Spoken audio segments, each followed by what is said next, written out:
The stream's already up. Oh. We should be going. Calling me Mr. Late, huh? You're 12 minutes late. No. No. I'm like 14 minutes ahead of when I usually start, alright? Everyone's working super hard. We should be too.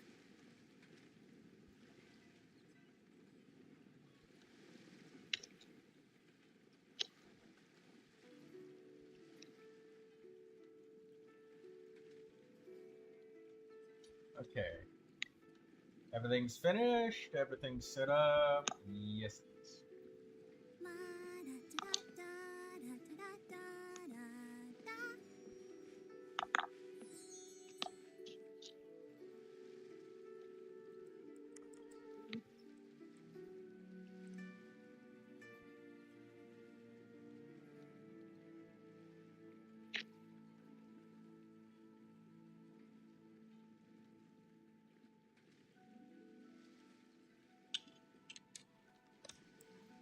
Guten Abend, Kimiko. I wonder when I'll be as tall as my big sister.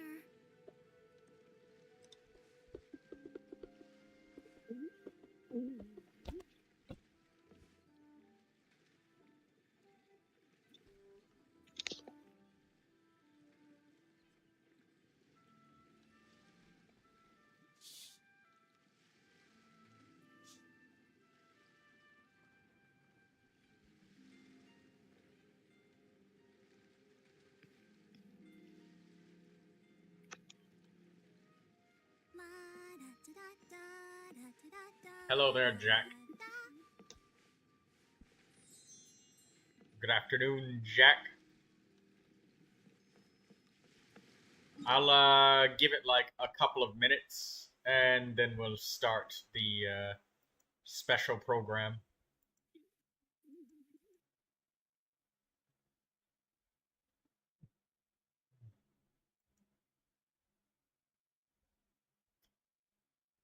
What's the catch? I'm interested in your takes on the program. We'll see it.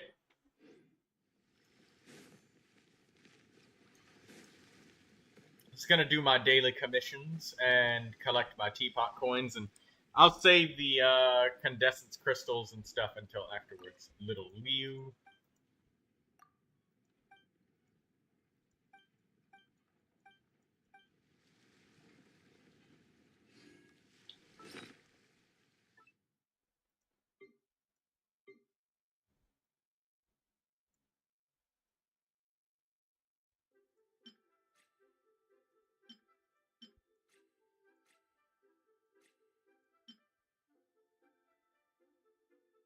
No ships came in or out yesterday morning.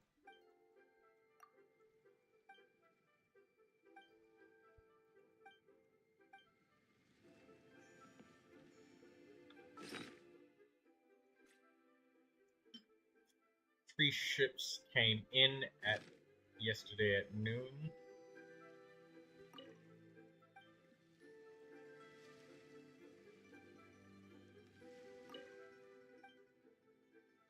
Nothing in the morning. 3 came in at noon. 3 came in yesterday.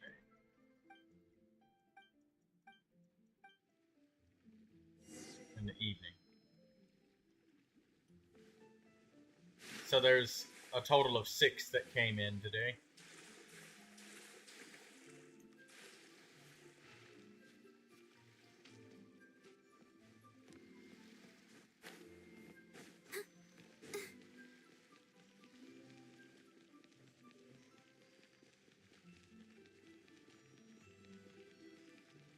Also, why is Botrix not started up? Hello, Bunny. Tainari got a good off piece. Good. Bunny's so happy that she got Genshin Impact working again. I'm happy about that too.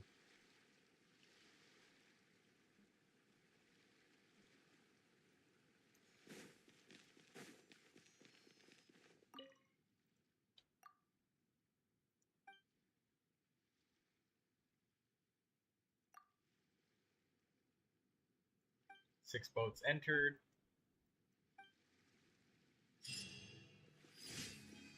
Okay, cool.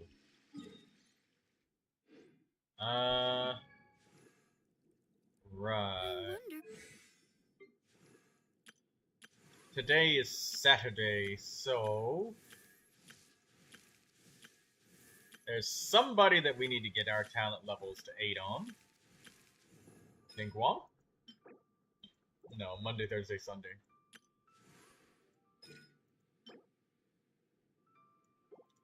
Saturday. It means I can continue working with my Europe account to play with us. Hey, that's nice, Bunny.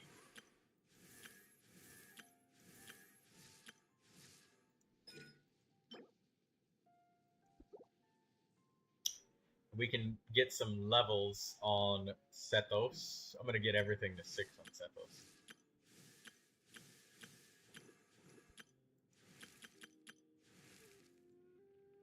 Yeah, let's get Sethos' talents up because his is like nothing.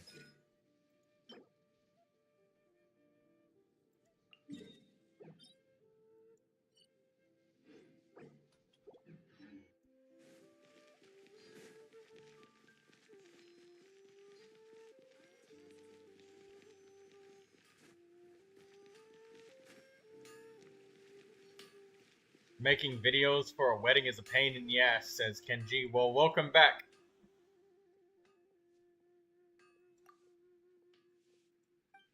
They got you doing video work instead of kitchen work? I've never... Are you a wedding planner, Kenji? Last I remember Kenji said that he was a chef. I remember he showed us a picture on Sunday with about him being employed. I remember that. Jack says, standard banner selector, I'm gonna pick Mona. I'm gonna pick Chi-Chi. Or, yeah, I'm gonna get Chi-Chi. Either that or Yume Mizuki. Chi-Chi. I want that little zombie, and the little zombie's gonna be mine!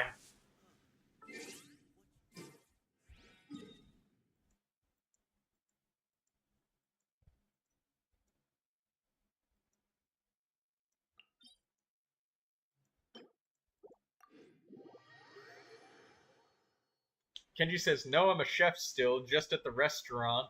Nobody had the knowledge for video cutting and stuff, so since I made edits for videos, I was like, I can help out. Video would be a separate thing from hotel work. So they just gave Kenji all of the work. Well, you walked into that, man. Did they give you anything extra for all of that? Because, you know, I remember times when, you know, I talked about me having a secondary language of, like, German and stuff. Yeah, but I didn't get a single cent for it.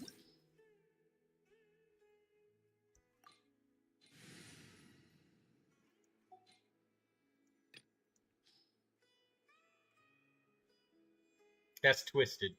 They didn't give you a damn thing for it. Yeah, this is one of those things where, like, they ask you to go above and beyond your job description, and they don't give you anything.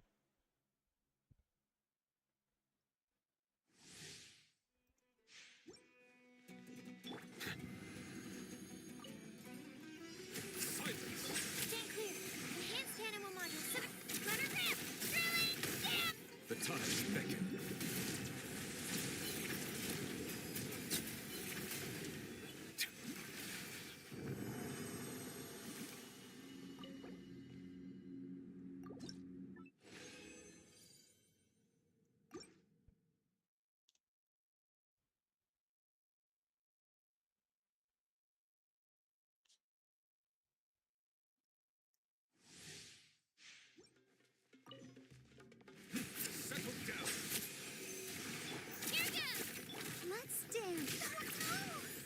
Oh, damn it, I accidentally fat-fingered the Barbara's burst.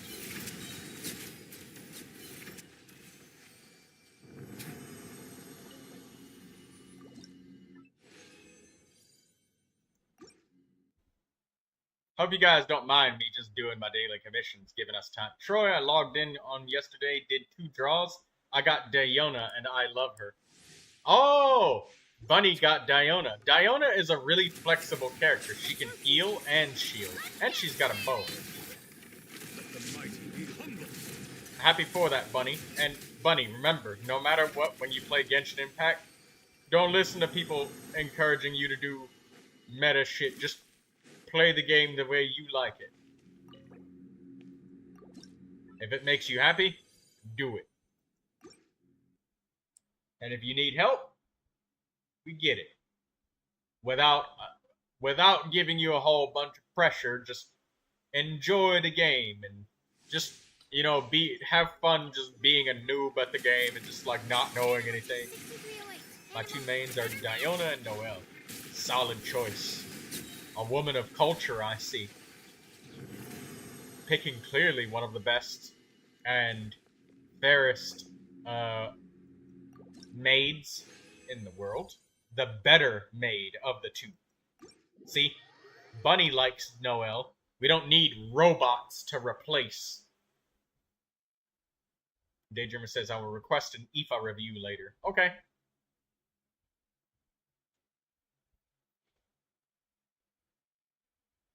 I can't remember if IFA was Elemental Mastery or Attack Scaling. I think it was Elemental Mastery.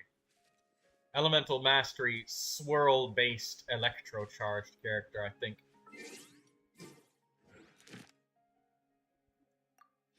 Yeah, he was Elemental Mastery scaling, but he's a DPS right now. Well, yeah, I remember. Yeah, I think it was an Elemental Mastery swirl character because he was being very closely compared with Yume Mizuki. Add Astra. Thank you for completing today. Nice. How many crystals do we got left of everything? I'm gonna play the special program now because it's been a couple minutes and we've given people time to join up and regroup.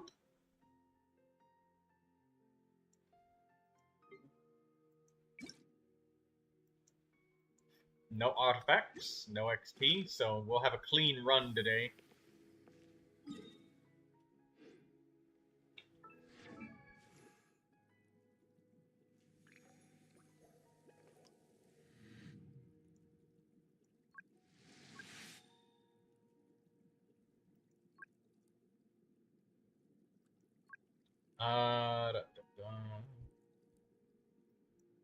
Sethos. That's who we're just getting talents for. Also, Troy, I'm being considered for a role in my school musical. Hey, good job. You keep up with that.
Alright.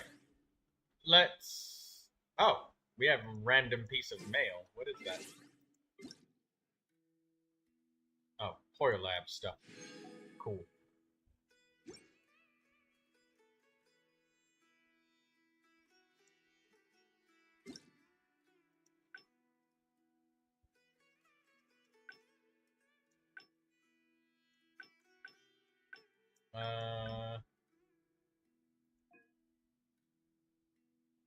Alright. Let's open this up.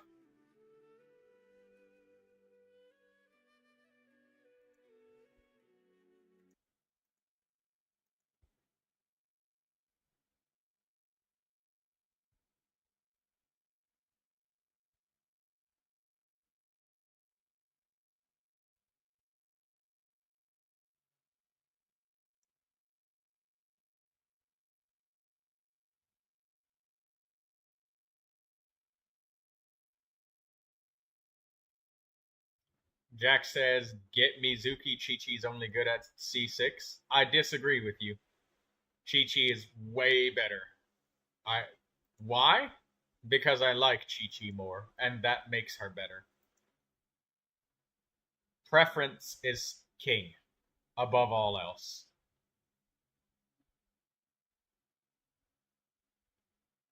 Just like you'll never convince me to use Mualani instead of Neuvilette. No one could. I won't say that Mualani is bad or terrible. I just like Neuvilette more. Even though in theoretical uh, environmental perfect damage output with supports, Mualani does more damage on a spreadsheet of paper, but I still like Neuvilette more. Therefore, I like Chi-Chi more. So, that little zombie is going to be mine.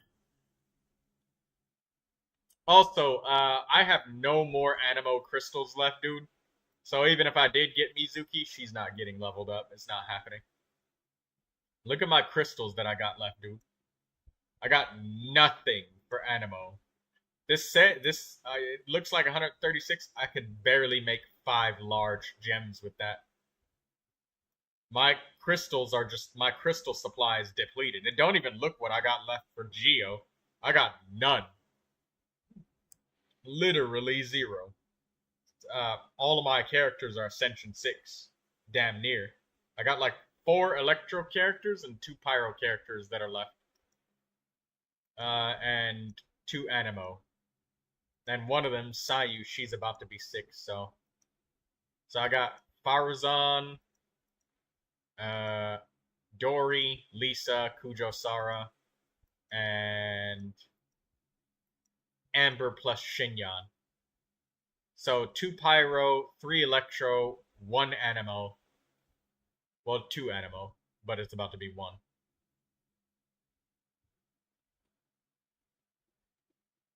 New Crest Chaska review. We'll have to wait until after the special program. Let me play that first.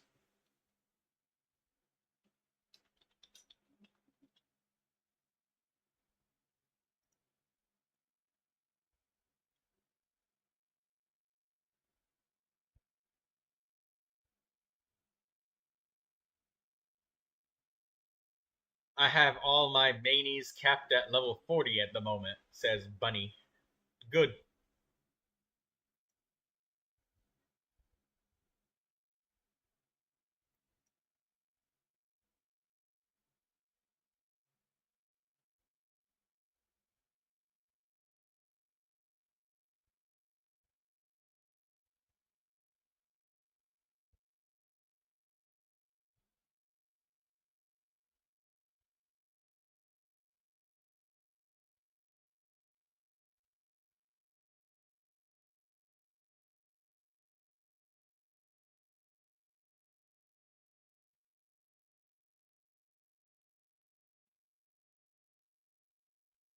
Alright, let's have a look see at this.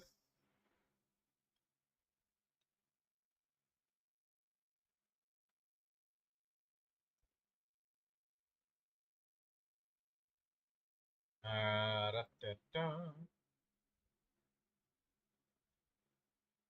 We should be able to see this, so I'm gonna have to I'm gonna cancel this rhythm game DD. And yeah, Kimiko, we're gonna have to wait for the character reviews for a little bit. Because special program first. Let's watch that.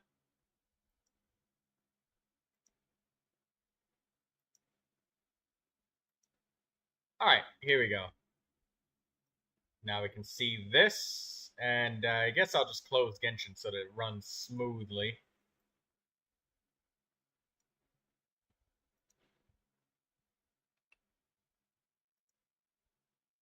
Right, we'll close this, and then we'll just continue with Genshin afterwards.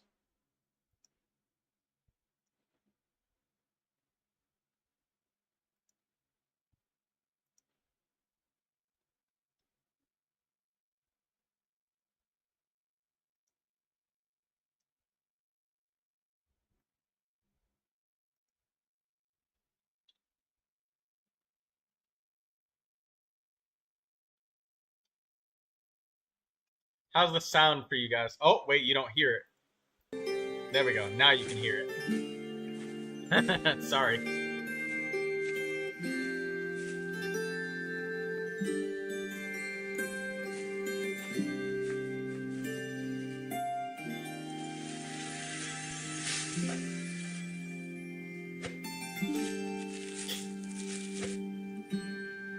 Is that a weasel thief?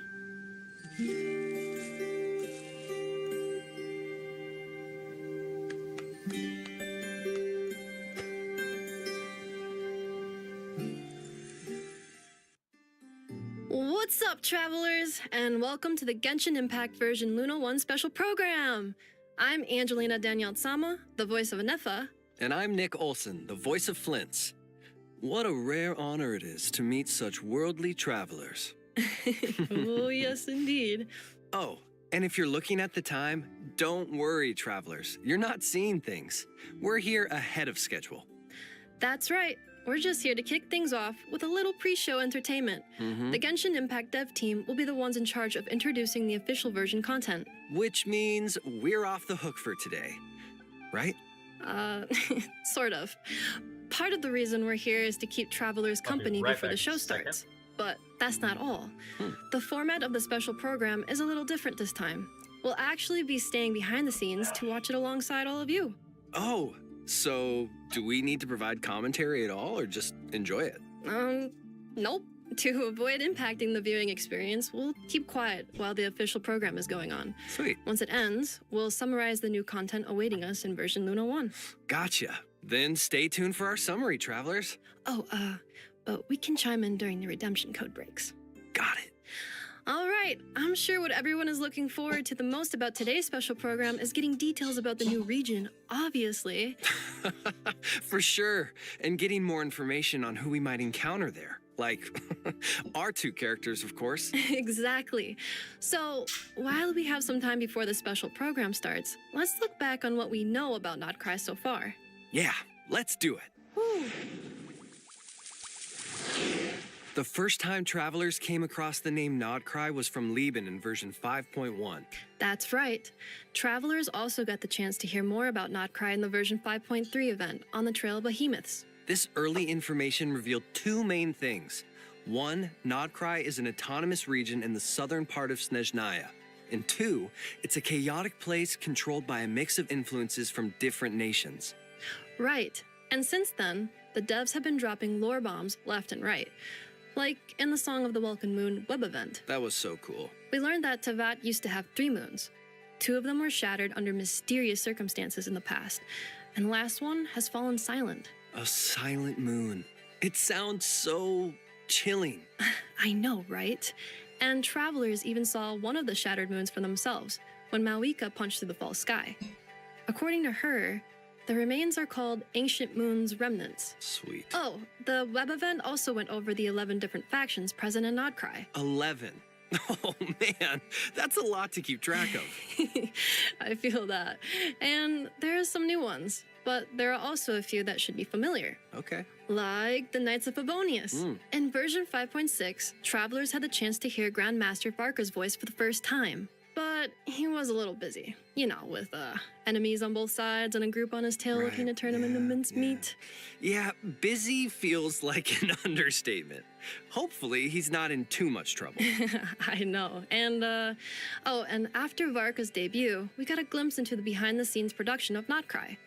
The dev team revealed that Notcry is a place where factions struggle for supremacy, all clashing over the same objective, the moon.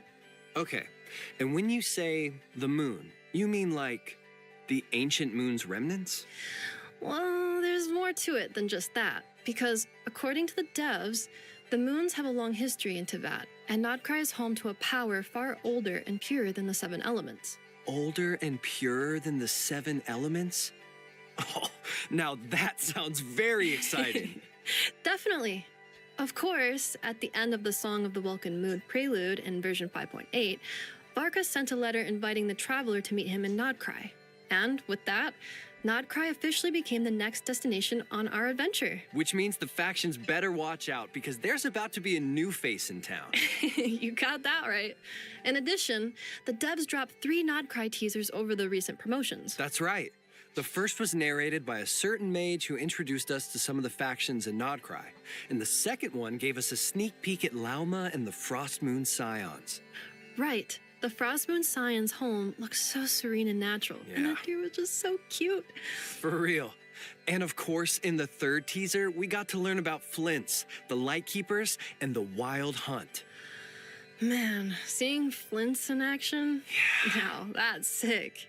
It really was. I have to agree with you. It was just so awesome.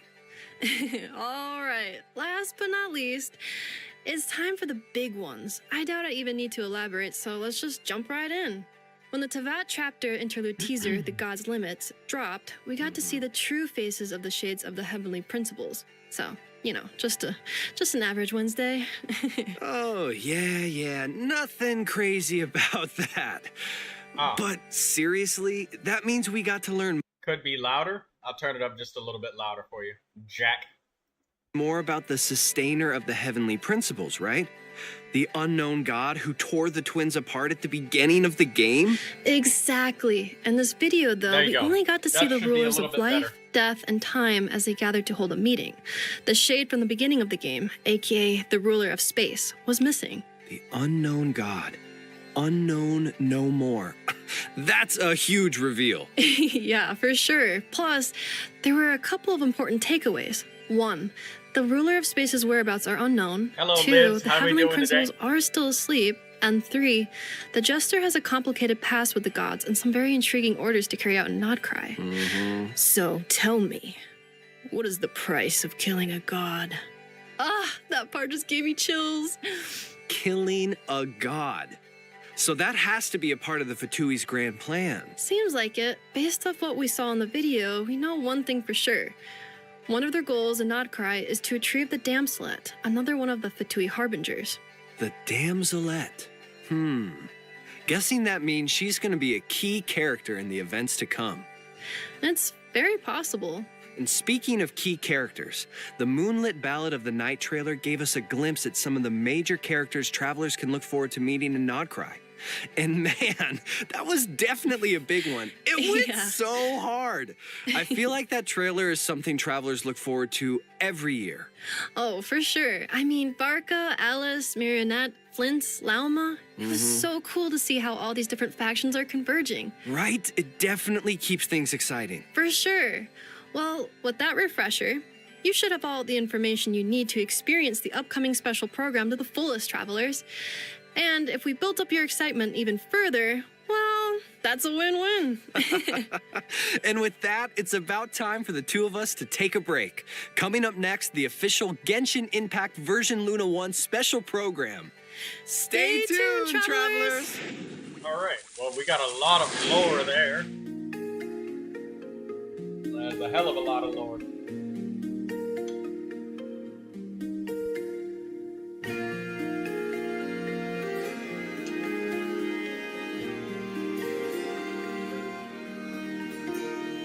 《各位旅行者们好呀！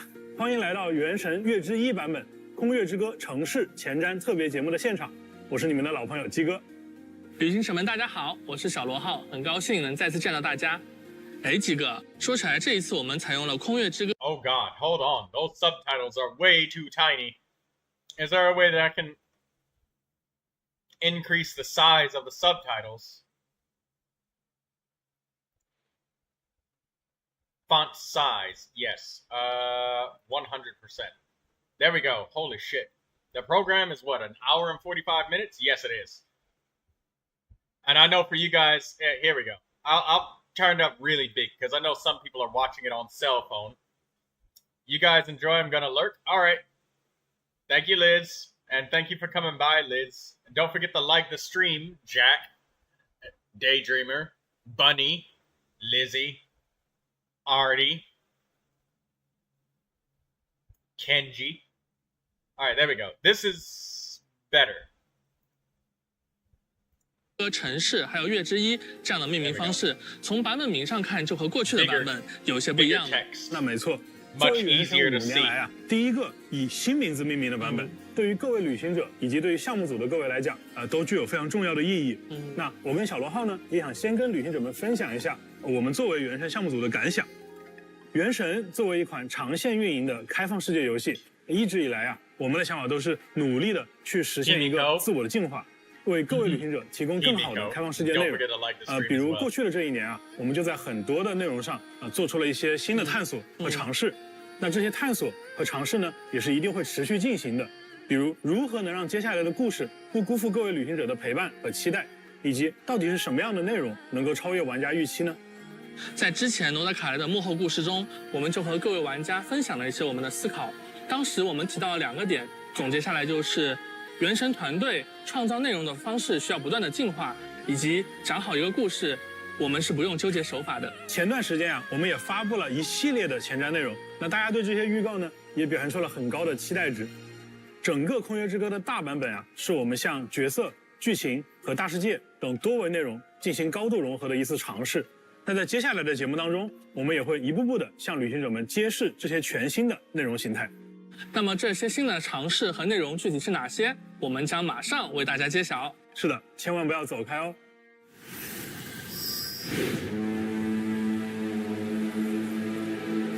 This is where our spaceship landed when Lumine and I first arrived in Tavad.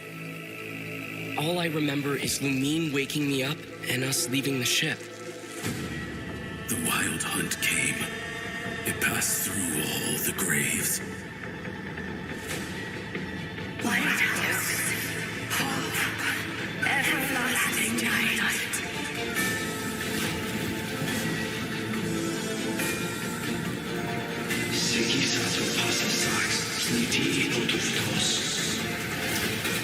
Look upon my flame. Return to your graves and forever rest in peace.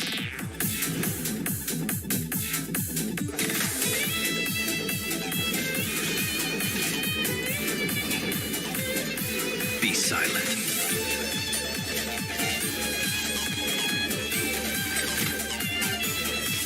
To dust. The long sleep beckons. Viewing the world through human eyes is like looking into a kaleidoscope. It is so complex and yet so beautiful. Ad Astra Abasask. Welcome to Not Cry, Dominion of the Fatui. Please, here you go.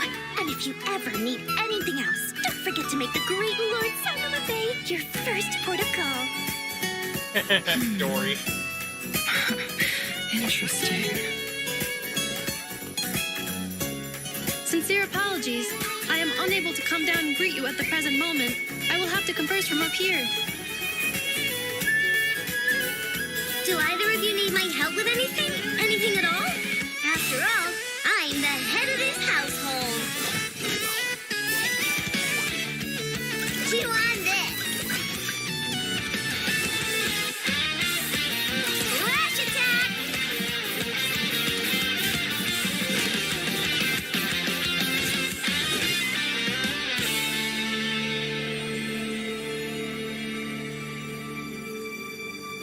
Kuvaki. It is a unique elemental force found only in Notcry, or rather, a pure, primordial form of elemental energy. They say that each of their moon chanters has had access to an ancient relic that lets them see the true past. I am still trying to piece together the many fragments of our past. It is a story not only of the Frost Moon Scions, but also of the moons themselves. We Frost Moon Scions are the last descendants of the ancient golden realm of Hyperborea. Follow me and bask in the soft light of the moon.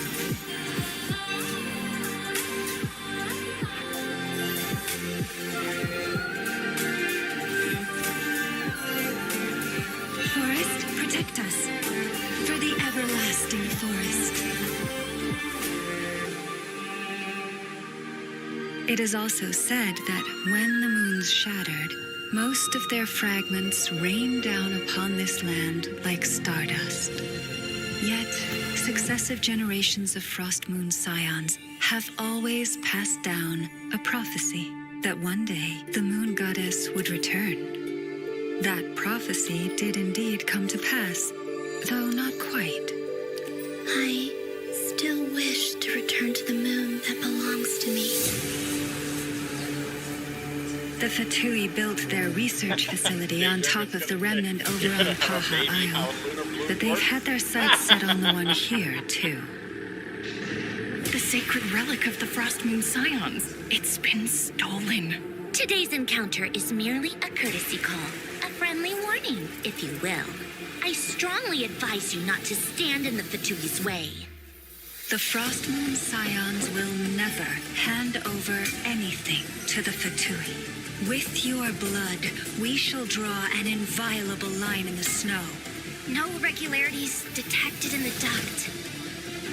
You're wrong.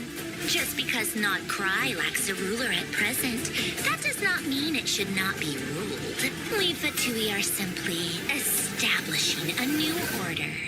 Kuvaki ammunition fully loaded. Assessing risk level maximum.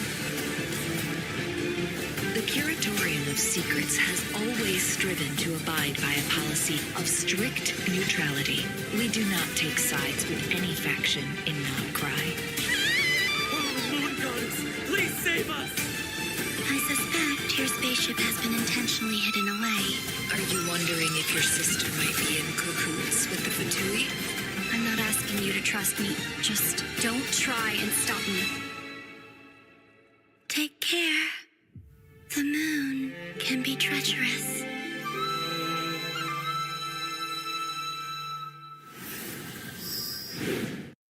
So, thoughts on Flynn's? Flynn's kind of reminds me of one of those graveyard keepers, you know? People during the Black Plague that would roam the graveyards in case there were people that were still alive that got buried. Because, you know, during the Black Plague, there were so many dang gone bodies and they had to bring them all to the graveyards and bury them all. Some of the people were still alive, and if you woke back up, you know, you could pull a string that was attached to a bell and ring the bell inside the coffin. And there were also crypt caretakers that would take care of the mice and rats and stuff that ran through crypts. Plague doctor? No, not a plague doctor. A crypt keeper or a graveyard keeper. Yeah, that's what he seems like to me, is a graveyard keeper. What with the lantern and the lantern glowing when there's danger and whatnot.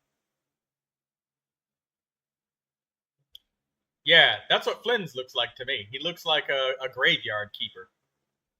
I would have thought that Flynn's would have been the Hydro Claymore character, but it appears that Aino is the Hydro Claymore character, so that's it.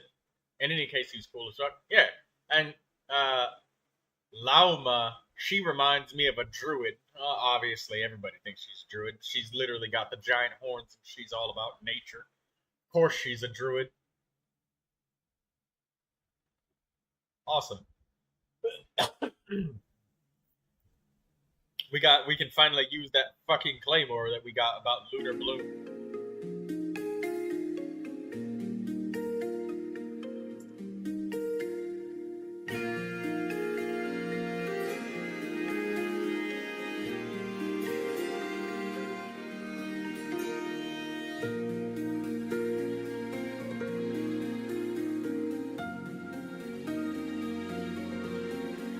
She's literally a druid, man. She speaks to animals. Yeah.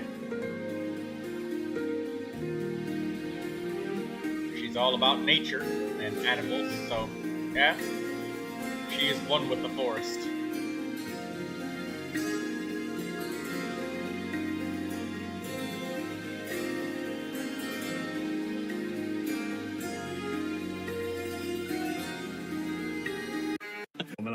Oh.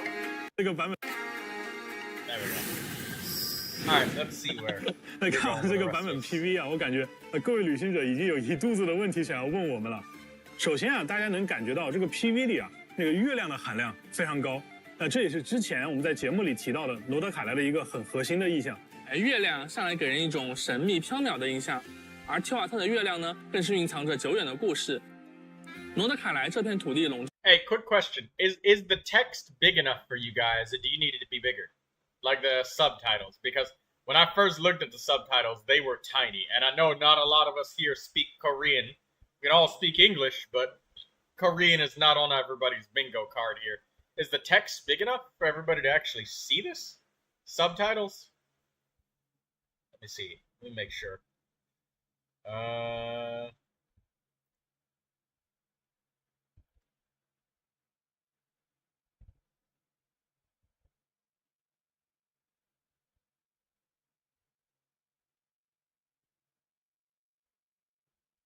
Yeah, that looks good. It's big enough. Korean? That's Chinese. Oh, right. Yeah, you see, I'm over here thinking of K-Terra. My bad. Which is a completely different game. It's Chinese. Oh my god. I can't believe I just, I fumbled that. I'm just gonna play the damn thing since you're saying it's big enough it's readable. It's Chinese. My bad. 的光芒之下，对于外界来说，确实会有种朦胧的距离感。是。在探寻月亮秘密的旅途开端呢，旅行者们将从纳卡启程，由海路前往罗德卡莱，到达这里的第一个目的地纳夏镇。那与往年一样啊，我们在这里也设置了魔神任务的快速开启功能，帮助大家能够快速抵达罗德卡莱。从我们之前发布的信息之中呢，旅行者们或多或少也了解到了一些关于罗德卡莱的情报。不同于我们以往抵达的各个国家作为至东边疆的自治区域，罗德卡莱曾是一片繁荣的乐园，但是由于深渊灾害的爆发呀，它逐渐沦为了一片废土。随着前来罗德卡莱冒险的人越来越多，一些商人在废墟上建立起了如今的纳夏镇。那看起来如今的纳夏镇啊，好像确实已经重新焕发活力了。在旅行者们抵达罗德卡莱后不久，还会偶遇一只非常特别的小生物，它会像导游一样呢，指引着我们前往纳夏镇。这个小生物感觉功能上跟我们之前见过的仙灵比较像，倒也不错。它们是罗德卡莱的特殊物种月灵。借助月灵的力量呢，旅行者们不仅能够完成某些特殊的挑战，还能提升平常探索和跑图的效率。可以说这个小家伙也是大家的好帮手了。在这里呢，还要向大家引入一个基本概念，和燃素还有原始开海的概念类似。Okay, hold on a second. There we go. Yeah, it was a little bit too loud. I turned it up a little bit, but I got to turn it back down to what it was originally.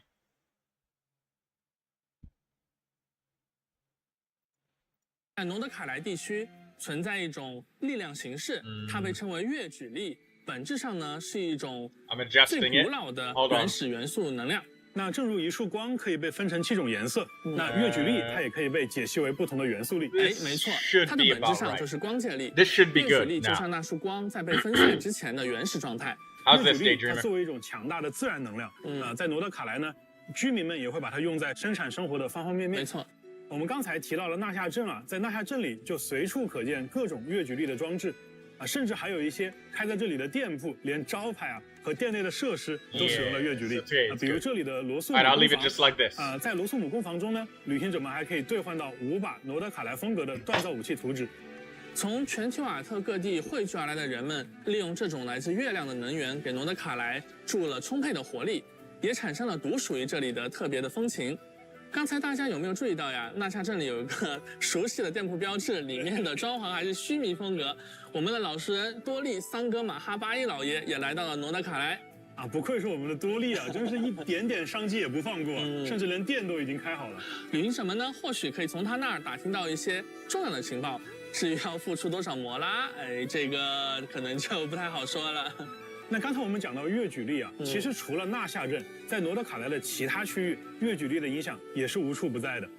这种原始的力量呢，它直观地影响了罗德卡莱的气候、土壤、山石等等。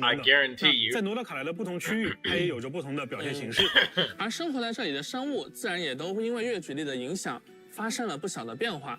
比如这里的植物和小动物都有着很独特的生态还有习性。不仅如此还有一些盘踞在这里的怪物，它们能够驱使月举力作为自己的攻击手段。当然了，我们的旅行者来到诺德卡莱之后呢，也能掌握和使用月举力的方法，在大世界中完成解密还有挑战。既然月举力是元素力的原初形态那鸡哥是否也可以有那种使用类似于神之眼的外置魔力器官来引导月举力呢？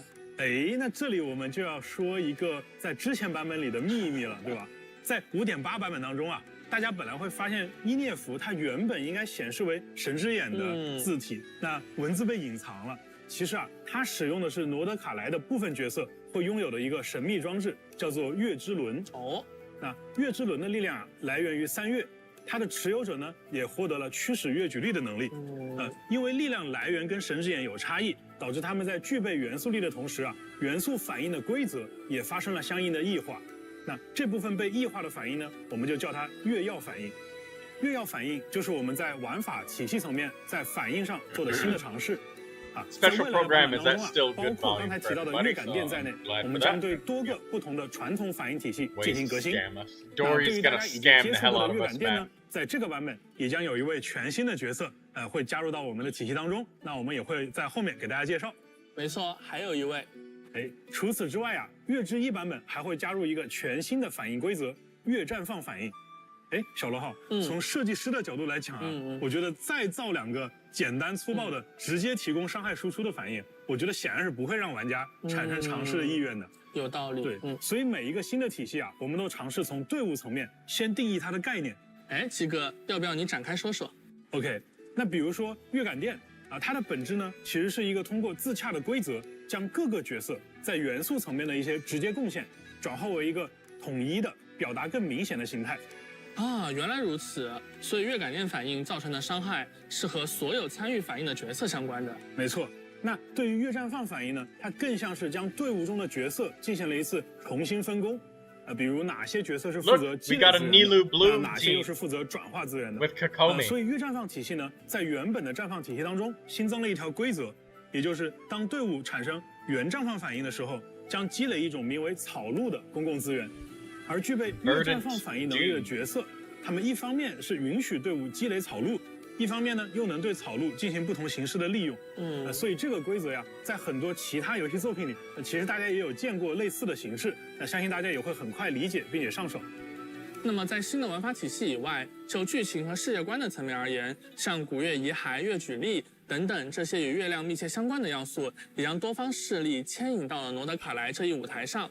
因此呢，在我们这趟旅途当中，我们不只会结识来自诺德卡莱当地的新朋友，还会再度重逢很多早已熟悉的老朋友。那接下来就要我和鸡哥就要向大家。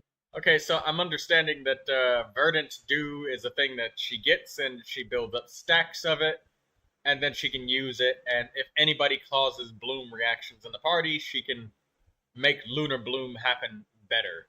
But it seemed like Lunar Bloom had some sort of cooldown. It looked like there was a regular Bloom core that came up, and then it was a Lunar Bloom core that came out. So it seems like not every single individual core is going to be a Lunar Bloom core. Lunar Hyper Bloom is probably going to be the meta, using lunar charged damage with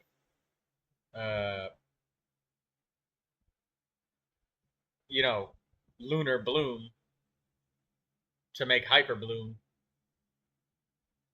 Or Lunar Hyper Bloom. I don't know. Let's see more. 大家介绍几位来自不同势力的角色了。那我们就先从近的开始，我们从双叶之子势力的踊跃使拉乌玛开始说起。双叶之子他们是传说当中黄金国亥珀波瑞亚的遗印，他们远离文明，选择在山林之间的生活。他们聚集在如今称为西西岛的地方，以月神库塔尔作为信仰，虔诚地崇拜着月亮。而踊跃使则是听取教众烦恼、为他人解忧的神使。拉欧玛不仅被教众们视为月神神谕的传达者，同时也是深受族人信赖的领导者。他在双月之子中有着崇高的地位。另外由于拉乌玛的独特体质，他和动物们的相处相当融洽，甚至能够听懂不同种类动物的语言，还能短暂地变身成半人半鹿的特殊形态，进行快速的移动。这里就要提到我们之前说到的新的内容呈现形式。比如啊，他在他的营地当中行走的时候，那双月之子的成员呢就会对他行礼来表达尊敬。而对于在西西岛受到了月举力影响的各种小动物，由于拉乌玛自己的特殊体质啊，他对这些小动物呢有比较特殊的亲和力。对，比如说啊，这个野外的菱角鹿，它就会帮忙为队伍中的角色提供治疗。对，那还有的小动物呢，会给拉乌玛分享他们储藏的食物，甚至还会帮助我们去采集矿石。我们认为啊，就是一个开放世界，它的真实感，是呈现在角色的身份、能力以及他所处的环境之间的交互能力上。那比起只有大段定式的演出而言，我们认为这种融入在日常游玩行为当中的设计啊，是减少了打断感跟刻意感，更有人。Yeah, I'm curious if Lauma eats meat, and if she eats meat, what kind of meat does she eat? And if that's the case, how is she gonna explain that to the animals?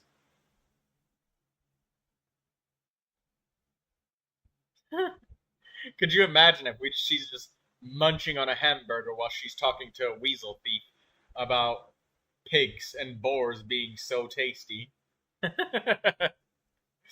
Also, it makes me wonder if they're going to go backwards and use this retroactively with other characters, or only the new characters are going to get it. Like, are characters at the stage going to greet Nilou over in Sumeru? Are people going to salute to Jean when they're the Knights of Favonius and you talk to them? Because, these sorts of things, you question, they say that they're going to make it feel more like this and minimize the interruptions and forced moments and make it feel more genuine. Are they going to do that for old characters, or is it all just going to be left as it is, She's part deer, so maybe she's on a deer diet. Deer eat everything, Daydreamer. They eat everything, DD.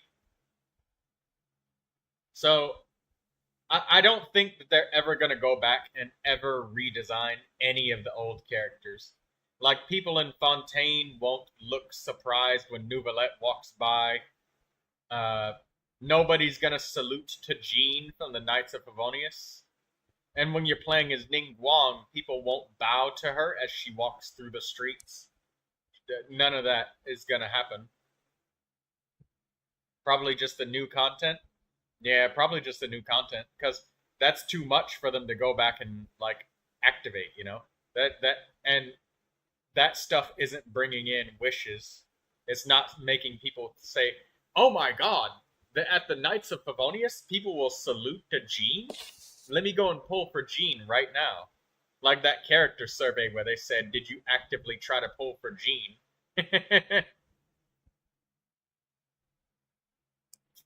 I said no, because it's not possible. Hello, Lindsay. Welcome. I wonder because of these small interactions. And you know what? Stuff like this is awesome. And if they went back and baked it into even more characters, that would be awesome. It's sad but I don't think that they will. But only the new content will have this. But at least the new characters that come out will have this stuff. Like, what happens if, with, the Natlin salute that people do? They do that by Mavuika. Nah. 人情味的。我们将以往只能通过阅读物或者对话表现来传达的内容，以自然的形式融合在了大视野生态当中。希望这种尝试呢，不仅能让旅行者的冒险之路更为沉浸，还能让喜欢探索和交互的玩家呀，在接触到这些细节的时候，能感受到一些额外的惊喜。没错。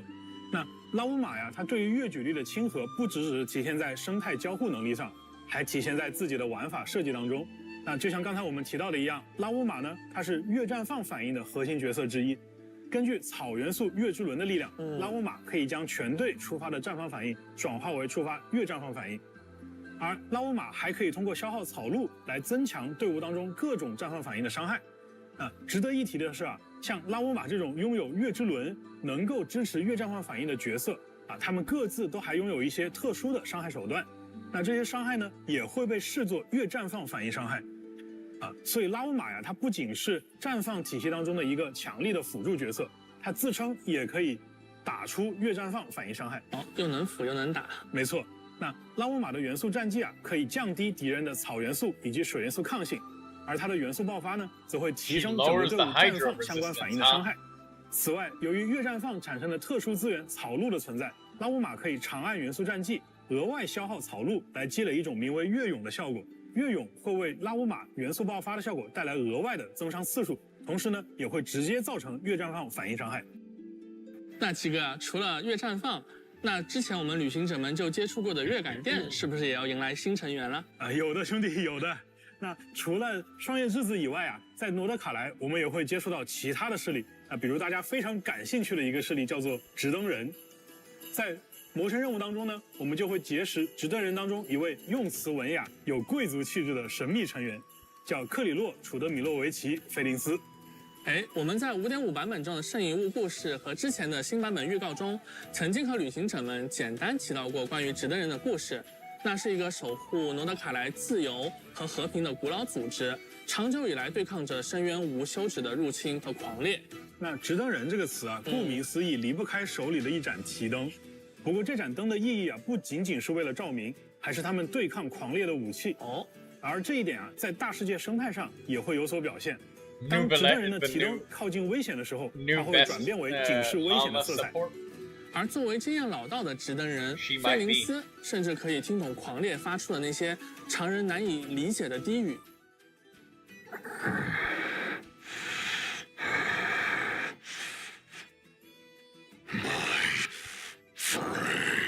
那在战斗层面当中啊，菲林斯也使用了月之轮的力量。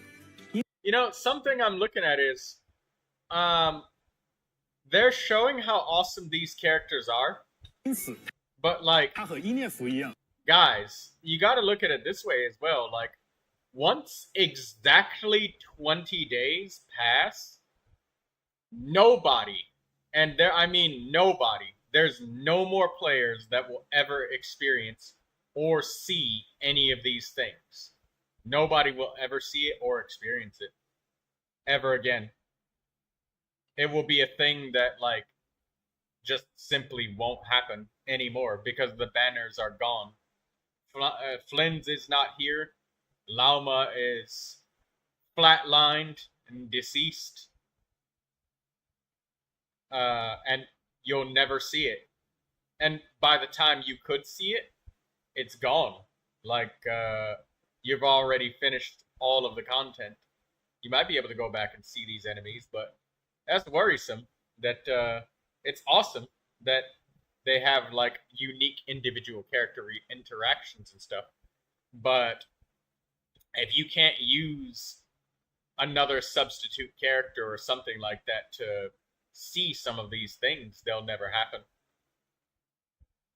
Like, if you wanted to experience Fontaine and they had, like, fear of missing out intensifies, yeah, that's the FOMO right there. Because if you don't get Flynn's now, you're gonna basically finish all of the special content that they plan on releasing for you to kind of experience with Flynn's along the way. All of those little moments of walking around and exploring the land and being able to hear, like, little bits and pieces of lore related stuff that they drop if they start talking in certain ways and giving you hints and things. Helps you go deep mode detective on it, and you can hear the enemies and NPCs talking. It'd be like,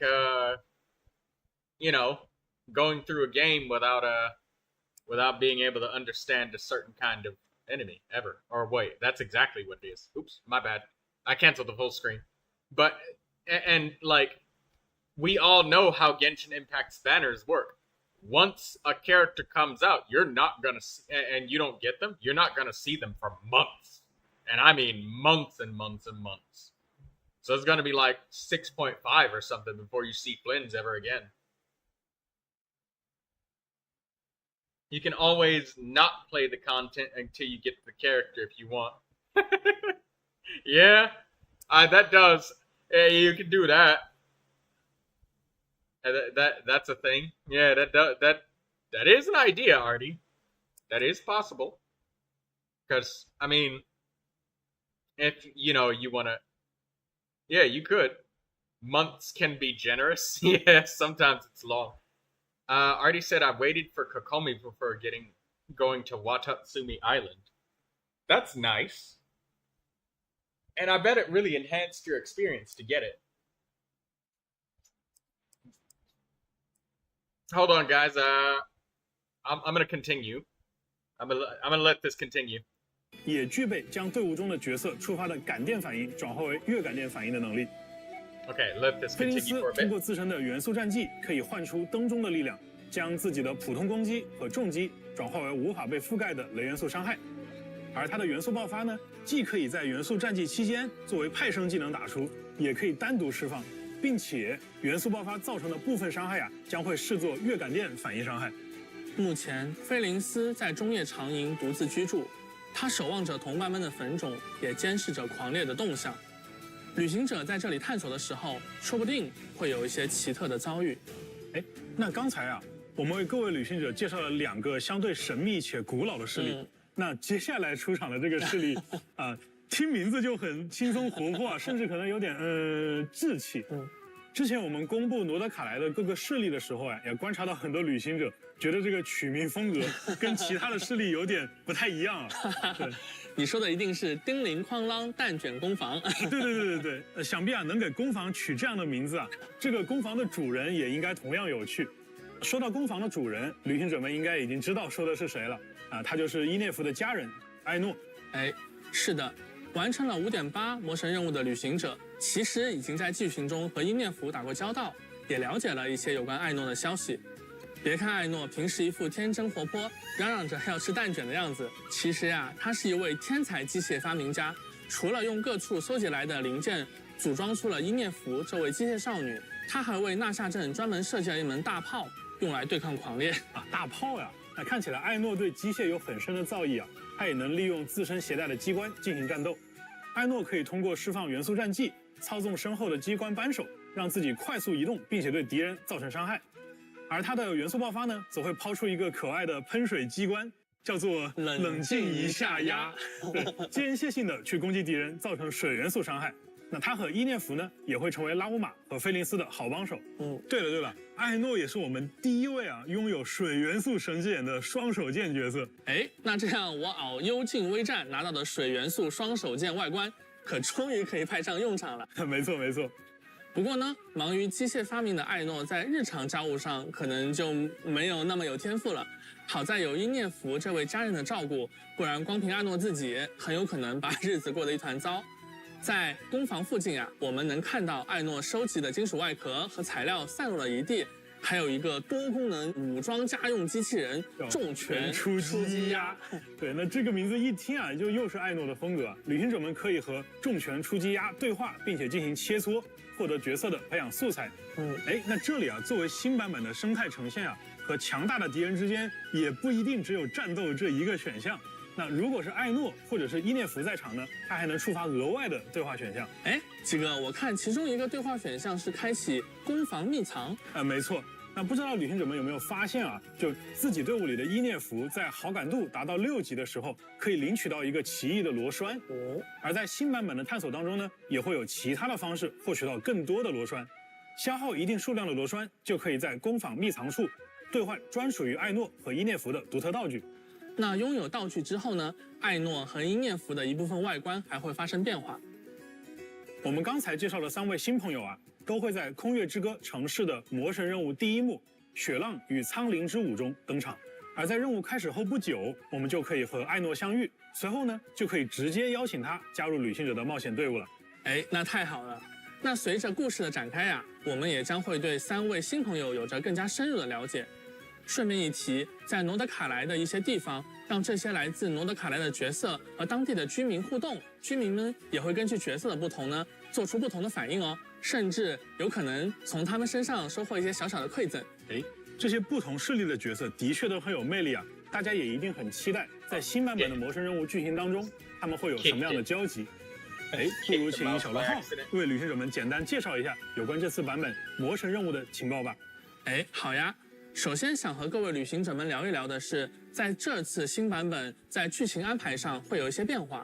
我们也从过去的剧情中积累了一些经验，我们意识到呀，有时或许需要打破陈规，根据最好的体验预期重新编排剧情。刚才为大家介绍过的角色，像拉乌玛、菲林斯还有艾诺，他们的背景故事和魔神任务的展开密切相关，因此在本次我们将传说任务和魔神任务两者紧密整合在了一起。I'm really excited to be able to use that new Hydro Claymore that we got. 故事的方式，比如说在空月之歌城市的魔神任务剧情中，旅行者们将会与身为双月之子永月使的拉乌玛一同深入到对抗于 Yeah, I know. Yeah, for the theater. 并对双月之子想要守护的月神产生更加深刻的认知。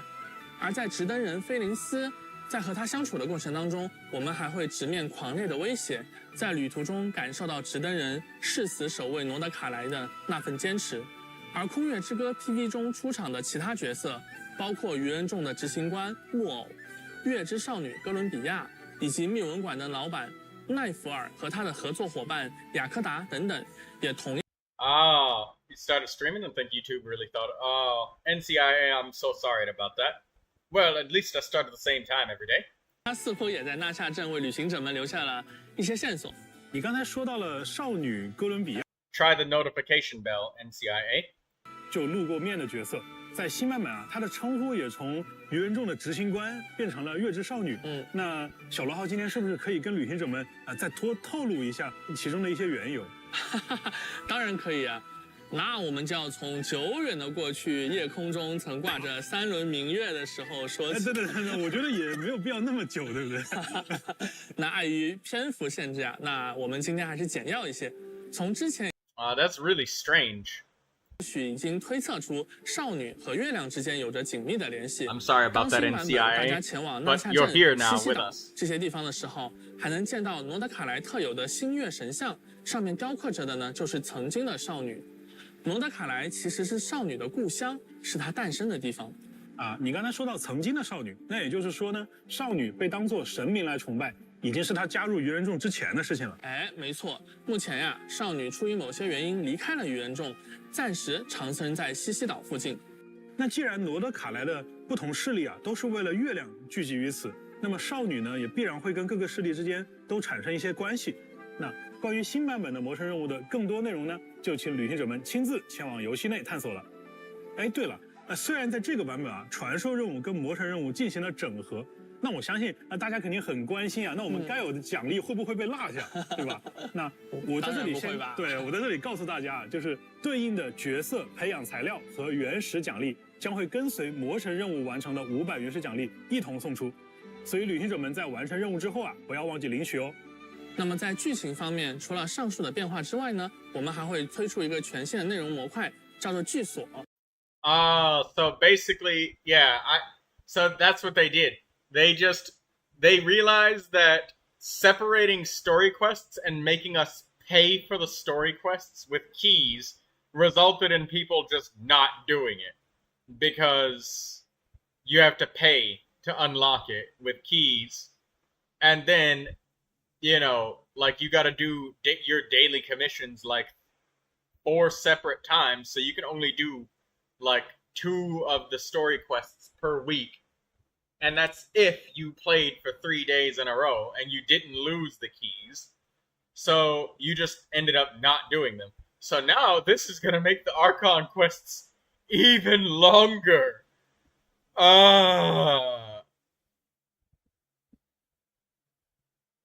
So basically they just made it so that you have to play through the story quest too now. So before, we were able to just go straight for the Archon quest and just do... Kimiko, Troy, NCIA is a super kind person. He helped me today. Of course he is. I know NCIA. NCIA is very kind, giving and sharing. And I hope that he can find good friends among us. I'm glad that he did help you, Kimiko. NCIA is just cool like that. He spent his whole entire... I still remember the first Stygian Onslaught. He spent several days just recording the number of people that he helped get that menacing level feather. And if it wasn't for him, there would be a lot of people that would be a lot more frustrated with Stygian Onslaught than they are now. He even got me the feather every single time. He got me the feather this time, too. And it's something that I couldn't do on my own because I literally just didn't have the character roster for it. Neuvilette can destroy all 3 of them, but he can only be used 1 time. And then on the first onslaught, 2 of the enemies were immune to Hydro, and then the last one needed so much cryo, it was unbelievable. So it was an onslaught that completely countered everything in my roster. So yes, cheers to NCIA. He is a very cool dude. He's even got a really cool spinning generator thingy for his 20th birthday, which is really cool. You should show everybody that generator again. That thing is really fucking cool. I want that one. I want that thing.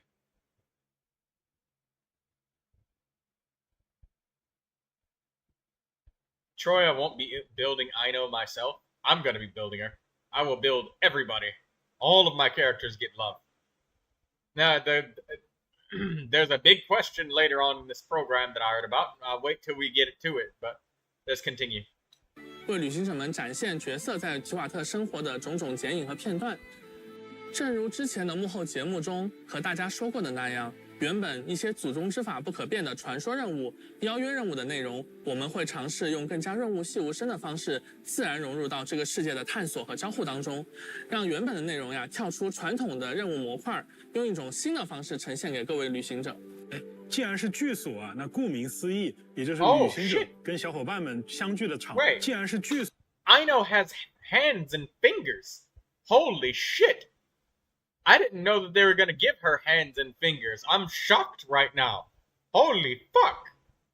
I thought that she was just gonna be a sleeve girl, where her sleeves are her arms, and it's just implied that she has fingers and hands and arms. But really, it's just like a floppy sleeve. But that's amazing. She actually has hands. It looks a little bit weird to me. Why is that surprising? Because normally when you see characters with 传统的任务模块，用一种新的方式呈现给各位。Normally when you see characters with sleeves like this, where their hands are never exposed, they always grab everything with their sleeves and move everything with their sleeves. And if they're supposed to actually use their hands, then their entire sleeve covers the object that they're interacting with. And it's just implied that they have a hand underneath, but you never see it. I just didn't think that they would give her hands.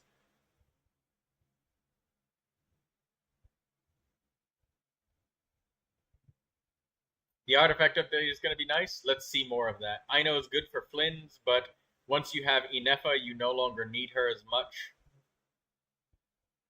And both Jingcho and Yelan far improve.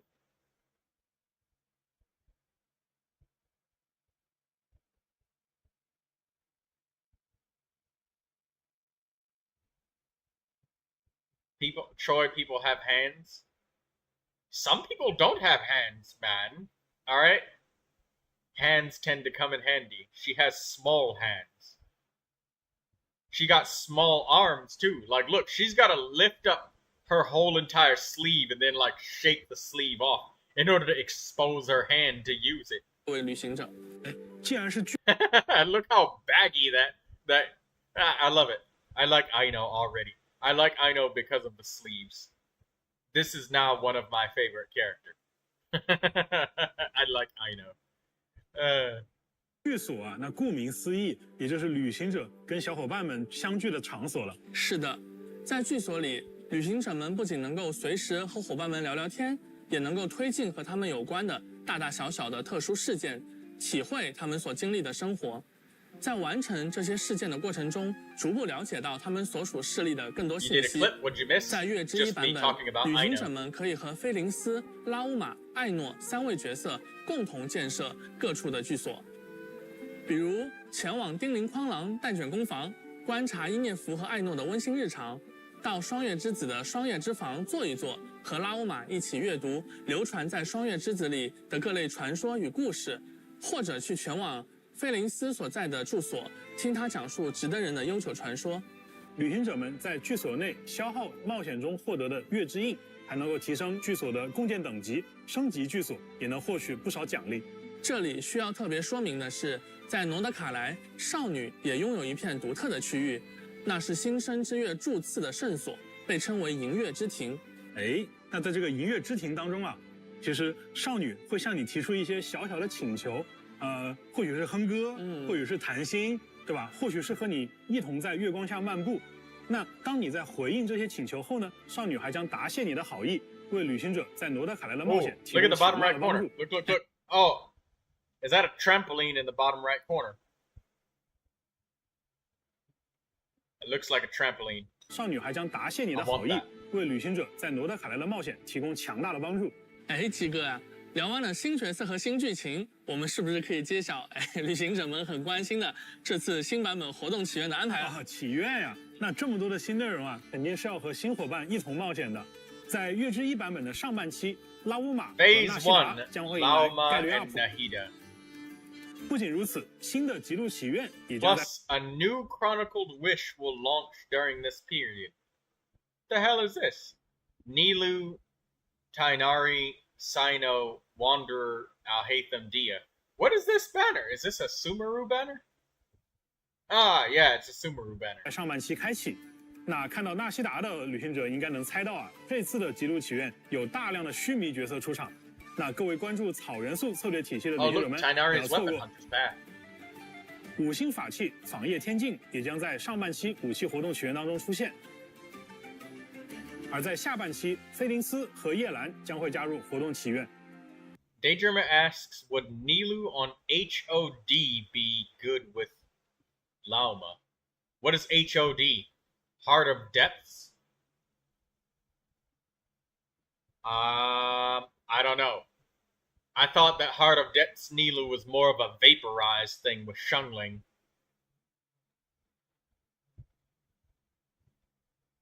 Harbinger of Dawn? Oh no, I thought it was Heart of the Depths. Like the charged attack hydro damage set. She can't do charged attacks when she's in her dancing form. And it's Yelan and Flynn's. Okay. 4星角色艾诺的获取概率也将大幅提升。全新5星长柄武器血染荒城也将会出现在下半期武器活动起源当中。除了全新武器外，月之1版本更新后啊，还会增加2套全新的圣遗物：穹境视线之夜和访月的夜歌。旅行者们可以通过挑战全新的诸生秘境来获取它们。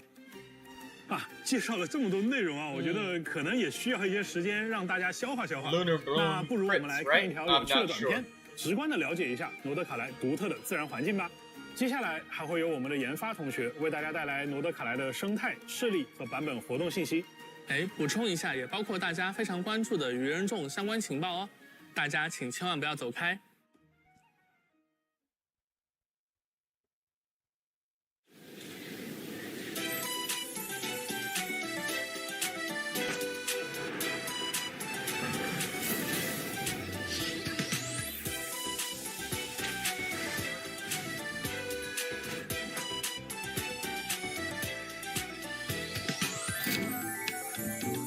Kitty cat.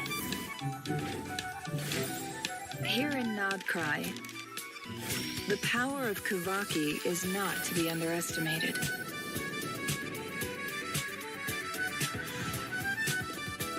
It sets machines in motion.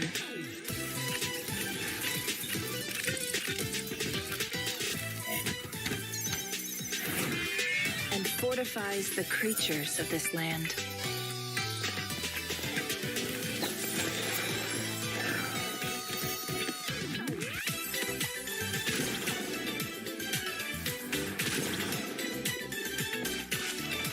Kuvaki affects everything, even the weather. It is the power to attract and repel.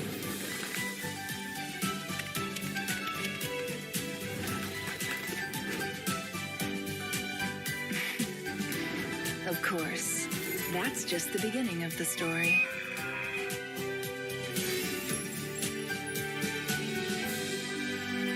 Itching for more info? Stop by the Curatorium of Secrets. And we can exchange stories. Hey, Angelina. What? Can we talk now? I think so. Wow, okay. That was a lot of information, wasn't it? Yeah, so much cool stuff. The dev team didn't hold back, that's for sure. Totally. From the characters to the story, there's just so much to take in. Okay, what are you looking forward to the most so far?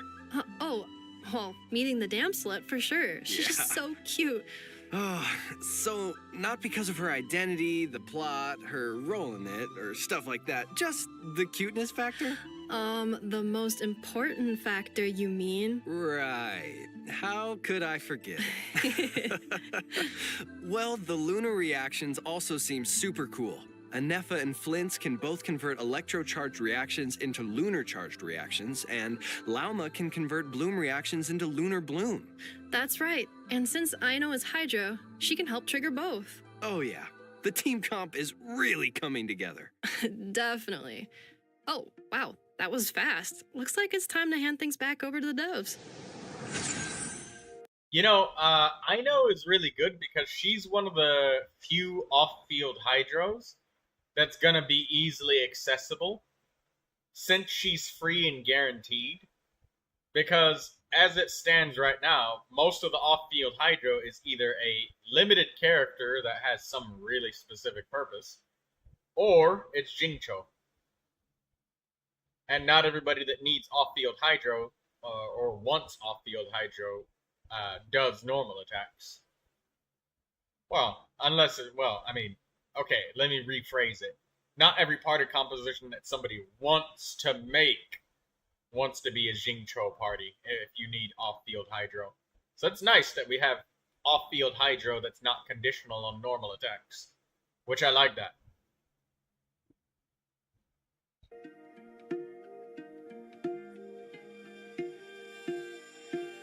Oh, 来了。旅行者们，大家好，我是原神的任务设计程少，初次见面请多关照。旅行者们好，我是原神的关卡设计魔王。接下来的时间呢，就将由我们两位继续为大家带来更多关于诺德卡莱的情报。哎，程少，你看了刚才的短片没？里面其实介绍了很多关于诺德卡莱的有趣。That said, teams that still use normal attack, Jingcho is still probably going to be, the best off-field Hydro if you're normal attacking. But when you're not, if you're using specifically charged attacks and you need some off-field Hydro, then that's great. 的生态环境呢？的确，旅行的重要一环就是了解新区域的风土人情嘛。说到风土人情，我们也希望诺德卡莱能带给旅行者超越以往的、更新鲜、更有沉浸感的体验。不知道你还记不记得刚才鸡哥他们提到的一些势力，像是双月之子啊、直登人这些？哎，记得，感觉啊，他们跟旅行者比较友好，甚至我觉得应该能跟旅行者成为朋友吧。完成一些跟他们相关的任务。也可以获得丰富的奖励。比如说呢，在双月之子所在的西西岛，完成特别的世界任务，不仅可以了解到这片土地上尘封的秘密，还可以获取一把双月之子风格的单手剑。但是啊，魔王，我听说了，诺德卡莱啊，它是一个势力错综复杂的地方，肯定有势力对我们不那么友好吧？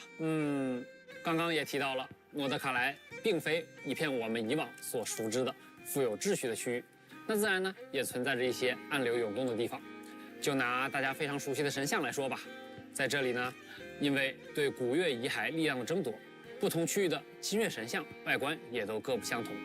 有的神像呢，已经完全被金属装置所包裹了起来，而各种原因就不得不提到诺德卡莱另一个非常重要的势力，也就是愚人众。愚人众，哎，果然来了吗？让我们一起看看这个旅行者的老对手在诺德卡莱又整出了什么新花样吧。在刚才的内容中呢，大家已经看到，执行官木偶现在正活跃在诺德卡莱，而在他的带领下，愚人众迅速地在坠落的古月遗骸上建立起了一座巨型的要塞，就是我们身后的这座月举力试验设计局。听名字呢，大概就能理解了。月举力啊，是。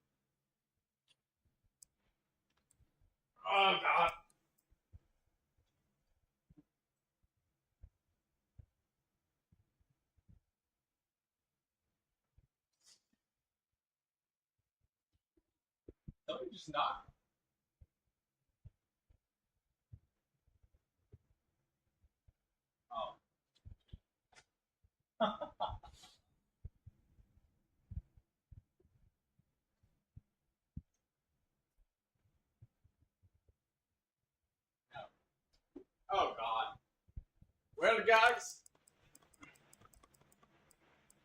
I've been tricked.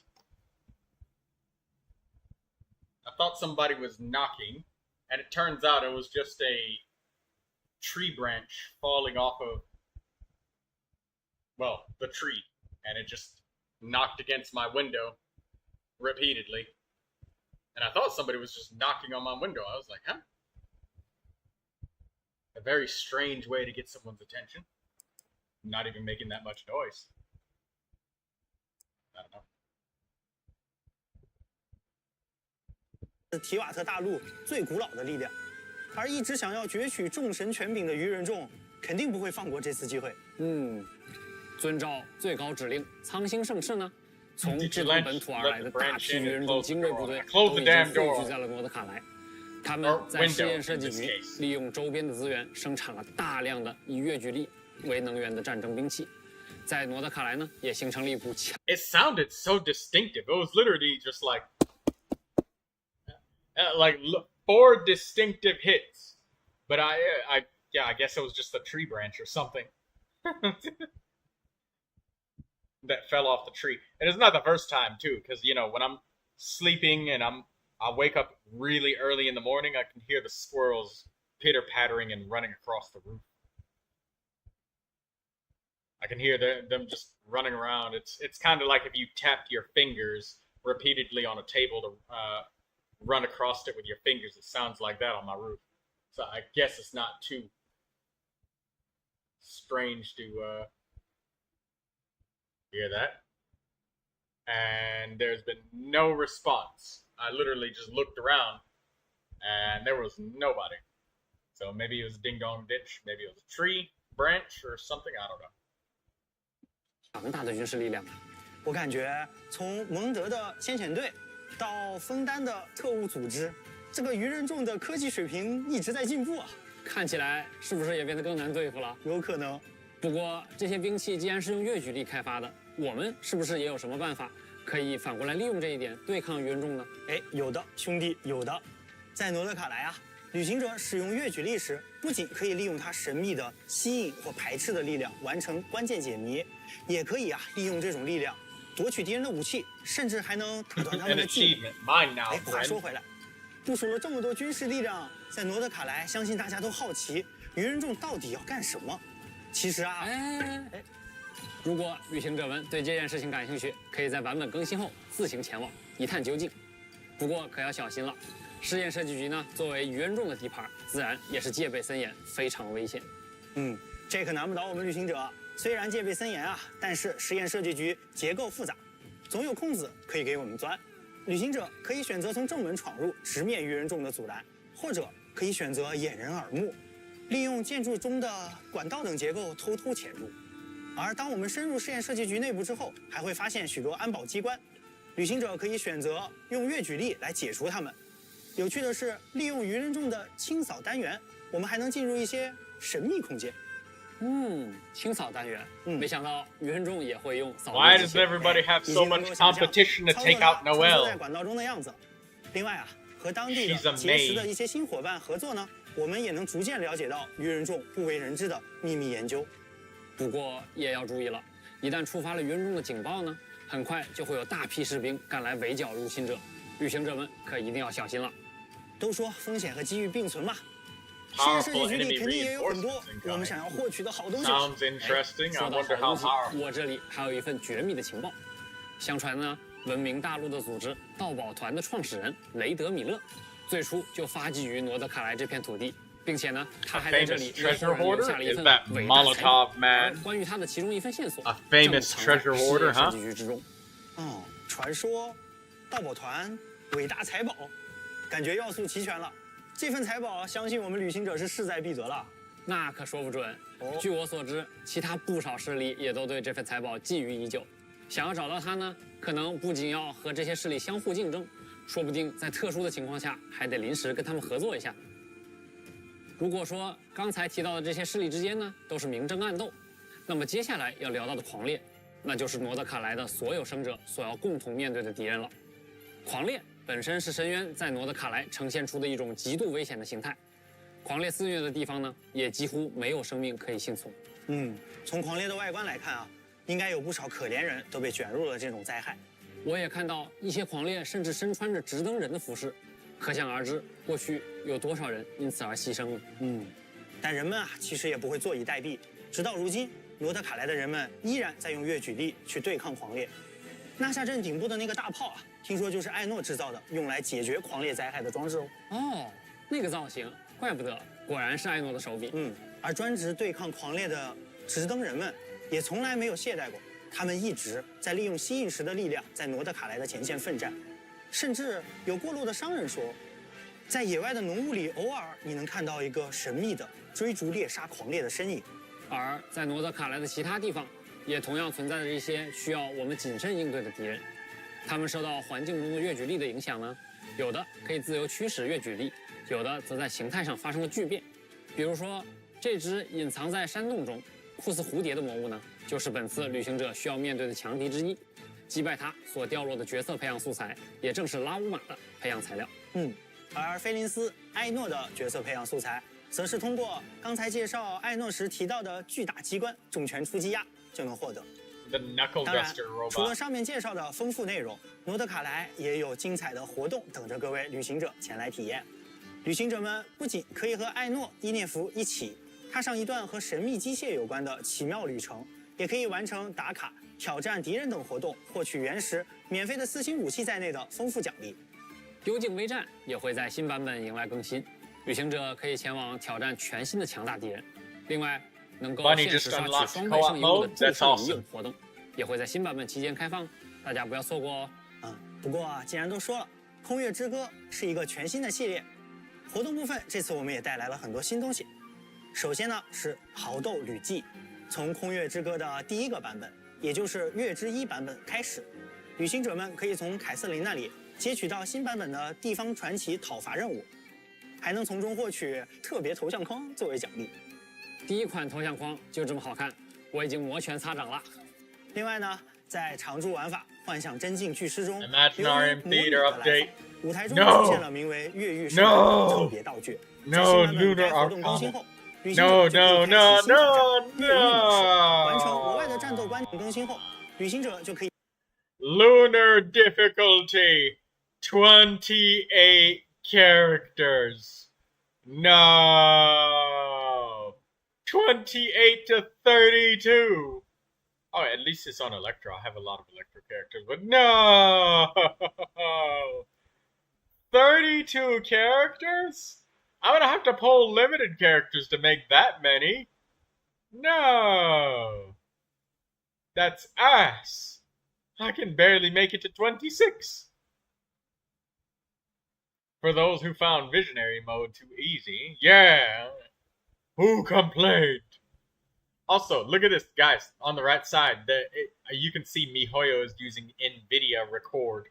Look at the right side, you can see it.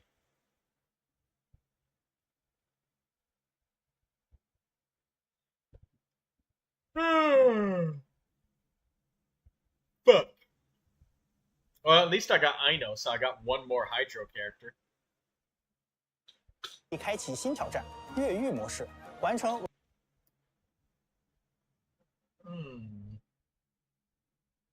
At least they started with the level with 405 Fantasia flowers, because you need a lot, man.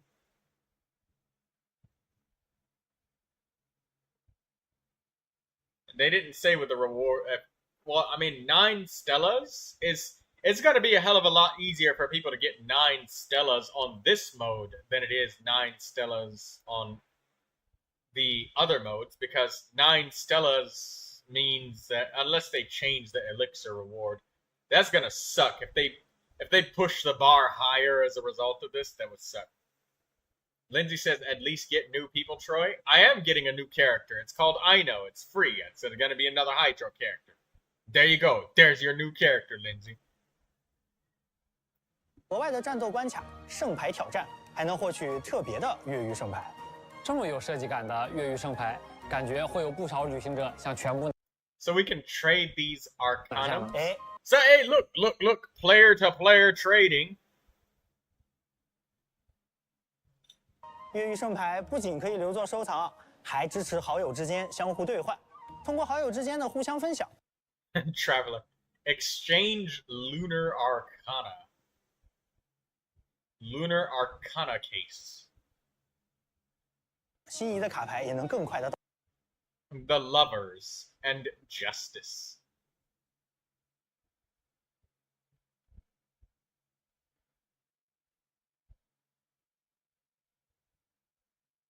I don't really know what we get from Lunar Arcana.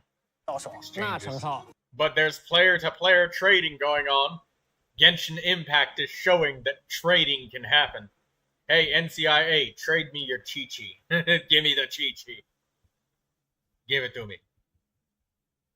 Sounds like tarot cards, which is right up my alley. 到时候如果我没有的，可要找你交换了。那得看你有没有我想要的牌了。当然，新的越狱圣牌也带来了更多的原石和道具奖励。另外呢，幻想游记也将迎来更新。 Envisaged Echoes will be added. Look, Nahida. 恰逢原神5周年，大家熟悉的音游活动也更新了全新的周年专辑，和各位在音乐中一起庆祝走过的第5年。新的谱面主题呢也迎来了更新，西诺宁、神里灵华、迪卢克的谱面也都将上架上架。那自然啊，也少不了我们的老朋友七圣召唤。我们也准备了很多新的角色牌面和内容。哦，这张新的卡牌的效果有点好看。角色邀请、热斗模式、助境演练，这些丰富内容也等待着各位牌手前来体验。哎，魔王，你还记不记得之前项目组的同学跟旅行者们预告过，有一件关于游艺旅文的事儿，想要跟大家分享。游艺旅文，让我想想，好像说是把它打磨完善以后会常驻在游戏内。没错。那么新版本呢，它来了。版本更新后啊，旅行者就可以领到一个笔记本，其中记录了游艺旅文中角色和旅行者之间的点点滴滴，并且还有一个小惊喜。领取笔记本后，就可以前往到期的冥神大社，在这儿也会出现一处特别的场所。哦，想起以前每天去冥神大社找巫女姐姐求御神签的日子了。哈哈，现在可不只可以求签，还可以许下别的愿望。只要悄悄写下想要见到的伙伴的名字，说不定不久之后，你就能和他在大世界的某个角落相遇哦。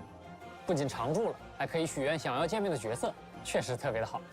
哎，接下来是不是到了我期待的福利与优化环节？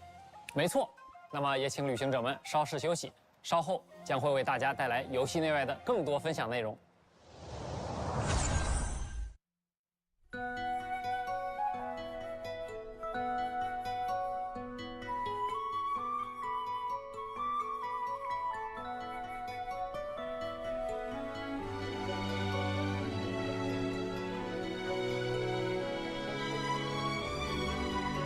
Could you guys imagine if they made every single cutscene in the game animated this way, rather than us sticking through some really quiet, non-voiced dialogue?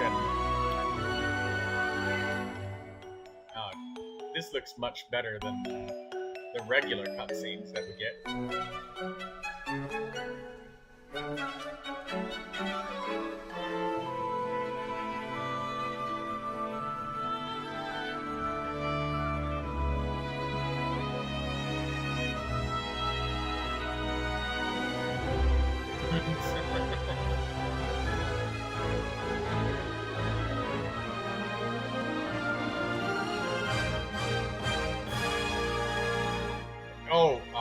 For a second, I thought Ino literally just got exploded there for a second.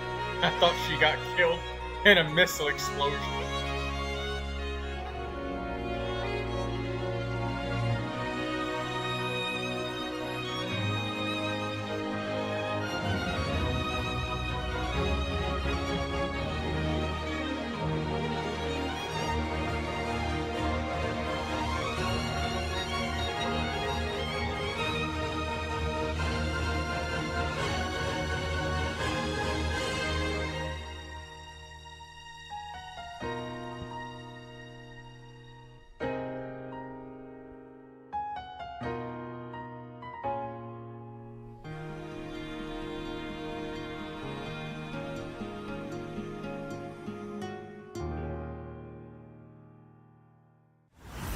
Yeah, this looks a lot more fun. That looks a lot more fun of a cutscene than us sitting through non-voiced dialogue and the biggest choice that we have in the entire game is the difference between yeah and yes. And occasionally you have the third option of okay. Groundbreaking differences of non-voiced characters. And they just kind of silently wave their arms around while text appears at the bottom of the screen. I'd rather watch that. They should animate every single character cutscene.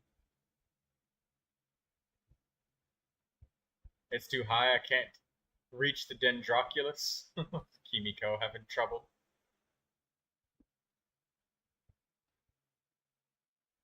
各位旅行者，欢迎回来。这次呀，我也请到了大家的老朋友 Michael， 一起来介绍月之一版本的福利和优化。哎，咋了 ，Michael？ 你这个眼神，你这个动作是有什么心事啊？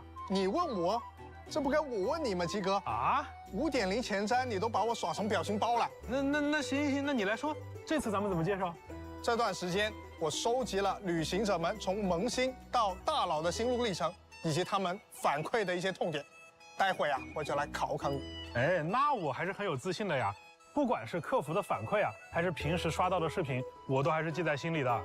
哼，记在心里不等于立刻有办法。导演，咱们直接开始。行，那咱们看看。这回大家都知道的事，我就抢先回答了啊。好呀。首先是每年周年庆都有的福利。 旅行者们通过周年签到活动，可以获得10枚纠缠之源以及启圣之城啊，没错呀。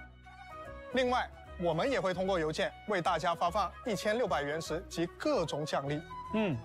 这其中还包含2个罗德卡莱风格的有趣小道具，其中的旋翼浮空气踏还可以支持旅行者和自己的好友共同乘坐。没错，手冲双倍也将在版本更新后重置。另外， 大家期待的周年常驻5星自选活动也即将开启，今年还有一位新面孔，来自道期的梦见叶瑞希，也将加入可选范围。没错，你说的这些都对。今年呀，我们确实准备了这些内容。哼，怎么样？那么接下来我就要正式开始发难喽。哦，接下来才是正戏是吗？是的，我们直接来看问题吧。哇！哦 ，What is this？ 你这是有备而来啊！ 你看，我总结出这么多痛点，这些啊都是玩家在萌新阶段比较关注的。这么多。These are early game complaints. So people that are early games. So this audience would be like Bunny. Started playing, can't stop. Complicated character mechanics. I would say that Genshin Impact has a lot of characters. You know, there's a lot to look at, a lot to learn, a lot to read. Leveling is too slow. Yes, adventure rating leveling feels really slow. When I was leveling up at adventure ratings, you just get these massive rocks up your ass, like halfway through the fucking game. And it'd say, oh, you need to be adventure rating 30 in order to continue to Inazuma. But your adventure rating will be like fucking 21, right? And you've explored all you can. You know, you've looked around. You've done all your quests. There's not a lot of quests left. So there's no... Because, look, I can see that coming new to the Genshin Impact, one person, they could have the argument and say that, well, all of it is written there, right? And if you just spend the time to read all of the characters and put it together, then you can do it. But recently, I started playing Eratus, Lord of the Dead. And even though I read through almost all of the minions that you can get, my team compositions that I make in Eratus, Lord of the Dead, they're nothing to write home about. My team compositions are not impressive nor cohesive, and I had plenty of problems with the enemies that were there. But, I mean, that said, there's no help by the developers up until recently of how to build teams. Like, tell me, guys, anybody here right now, be honest and for real with me. Is there anybody who has gotten zero help? None. And I mean literally no help from YouTube or outside sources or looking up guides or going on Discord and asking for help of how to build a team and improve your characters and whatnot, and what actually can be improved, what's possible, what's reasonable, and you purely and totally got it only specifically from the in-game menus. There's so many. It's very common to get help with it because it is hard. Yes, the information is all there, but reading it and understanding what it says, I mean, yeah, some people might not have the same level of comprehension. Because I'll say it, some characters I can read it and I can get it. I can think, okay, yeah, okay, this character's like a main pyro DPS and whatnot. But like, Bunny is a new player in our community, and we can see how she turns out with if nobody helps her at all, and we like look at her weapon choices and artifacts and stuff, and it might be hard. So, you know, a little bit of help is nice. And Artie says, I had no help. I like playing on my own. Well, Artie, you're really smart though. You don't count because you're too intelligent. All right, you're extremely smart, and I love that. You were able to like put it all together on your own. But this is like just from new people.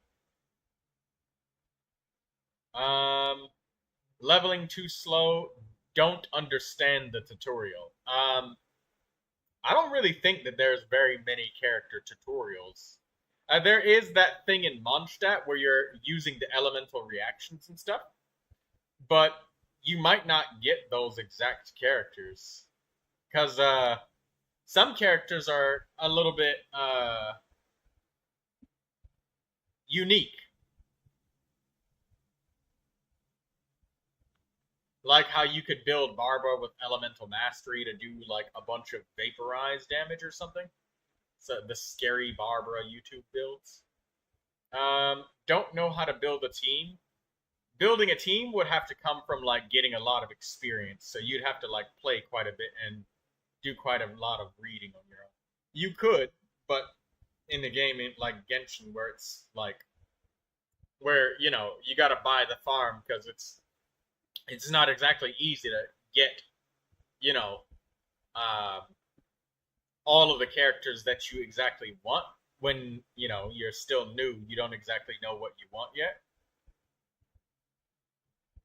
So, like, the fact that those little tutorials in Mondstadt, I didn't think about it until now, because Artie actually mentioned this to me earlier, is that there is a little bit of tutorial in a domain there. I don't think anything particularly prompts you to go specifically to that domain. I think you just kind of come across it. So, I mean, there's a chance that some people miss it. And I've seen some of you guys' worlds when I've joined that there's some of the single-player domains that are still not done, even in, like, Sumeru in your worlds, because it's a lot.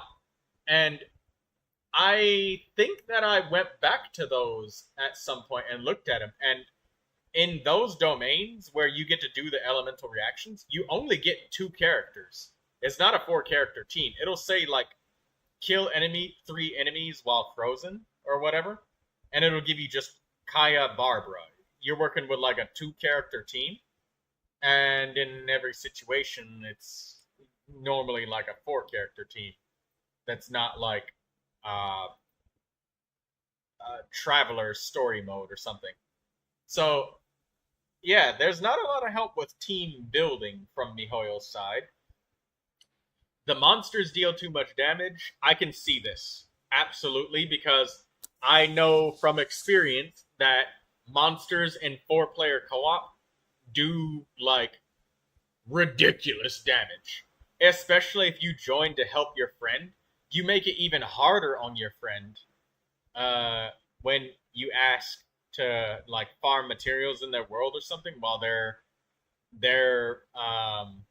going around the world. doing their quests or exploring or whatever, when they gotta fight with 2 characters, oh my god, it takes so much longer, and then the monster's doing more damage, it hurts. A lot. Lindsay said I found a good attack room. Ah, that's for Honkai Star Rail. Lindsay Daydreamer says, Artie says, true, the skill descriptions could be better. Yeah, some skill descriptions, they're so wordy that, like, I'll read it and think, I don't understand what this means. So I will have to, like, take the character, go out, and actually use the skill to see and understand what it's talking about. The English is very proper in it. It's just that sometimes it's like the Natlan character descriptions can get pretty long. Cooperative gameplay, yeah, co-op is really discouraged too much. Like, new players will invite you to their world to help them explore and stuff, but then you join their world, and then suddenly a Meta Churl is literally fucking body slamming them, when before they could, like, kind of take on the Meta Churl with, like, Amber and the Traveler together. They could probably take one down, but then you join their world, and it's like seeing a WWE wrestling match. Artie says, don't forget about some of us not speaking English natively.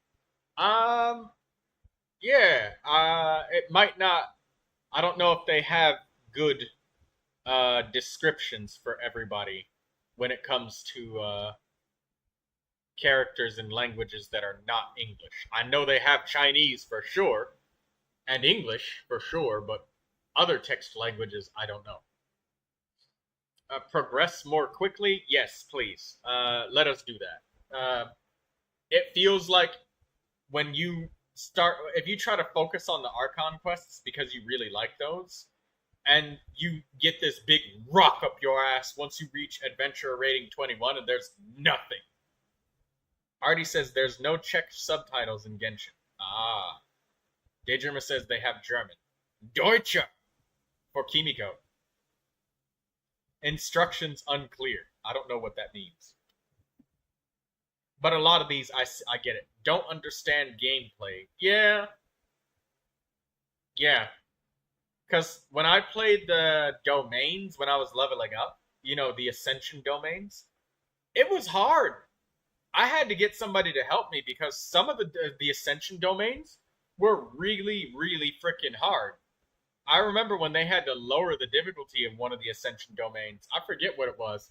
I think it was the Ascension to Adventurer rating 45, maybe? I don't know. And then there was one that was way lower, too. And it was really fucking hard. I was trying as hard as I could. I even went out of my way to use, like, potion buffs and everything. And I sat there trying so hard to clear it, and I couldn't. It was too hard. I had Kaya leveled up with his sword. I had Sucrose. I had Barbara, and then I had Shungling. And it was just so hard. I even farmed it to, like, get my energy up and then use Adeptus Temptation food and the damage, elemental damage bonus. And I still couldn't clear it.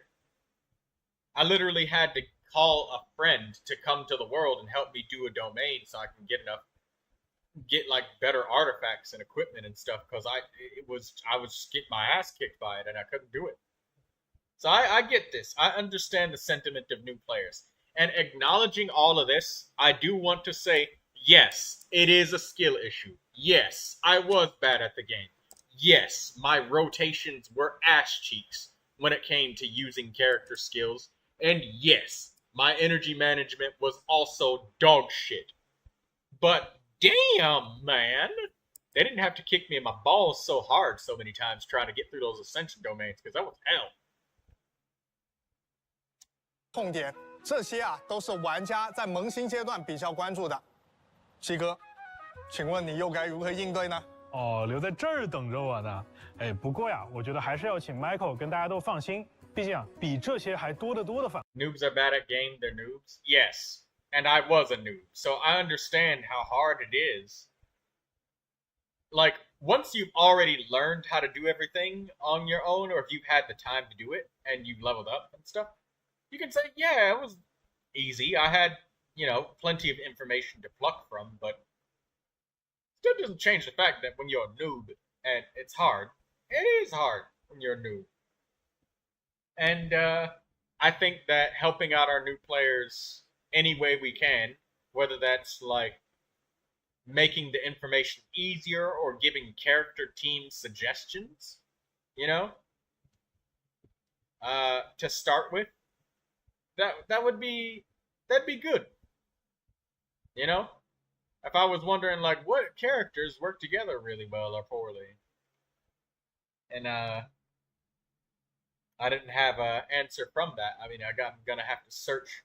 I'm gonna have to outsource that, and I'm an old gamer, so I like tutorials, and I'm in the camp where I say that if the developers fail to explain the game to their players, it's a failure of game design. So, help our new players out. 反馈我们也都已经注意到了，相对应的呢，我们也准备了一批优化，也请导播之后加上来。Michael， 看看你的设备上现在多了些什么？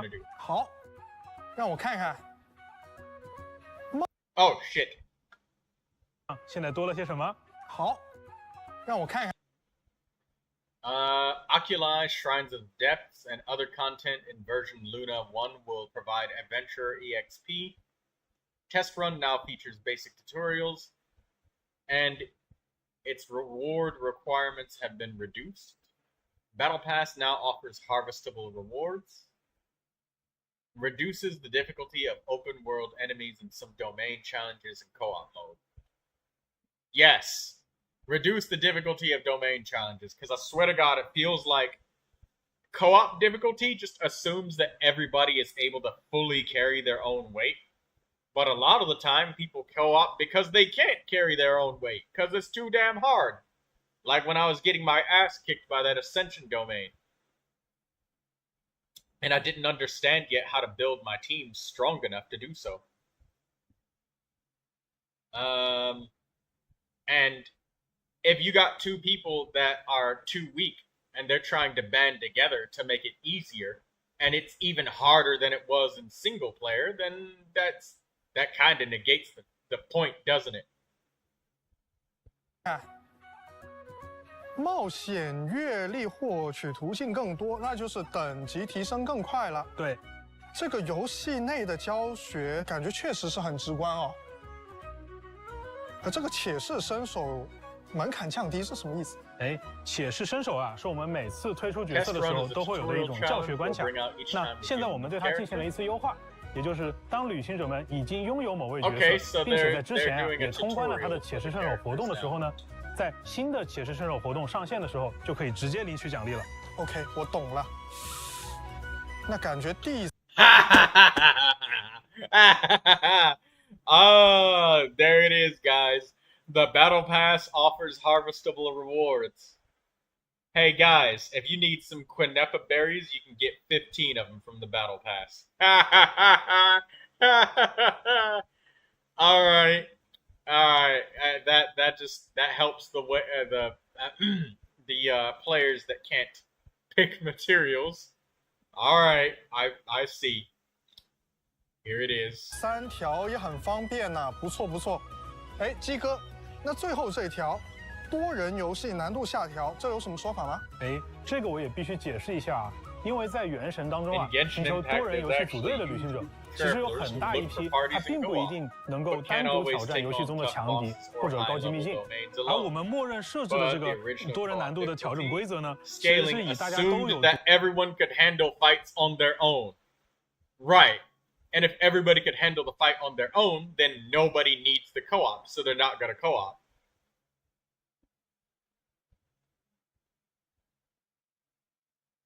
独立挑战的能力为前提的，那这就会导致他们在联机抱团取暖的时候啊，有时候会遭遇更艰难的战。Daydreamer, you can never stop me from taking the crystal flies. Come over here and stop me. Do it. I'll suplex you. 战斗情境。因此，我们在新版本之后呢，下调了大世界以及部分材料产出秘境的联机难度。哎，确实啊，过去呢，我带同事过本的时候，偶尔也会小翻车一下。哦，原来你也有这种情况。是的，但现在的话，带同事过本就更有效率了。哎，等等，我好像被你带跑了，这才说到哪啊？继续。那接下来我就要为和。This one's for my old timers in Genshin Impact. Cumbersome resin consumption. Yep. Artifact optimizations. Give us loadouts. Character leveling is really slow. Yeah, it is. Characters wait like months. Not enough materials. Yeah, there's not enough crystals in the game. I need more of those so I can get everybody to Ascension 6, you know? They need to kind of adjust the amount of crystals that you get from world bosses because there's just not enough crystals. Heavy burden. Yeah, there's a heavy burden with this farming. It's a lot. Crafting bench optimizations. I don't know what that is. Hello, Kimiko. Today in Arlecchino and co-op because alone she would be too strong. We needed to do it twice. We were too weak, but we did it. Give us more materials. Yeah, look at that. See, Daydreamer? Look, not enough materials. I need more crystal flies. See? Look, right here. In the program. Now, I don't want to hear it anymore about you guys telling me that I'm hoarding. Reduce the amount, man. 6 big gems is insane. Yeah, either that or give us more gems. Because it's just not enough. We need, like, a domain or something that can give us specifically Hydro, Dendro, Geo, Cryo, Animo, Pyro, Hydro, crystals. Specifically just crystals. A way to get more of those without wasting it on bosses. Not enough inventory space? Yeah, right here. See, I told you guys. Look at that. Lindsay, Daydreamer. Not enough inventory space. Not enough materials. There it is.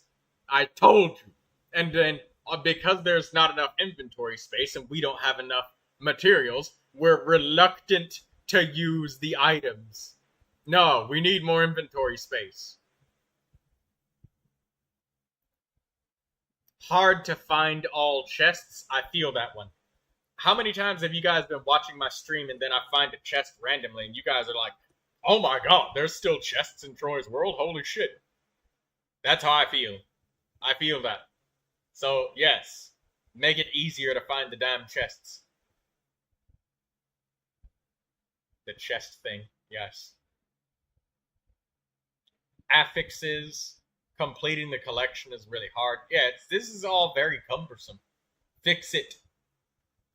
我一样的老玩家说说话了。好呀，其实我们玩了好几年原神，期间也遭遇各种大大小小的问题。相信这些问题啊，我不说，你心里都应该有数。那对于我们这些老玩家，你又准备了哪些惊喜呢？哎，那对于老玩家而言啊，那我当然也等一下，我还没说完，我觉得还得单独再提2个事儿，单独要提的是的，很重要。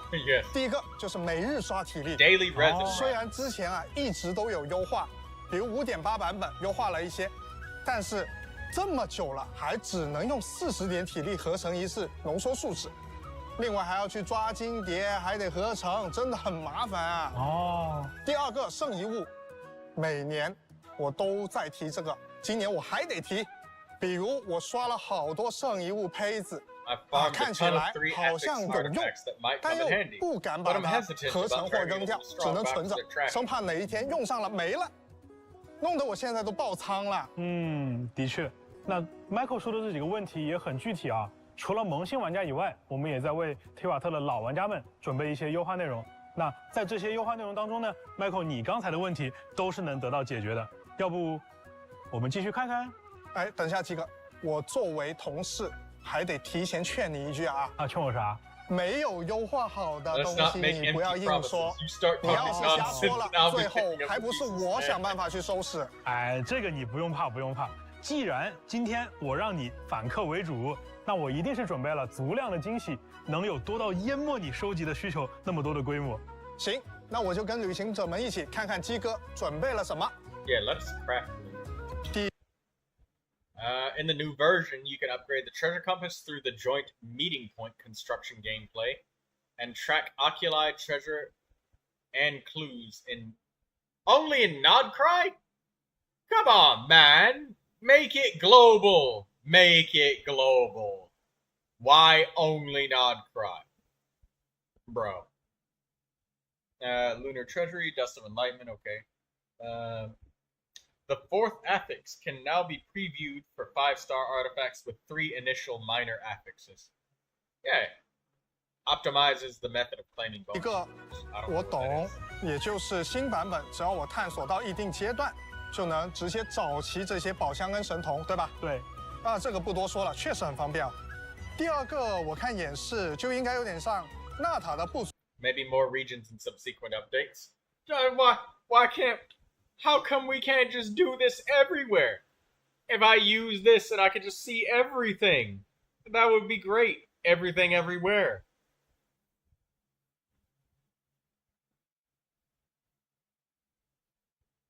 I like that. I need the compass in Mondstadt. Yeah, look at this. This is great. I like this. We need it everywhere. Everywhere. Come on. Everywhere. 确实很方便。第二个我看演示就应该有点像纳塔的部族秘藏，这个也很不错。毕竟启圣之城对我来说呢，肯定是比诸圣之窗更珍贵的。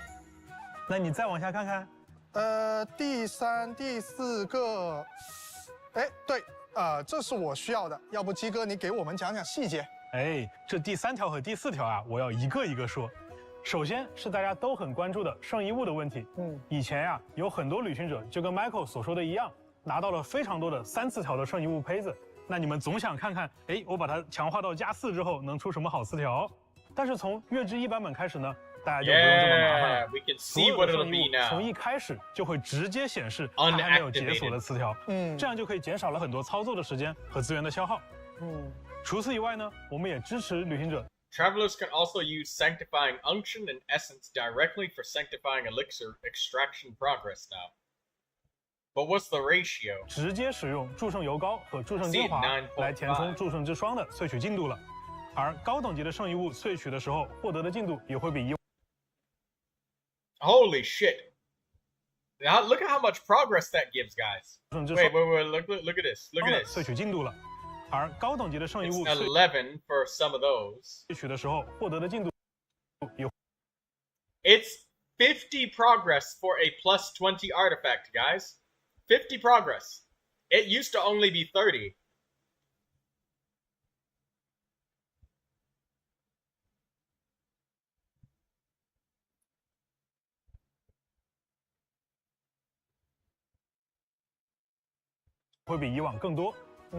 And it used to be really bad to use 30. So you had to use tons of +4 artifacts to get your stuff. So now you can use 2 +20 artifacts, and that's 100. Because before he gave it 11. So 50. That's nice. What would be the math on that then? Because one level 20 artifact is 270,000 XP. So let's look back. Wait. 旅行者直接使用祝圣油资源的消耗。10,000 is 2 points of progress. Wait, so hold on. If 10,000 is 2 points of progress,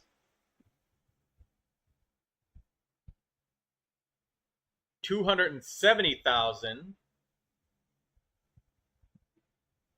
would be what? 54 points of progress. So it's a tiny bit more worth it to use Sanctifying Essence. So guys, if you're looking for the math on it, roughly off the top of my head, it seems like Sanctifying Essence is just a little bit better. Because 270,000 XP worth of Sanctifying Essence. How much is it for XP? Is it for a level 4 artifact? I don't know. They didn't do it in here. but just comparing between using a level 20 artifact and then just using the raw XP, it seems as though a level 20 artifact is exactly 50, whereas giving it raw sanctifying essence, it's level 54. And also keeping in mind that you have to spend money to level up an artifact to level 20, so yeah, there's that. So you have to spend money to get an artifact to 20.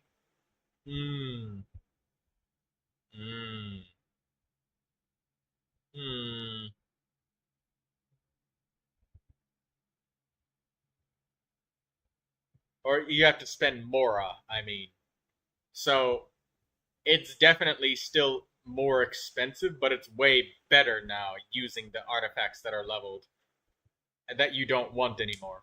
But than it was before. But level 4 artifacts are better value than level 20, right? Raw sanctifying would be better than any leveled artifacts now? I'm not sure, because I need to see what the level 4s are. But comparing level 20 to just raw essence is way better because it doesn't cost you Mora leveling up an artifact. You can literally just direct XP dump. 除此以外呢，我们也支持旅行者直接使用祝圣油膏和祝圣精华来填充祝圣之霜的萃取进度了。而高等级的圣遗物萃取的时候获得的进度也会比以往更多。至于第4条，也就是 Michael 你很关注的领取多倍奖励的手段优化。首先呀，在新版本更新后，我们在各种兑换奖励的场合，现在可以直接消耗40点数值领取双倍奖励了，并且在此基础上。 浓缩树脂的配方要求也从40点树脂变为了60点树脂合成，也就意味着它可以直接兑换3倍的奖励了。除此之外，还有一条，也就是浓缩树脂跟金蝶捕捉龙的配方也有了更便捷的获取途径。在此 ，The formulas for condensed resin and crystal fly traps are now easier to obtain. That's nice. Before you had to get your leeway reputation up. Oh, look, guys, look at that. The diagram for the NRE, the thing that you can use to eat food in the middle of combat, the crystal fly trap, and the boon of the elder tree, so we don't have to do Sumeru reputation for that. 200,000 Mora, though. Sorry, Hiccup, that's going to be a little bit rough getting. Good thing I already have them. But I like that. Condensed resin, they made it easy to get. We don't have to get them from the reputation vendors anymore. New players can literally just get it right then and there. 浓缩树脂跟金蝶捕捉龙的配方也有了更便捷的获取途径。在此之前，你应该还记得它们是放。You probably remember they used to be unlockables in the reputation systems of 2 separate cities. 在2个城市的声望系统里的。对。 那最后还有一条是，我们可以直接在奖励结算界面使用原石快速购买树脂来领取3倍奖励了。好啊，这样我以后就可以少很多麻烦，消耗树脂也变得更方便了。So that means, guys. 优化很好。So with these new resin costs, guys, that means we can condense resin for like almost 2 days in a row, because we can condense 60. 180 resin for 1 day, and then another 120 resin again for the 2nd day. So we can save up 300 resin worth of condensed. Using Primo Gems instead of resin? No, thank you. Yeah, that's too much. I don't like they're putting this stuff in the menu, man. It's so easy to misclick. Can be used 6 times today.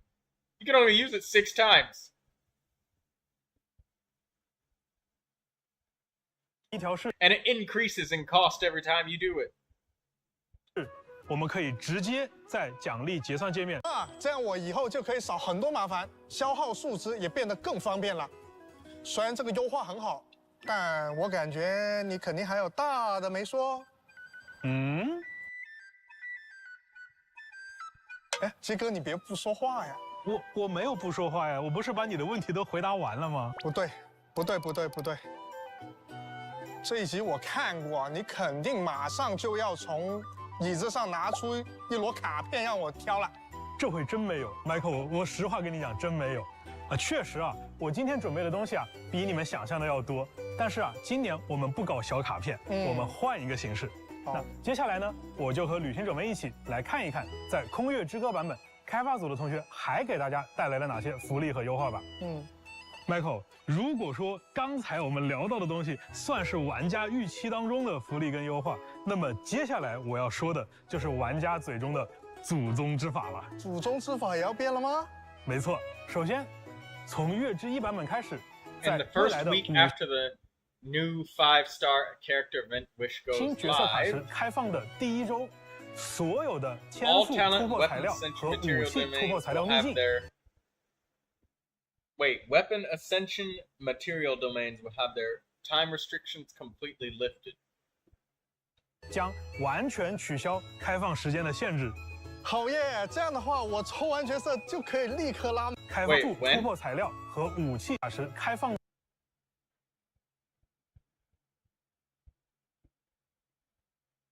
The new 5-star character event which goes live. So this is only a one-time thing, and also, wow, look at that.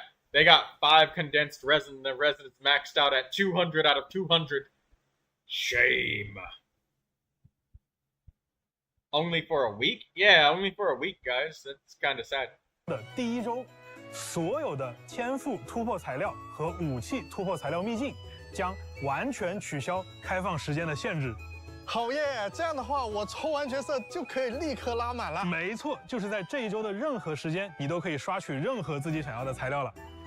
还有另外一个好消息，旅行者们在领取周年自选5星角色的同时，我们还会同时奉上所选角色的直升60级材料。Michael， 你还记不记得啊？之前我给大家承诺过，就是这个自选5星啊，是一个每年都有的奖励。是的，但是这里有个问题，那就是对于很多后续入坑的旅行者啊，如果没有赶上这次周年庆，就会完全错过这个奖励。确实是哦。对，所以这一次为了让新版本期间刚刚入坑的玩家也能够顺利获取这些角色，这个自选5星活动的开放时间呀，也会做相应的动态优化和调整。具体的详情呢，也请大家去关注后续的官方公告。好耶！那可以说未来任何时间都是入坑原神的最佳时期了哦。是呀。不过鸡哥啊，我觉得虽然这些都还不错，但像我这种全勤的玩家来说，感觉也还好。确实啊，对于全勤玩家而言，你基本上都能拿到，对不对？好，那接下来的内容就没有这么简单了。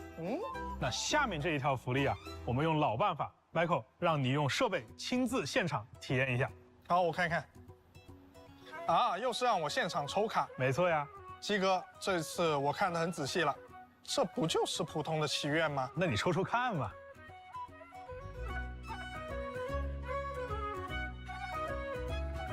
哎，我抽到了梦见月瑞希。哦。哎，不过这个角色我已经抽满了，这不相当于5折抽卡吗？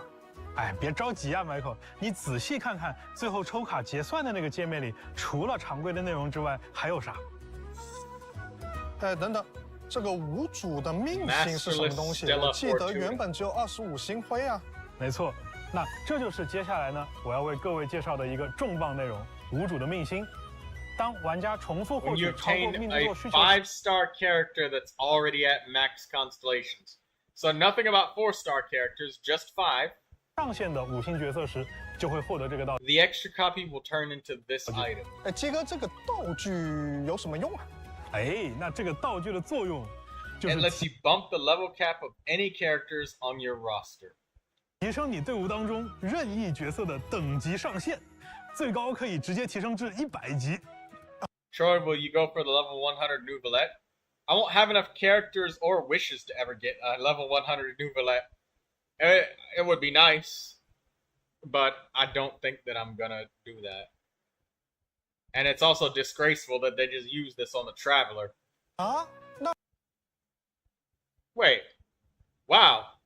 The base statistics on the Traveler is kinda shit, isn't it?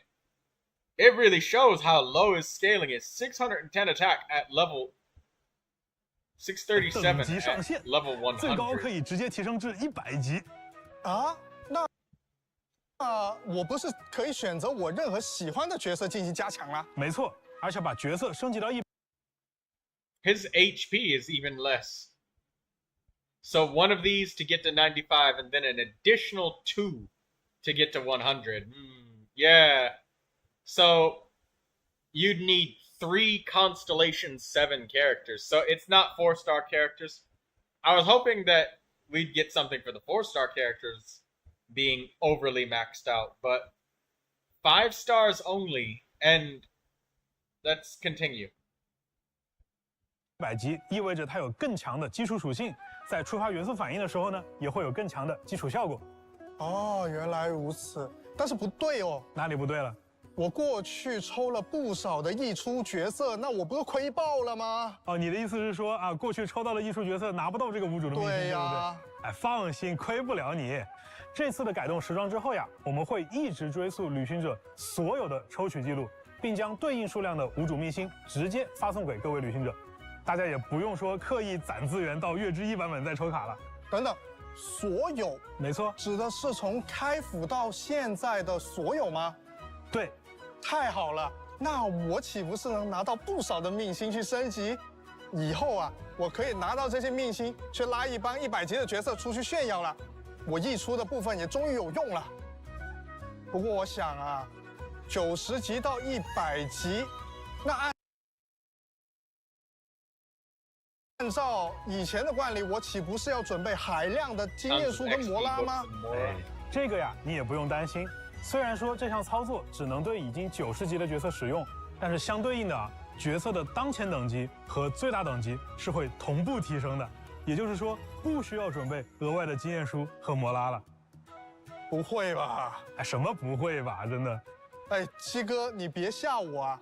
我觉得比起去年呢，今年的福利和优化力度好像是更猛了。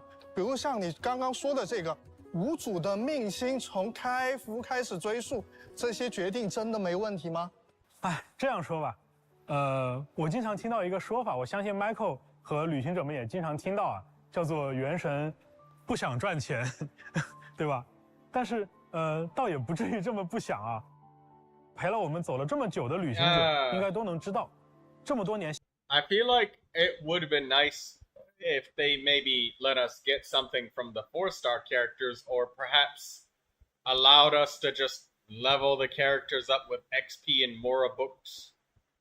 XP books and Mora if we wanted to. That would be nice as well. If we could level up to 100 like that. You know, a level cap increase for the characters. But the only way to do that is Constellation 7 on a 5-star character. And no, I don't think that there's any sane person who would pull on a character banner that they already have Constellation 6 up on a limited character. It would just be failing your 50-50s over and over, and that would be the plan, is that you've had enough failed 50-50s to be Constellation 7.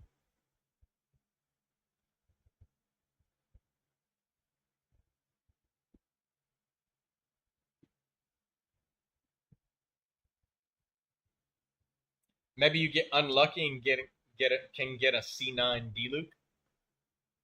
Maybe. But I don't know. That's I in my brain I was like, oh, maybe 4 stars getting the constellations, getting too many can give us some of this masterless Stella Fortunas as well. But no. So I mean, I would like to get my Neuvilette to level 100, but you can only do it with Constellation 7 of 5 stars. I was of the brain and mindset that maybe 4 stars as well, because that's something that would be more reasonable for people to just get Constellation 6 of. There's plenty of people that have C6 4 stars that they've gotten duplicates of, but I don't know a whole lot of people that have Constellation 6 5-star characters. That's a lot. Bye bye, Kiwi. See you later. Different type of Fortuna for 4-star and 5-star would, and people would complain less. Just give it Master Stella Fortuna regardless, that you can use on either, because I mean duplicates suck. Because if they're not gonna fully remove duplicate characters.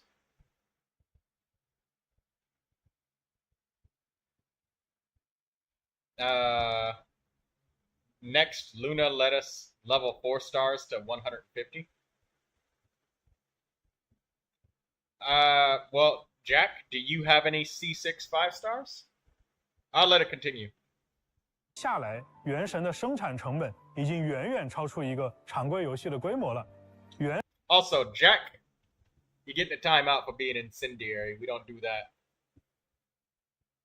That's just instigating.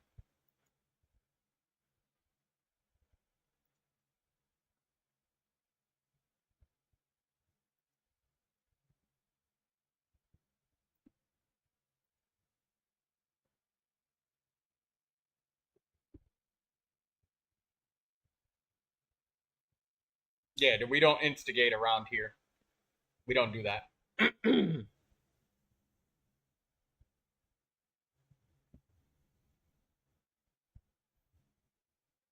I wonder how many of these NCIA will get retroactively. I have no idea. He's probably got like a lot. A whole lot. A whole hell of a lot. So this is what the level 15 talents are coming from, is the level 100 characters. It just makes me feel a little bit sad that I don't think I'm ever going to get to that point with Neuvilette. Like, if you guys see my pile of wishes, over 600 something wishes, that is not enough wishes to get a character overcapped. Unless a Neuvilette banner comes specifically and I wish for Constellation 7 Neuvilette. So just kind of doing victory laps on the character.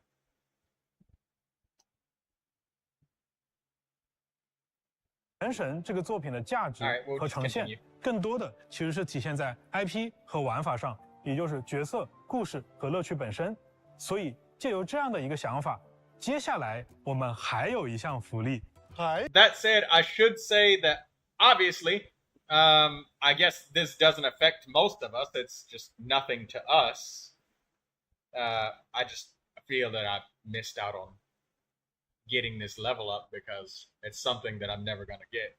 I want it, but the only way I can get it is like wishing on a Neuvilette banner, which wishing for Constellation 9 Neuvilette would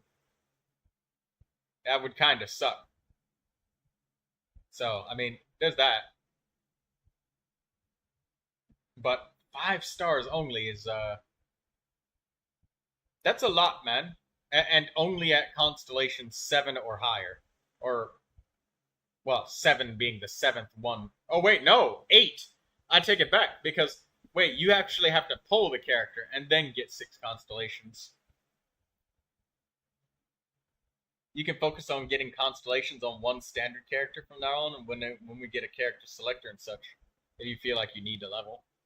Yeah, it's one of those things that's really, really far at the top.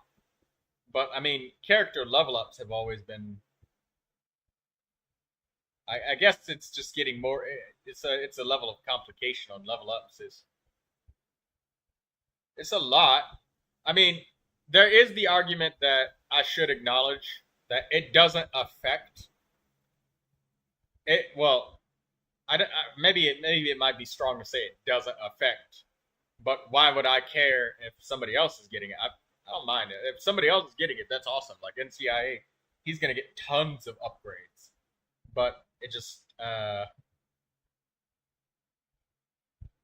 it makes me wonder if they might make leveling up become more complicated in other things. Like, if I need to do a wish to get, like, the character talent levels up to 15. If I need, like, another separate, like, Master Stella Fortuna for that, or how difficult it may become to get level ups for other things that they do, depending on how, you know, how we enjoy or like or use this mechanic or dislike it. It only just makes me think about other things that they may replace that might become harder, more complicated. Daydreamer says, I'm worried about what the future Abyss/Stygian Onslaught will be like after this. Well, I mean, I know that most of us and most players, majority of players, will not, like, clear floor 12 Spiral of Abyss, and most people don't. And also, majority of players will also not, will not clear the Stygian Onslaught. Like, almost, like, 95% of my friends list, everybody just did hard level 3, and then that was it. They got carried on menacing difficulty if they had a friend to do it, and then that was it. So it's definitely an end game for players who have these upgrades and this power level. So that's not where I'm at, and it's probably not a level that I'm going to achieve. I managed to get 36 stars sometimes, a long time ago. Only a couple handful of times. And I know that that is not the norm, not the average. Like, only like 1% of players or something clear floor 12-3 every patch cycle, no matter what, with 36 stars. Like 1%. And maybe even as generous as like 5%, I guess, if I really want to stretch it, but it might be a little bit easy for them to kind of make content extremely hard. Like, you guys see how strong my Neuvilette was? You'd need 3 characters like that for menacing difficulty, and they got to be the current patch characters. And yeah, some content might get frustrating that might not be as easy. But I'm just talking about things that are in the future. But I mean, that's the game mechanics. One by one, things get explored, and if it's shown that players are willing to stick with this, you know, they might release something else, like, you know, the like level 100 weapons that you gotta get. You have to refine it 5 times before you can level it up.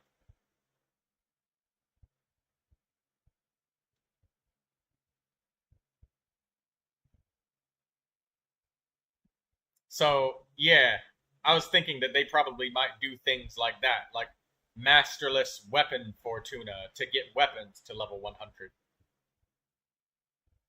Because characters and weapons, the level caps of both of them raised at some point in time, I think. I think the cap used to be like 80 or something, and they rose it to 90.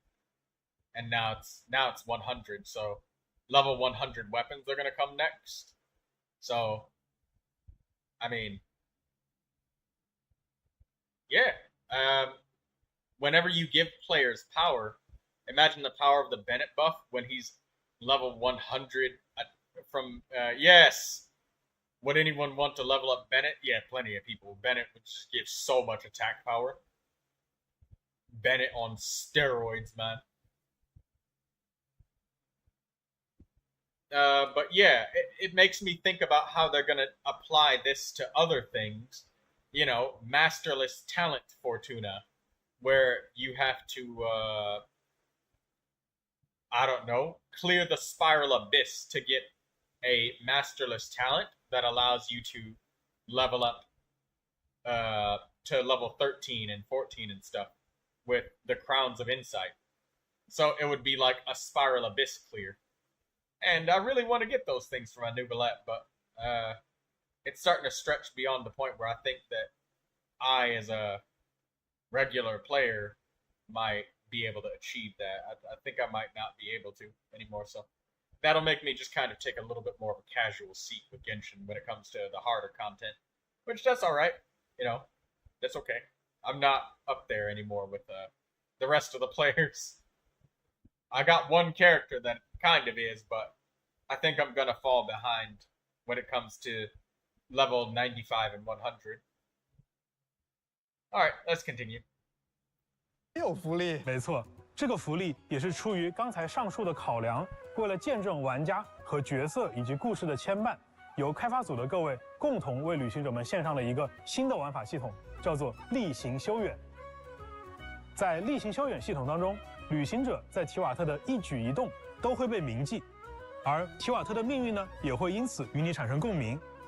这将会允许你和你已经拥有的某位角色之间产生一次更强烈的和你已经拥有的某位角色之间。Oh, look at this. Even the devs did not even the devs didn't pull these characters. Look, they didn't pull Eula, they didn't pull Sino, and they didn't pull Albedo. None of them. Wow. You can select the character from the roster displayed on the right that you wish to obtain a Stella Fortuna for. When you complete 8 weekly training goals for this cycle to temper thyself, okay, you can get the Stella Fortuna. So we can get constellations for characters we want. 产生一次更强烈的牵绊，因此你可以免费获取一颗它的命星。We get Klee constellations. Yay. Bloom, you say. I hear reaction type DPSs win the most. Yeah, I would imagine Bloom Dendro is gonna go burr with this update. Level 100 Kokomi being the meta. Well, I mean, it would make sense because if you don't get a whole lot of stats, it looks like you just get max HP and attack and defense. Just the basic statistics. You don't get critical damage and critical rate. Also, by the way, NCIA, if you do get crit damage and crit rate, that's probably going to throw your artifacts into chaos because you're not going to be at perfect 60% anymore. You're going to have to refarm, NCIA.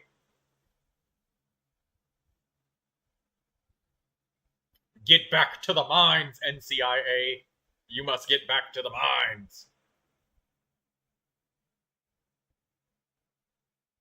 No, you only get the 3 basic stats. What if they'll cap adventure rating to 70? Man, I don't even know if anybody has ever even acquired enough XP to reach 70, even if they retroactively give us XP.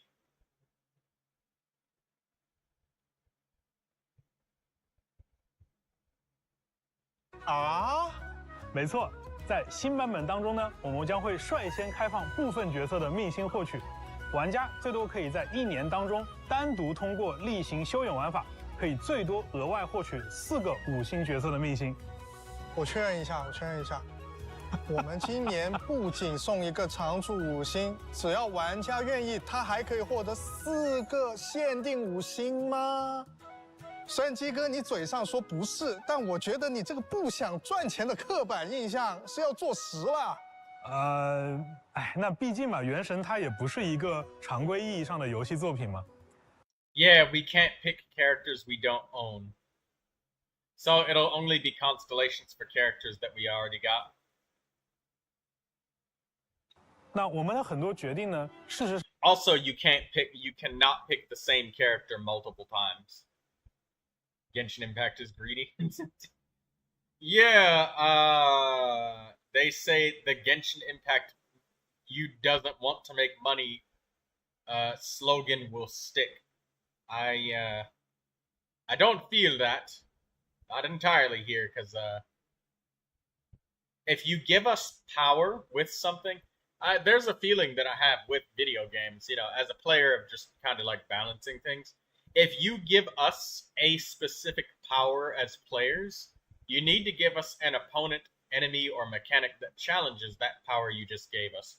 Otherwise, you're just giving the players unchecked power and they don't feel challenged, you know? They feel like there's nowhere that they can take this power that you're giving them and feel like they're being challenged.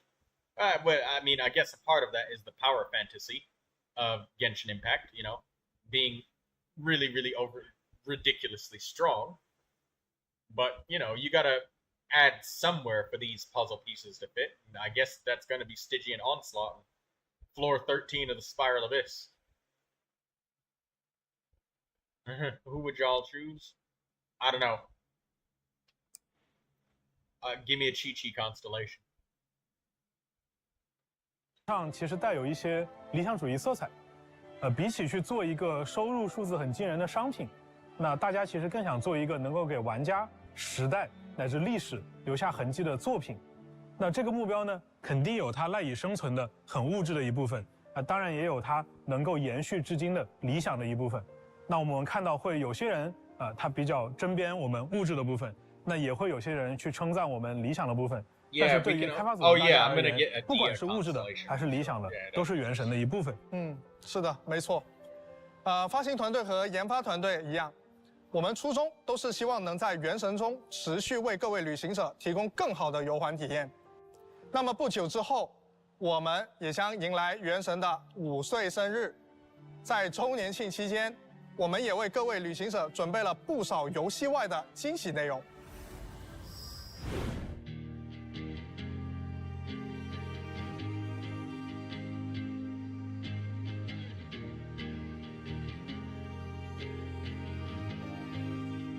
All right, we're back. Yep.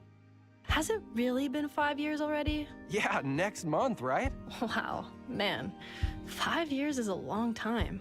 But still, the devs have never stopped looking for ways to keep things fresh. Definitely. But for a newbie like me, it all feels pretty new. That's fair. Oh, and speaking of, Genshin Impact's anniversary celebration is going to look a little different this year.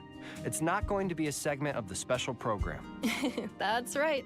The Genshin Impact 5th anniversary celebration is getting its own video this time. So tune in on September 28th to check it out.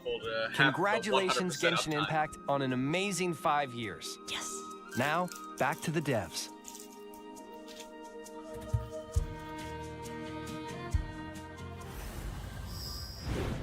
旅行者们，欢迎回来！接下来又到咱们1年1度的品红酒环节了。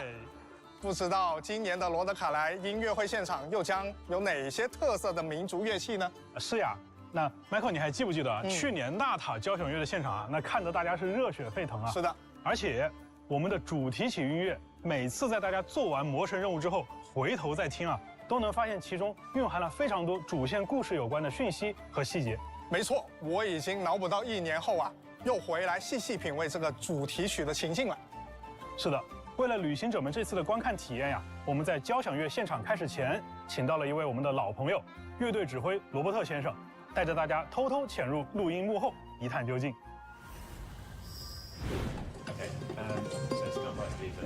Great, so look, we can have a listen to the track.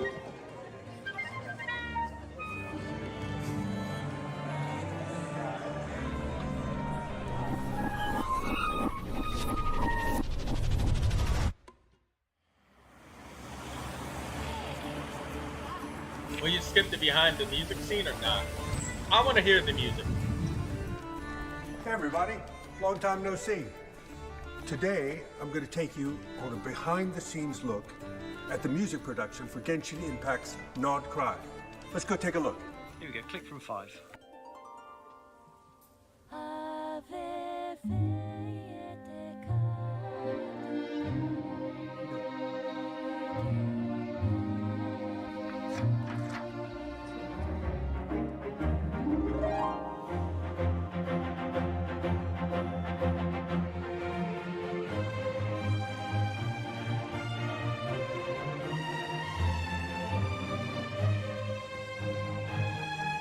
One word, majestic. I love this music. This music is great.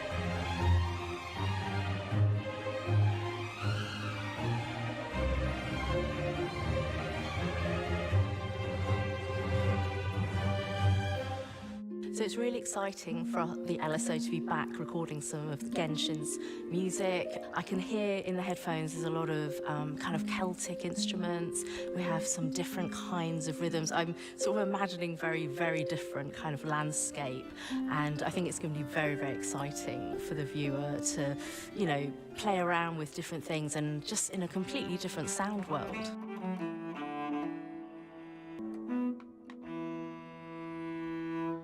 Well, it's very clever clever writing. These soundtracks always are. So we've had a lot of kind of exciting, energetic, rhythmic stuff, but we also had some really beautiful melodies. We've got some folk instruments just in our cans at the moment, so we haven't heard those live yet. And we've been playing along with them, and there's lots of quite sort of folky melodies, and that's always really fun to play.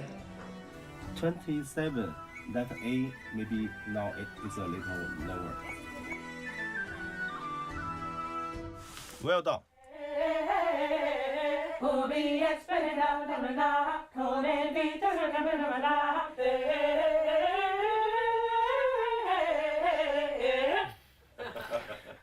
Okay, yeah.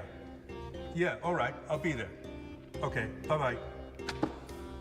Sorry, guys, but I have to go to Snezhnaya right away for some important business. So I'm going to hand over to my good friend and great conductor, Ben Foster, for the live concert.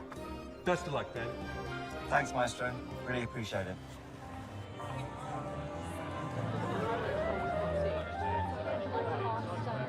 Thank you, Liz. 5, 4, 3, 2, 1. Run the track.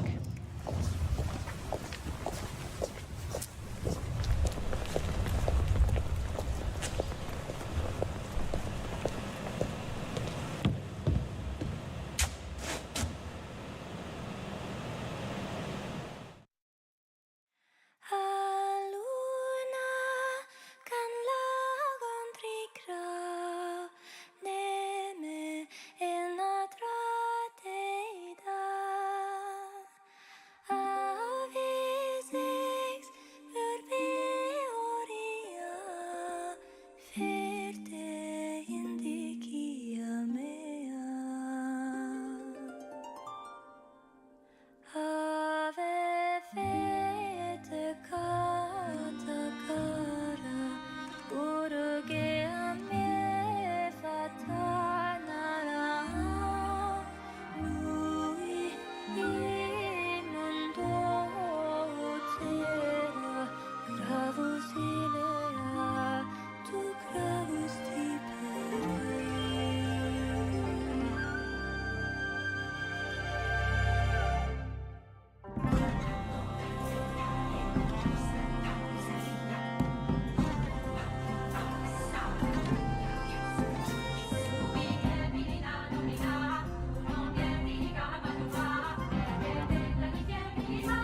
Wow, this music is wonderful. I didn't want to talk during it because it was so nice. I loved it. That was awesome. 感谢我们的 Hoya Max 同学以及现场各位音乐家们的演出。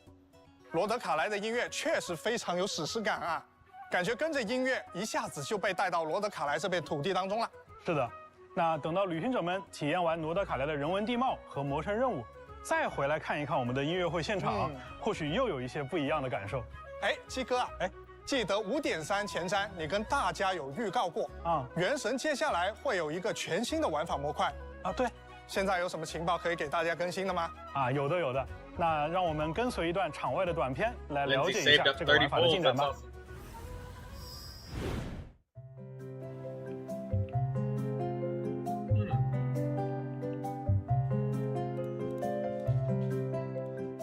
大家好，我是原神千星奇遇设计师、系统策划牛腩。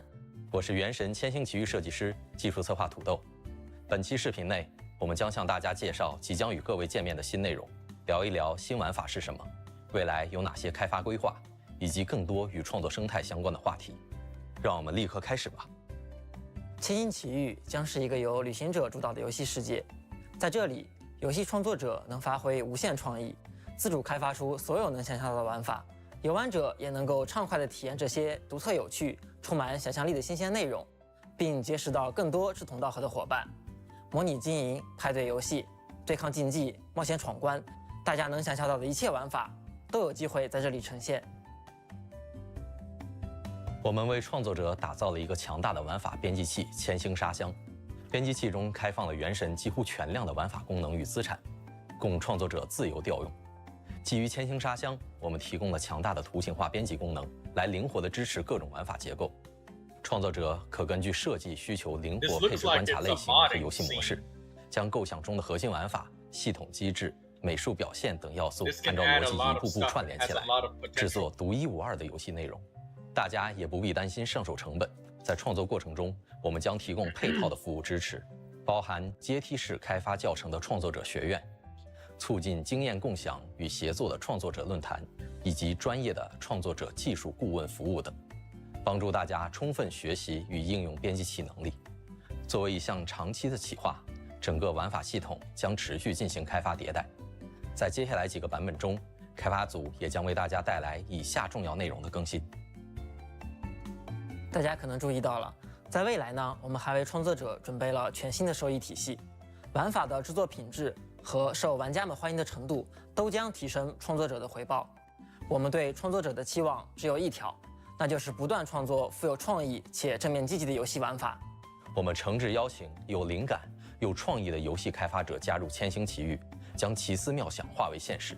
这将是一次崭新和大胆的尝试，一个个源自创作者的灵感火花，或许将开启新的游戏纪元。期待与大家一同前往探索充满无限可能的全新世界。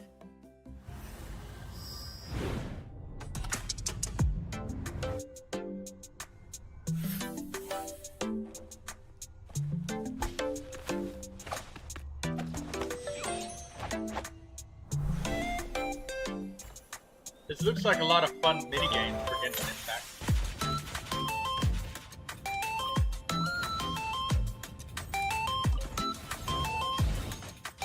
Tower defense.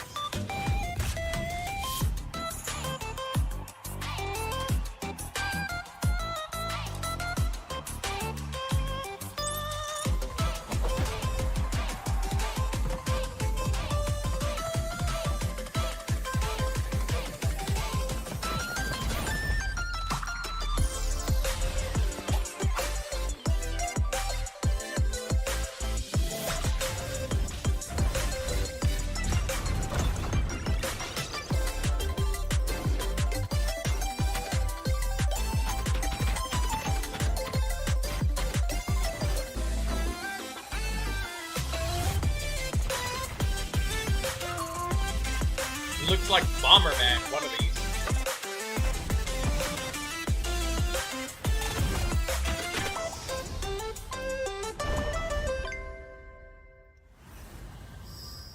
好耶！我现在叫完《原神千星奇遇》，快点端上来。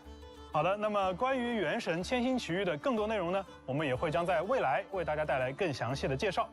无论你是有奇思妙想的创作者，还是想和亲朋好友尽情玩耍的旅行者，都请期待我们的后续情报。这一次真的一口气给大家分享了好多内容，不过我还是想问一下鸡哥，这应该也是很多旅行者也都非常好奇的。我知道我们原神的团队是一直在进化的，那其实每年鸡哥你也会跟 Daydreamer says it looks weird. It looks like a bunch of fun mashup minigames, but NCIA says it's not even Genshin at that point. Well, when you say that, you know, it does bring up the question of what makes Genshin Impact still Genshin Impact, because looking at that, none of that looked like Genshin Impact. It just looked like Genshin Impact's assets were used. Like, it looked like a wholly different game. Like, I can totally see this not working for Genshin Impact, but I'm not going to say that's bad. I would say not working because it's trying to, like, be an expansion or an extension of Genshin Impact. But that would mean Genshin Impact would have to cave on some of their design philosophies. And I feel like this might result in, like, just a wholly separate game being created instead of it being a Genshin Impact expansion. Then I feel like it would just be a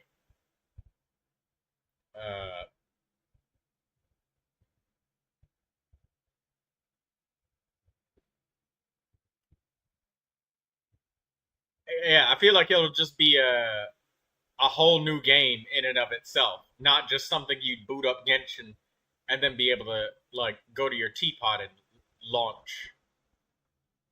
Daydreamer says, for me, it's the gameplay. That's what makes Genshin Impact Genshin. Yeah, I wonder how they'll gotchify it. Yeah, gotcha is a gigantic part of Genshin Impact. And these minigames have nothing to do with gotcha. Like, these minigames don't force you to pull another character. They don't force you to farm substats and artifacts. They don't have daily login stuff. And I do have to say, I personally hate a lot of those things in different ways for different games. But it looks like it's a wholly different entity. It's kind of like that game Operation Raccoon City that said it was a Resident Evil game, but, like, there was no Resident Evil in the Raccoon City, Operation Raccoon City. It was a fast-paced PvP first-person action shooter with quick-time event melee attacks. And it was a team deathmatch game mode. And that was the only game mode. Imagine Neuvilette playing tower defense against Farina. Yeah. We don't know yet. How will this play out? Yeah, we'll definitely have to see when they come out with it. Because I feel like it's not going to work for Genshin. Either that or it'll be severely crippled. And I mean really, really crippled. And then end up just either fizzling out or just breaking off to become its own thing. I could see this something like this growing if they did.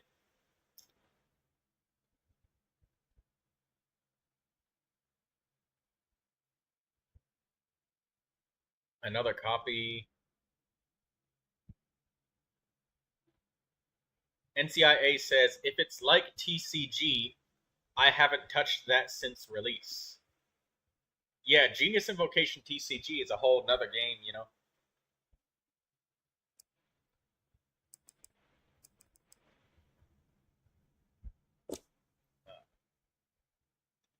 Let me. There's so many chats. I'm trying to read everything. Neuvilette tower defense against Farina. Oh my god, that reminds me of the dream I had with Neuvilette and Farina, says Daydreamer. Artie's like, I don't know if I want to know the details of your dream, DD. They're taking a risk for sure. Looks like it might be fun. What? It was us fighting a boss and Neuvilette yelled at Farina. She's a strange one, but still lovable. Yeah, like some of this, it's very clear that they're still using Genshin Impact's assets. Like the character animations. Look, yeah.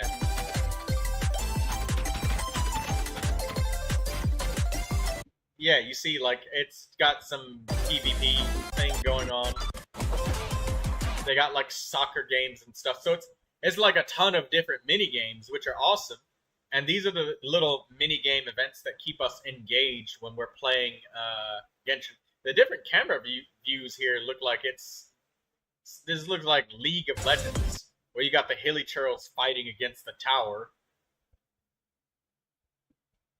And this looks like one of those games where it's hard for them to have a focus. Like when they're selling everything, you could try and make the argument that, oh, well, they can focus on everything and do everything really well.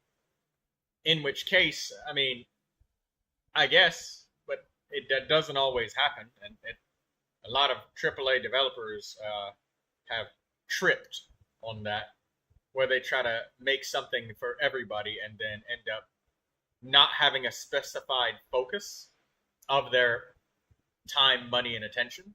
And they kind of spread out to just a little bit of everything. So, like, say a game like this that looks like this, right? This right here.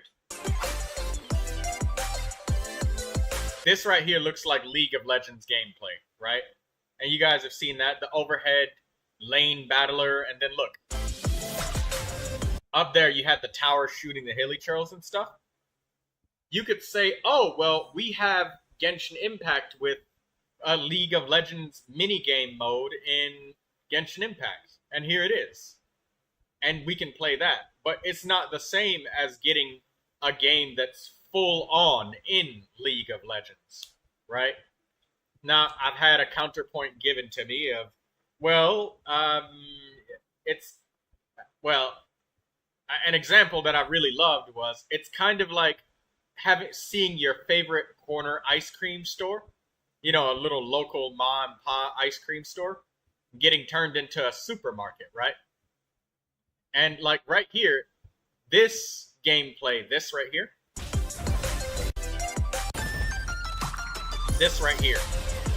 seeing this going on with just a couple of hilly churls and stuff is not going to be as fleshed out as a game like League of Legends that is built from the ground up to be like this, right? More like Clash of Clans or Dota 2 Death of the Ancients 2. Yeah, so games like that, where the whole entire game is this focus, it's not going to be as fleshed out as, you know, Dave's ice cream store on the corner store. Dave's ice cream store is purely and solely of this flavor of ice cream focus, all right? It's not about saying that a supermarket can focus on ice cream just as well as Dave's ice cream store and everything else on top of that too. It's different, you know? A minigame is a minigame, whereas this would be, if somebody wanted to delve even deeper into a game mode like this is just kind of surface level minigame fun. And we saw something earlier, is like, it looked like Bomberman. Where is it? 想化为的灵感探索。 Where is it? Right here looks like Mario Party. Look, it looks like Mario Party. Right here, where you roll dice and walk around the board. Somebody making a small mini game of just kind of spread out little bits and pieces of everything. It's not going to be the same as playing a full-on Mario Party game. Like, look, we saw the dice just a second ago. above their head. Right there. Ah, damn, I missed the frame, but you guys saw it. It was in the middle of the screen right here. There was some dice above her head, and she rolled the dice, and now she's walking forward multiple tiles. Right? And these, I'm not saying that it's going to be a total failure and not fun, but it's different when you have a tool meant for everything versus a tool meant for just one thing. And that game has been, that formula of that game has been refined for like years, right? See? And that's just like Mario Party. And right here, it looks like it's that game called like Overcooked. Artie says the characters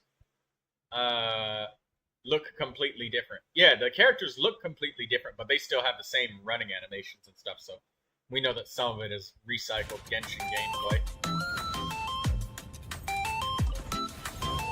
And this right here, tower defense. If we had a tower defense game and it was just a little bit, just a couple of slimes, restaurant management, yeah. It's kind of like comparing a mini game to a fully fleshed out game. And I know that you guys here can probably see that little bit of a sentiment if you played any of these games. How many of you have played Mario Party here? Anybody? Anybody in the chat played Mario Party? Or right here, soccer games. You know, comparing this, just an indie user-generated content soccer game to something like FIFA, right? It's not going to be the same. And FIFA is something that's been in the works for like, you know, over a decade. So this is them kind of branching out to do a little bit of everything. But they're not going to have like it fleshed out. Not Mario Party, but something like that. Yeah, so that's what I mean, is I'm not saying that a game can't branch out and games should never change and that things can't improve or be upgraded or experimented with. But what I am saying is that something that's going to be, you know, a little bit of a light user-generated content of light entertainment that can be made between people is not going to be the same thing as a game that's fully 100% neck and head fully buried deep in a specific subject versus something that only scratches the surface a little bit, you know?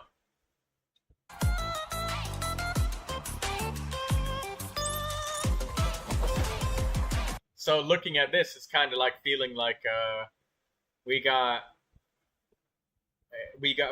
Dave's ice cream shop turning into a supermarket, basically.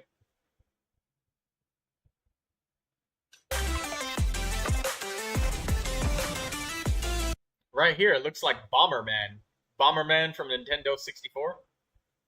Artie says it reminds me of all the event minigames we got in the past. Yes. But the cooking game and soccer seem similar. Yeah, they do. Because, like, you can only use the same 4 ingredients to create so many dishes until you realize that you got to get some new ingredients, you know, to make something different. You got to work with a whole different dish. And we got to focus on it, you know. It has to be the centerpiece of our focus. And we want to really improve on it and upgrade. Oh, yeah, Taco Bell the game. It reminds me of all of the, yeah, Taco Bell aspect.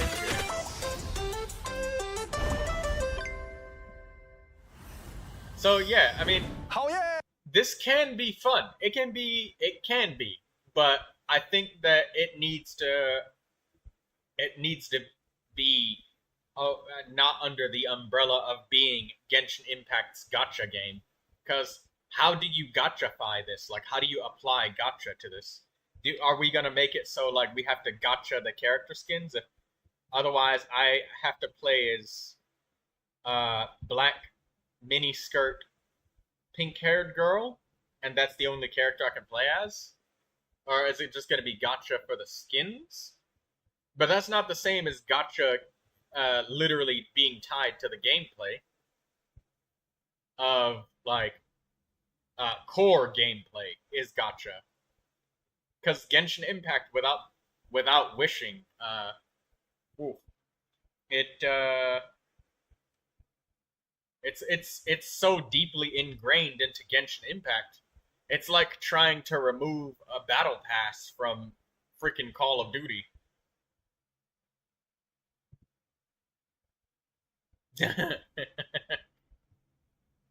Cooking one looks like Overcooked 2, and the soccer one looks like one of those blue lock games in Roblox. Yeah, that's what this looks like. It looks like it's just kind of Roblox or VR chat added into Genshin Impact. But Genshin Impact hasn't... It's a gacha combat game with a story. And this is like Roblox. So, like, how do you gachify that? Is just it doesn't. I don't see it melding or matching. Like, how do you reward us with primo gems and resin and daily commissions and stuff if you're gonna like tie the Genshin Impact formula into that? That said, I'm not saying that I want these things to happen at all. All right, I should probably again clarify that, but it's just I'm trying to see how you would try to meld all of the business practices and ideas from Genshin into this. Like, it's ambitious, that's for sure. And they're a business, so they're gonna pull it off some kind of way. It's just, we'll just have to wait to see whether they land on their feet or on their neck. All right, like, all right, let's play the rest of this. 我现在叫完《原神千星奇遇》，快点登上来。好的，那么关于《原神千星奇遇》的更多内容呢，我们也会将在未来为大家带来更详细的介绍。无论你是有奇思妙想的创作者，还是想和亲朋好友尽情玩耍的旅行者，都请期待我们的后续情报。这一次真的一口气给大家分享了好多内容，不过我还是想问一下鸡哥，这应该也是很多旅行者也都非常好奇的。我知道我们原神的团队是一直在进化的。 那其实每年鸡哥你也会跟旅行者们分享一些未来的一些想法或规划。那作为今年原神变化非常大的一年，不知道鸡哥有什么感受是要跟旅行者们聊聊的？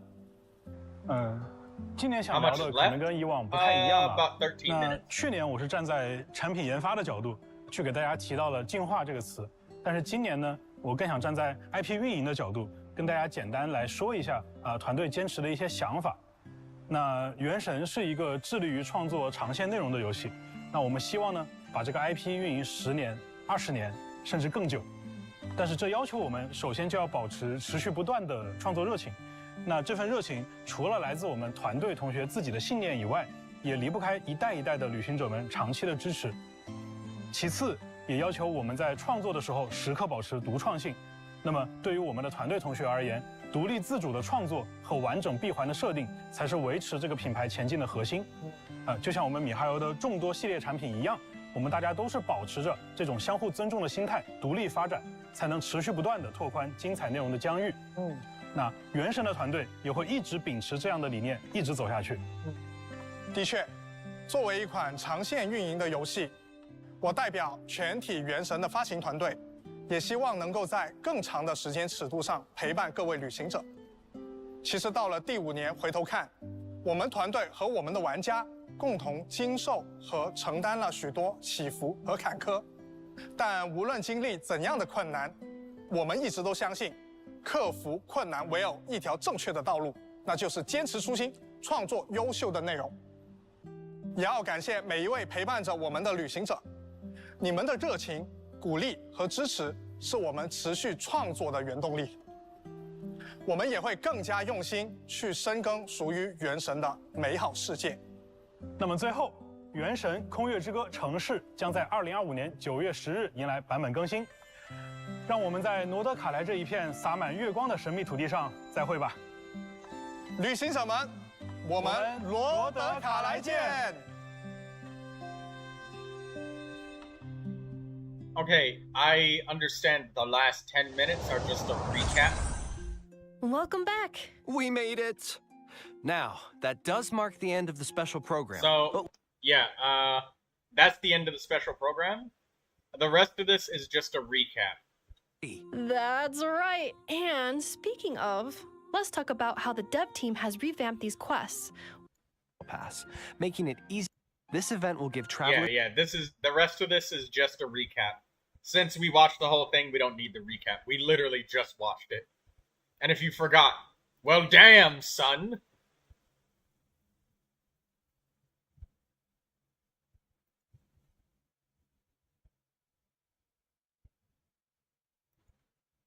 Alright, let me log back into Genshin, and we can... let me just collect some of our artifact XP.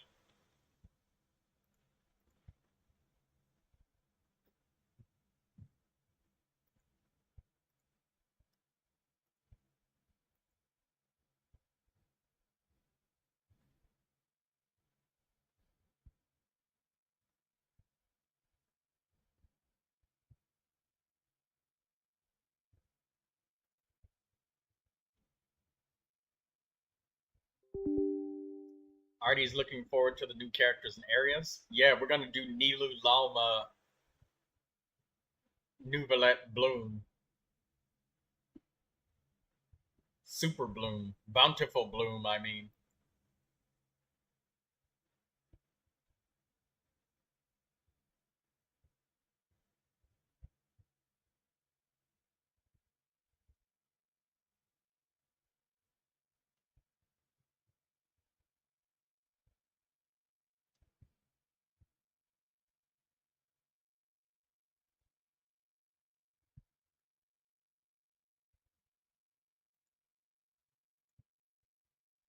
Give me a second, we're launching Genshin. Back up.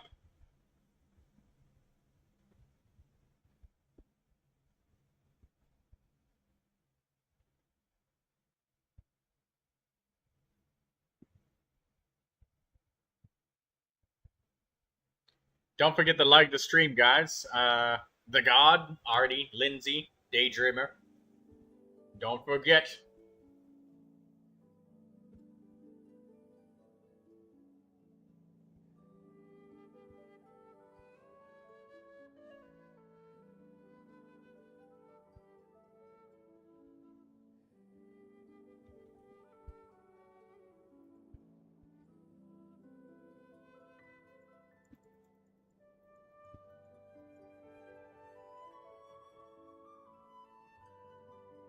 Yeah, for Mualani, critical rate is like stupidly super important. Because she hits slowly and hard, and missing on a single crit is a huge loss. Yeah, I value critical rate more with Mualani than I do crit damage, just for the sake of consistency. Alright, I'll be able to let you guys see Genshin Impact on screen in just a second.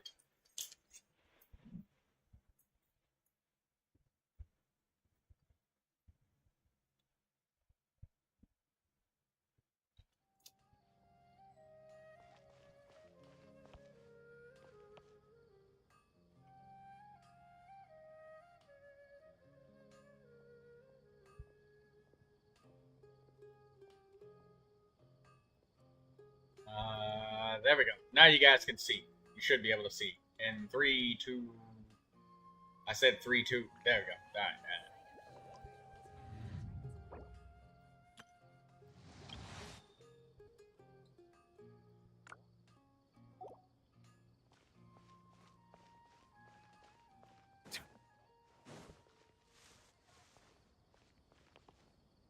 People usually ignore energy for her, but I believe giving her some 150 elemental mastery for vaporized damage is good. Yes.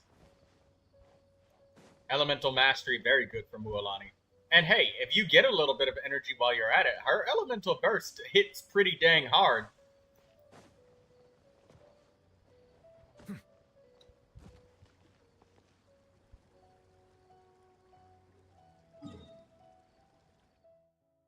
Wind Sith is a great weapon. Artie's giving out good advice for the Mualani.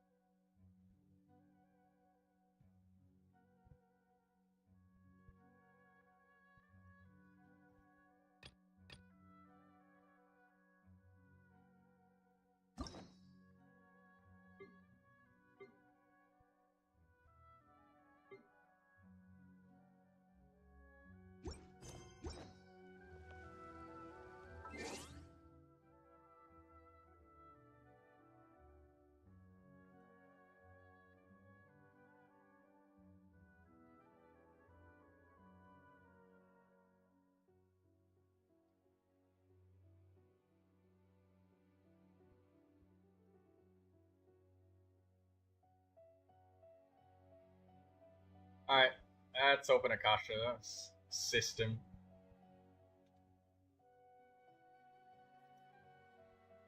Six, 5, 1, 2, 5, 2, 3, 7, 7.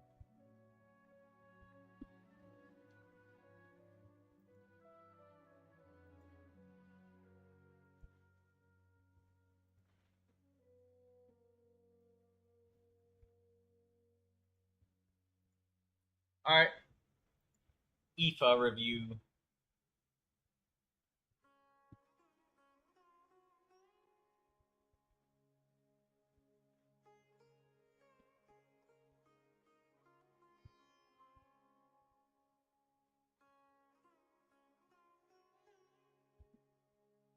Where's your IFA?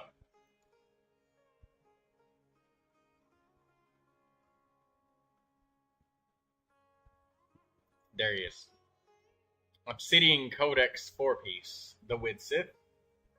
We got attack animal damage and then attack circlet. I'm pretty sure that his most favorable damage output is his elemental mastery stacking, is it not? Because IFA is supposed to be a swirl DPS. So isn't he supposed to have triple elemental mastery? Because he scales off of elemental mastery. So hold on a second.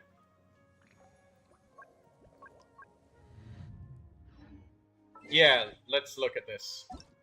Let me make sure by checking in the in-game menu for sure.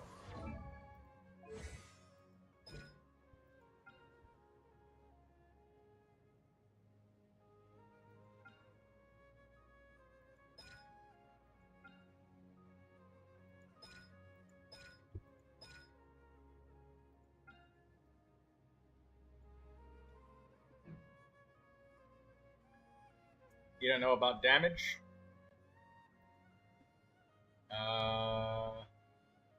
1 second. So here's IFA.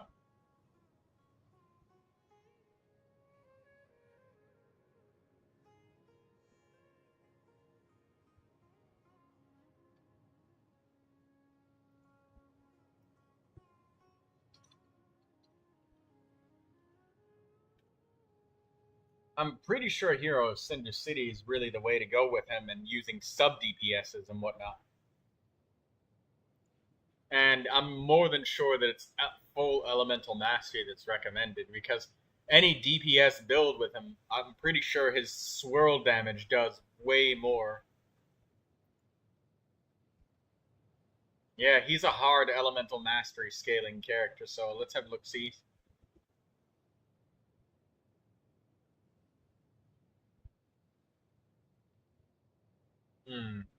Okay, so there's quite a few changes that we can do to your IFA.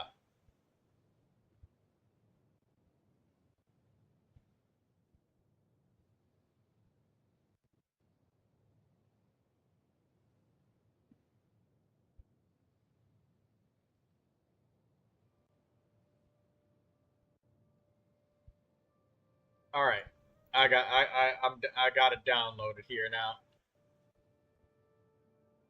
All right.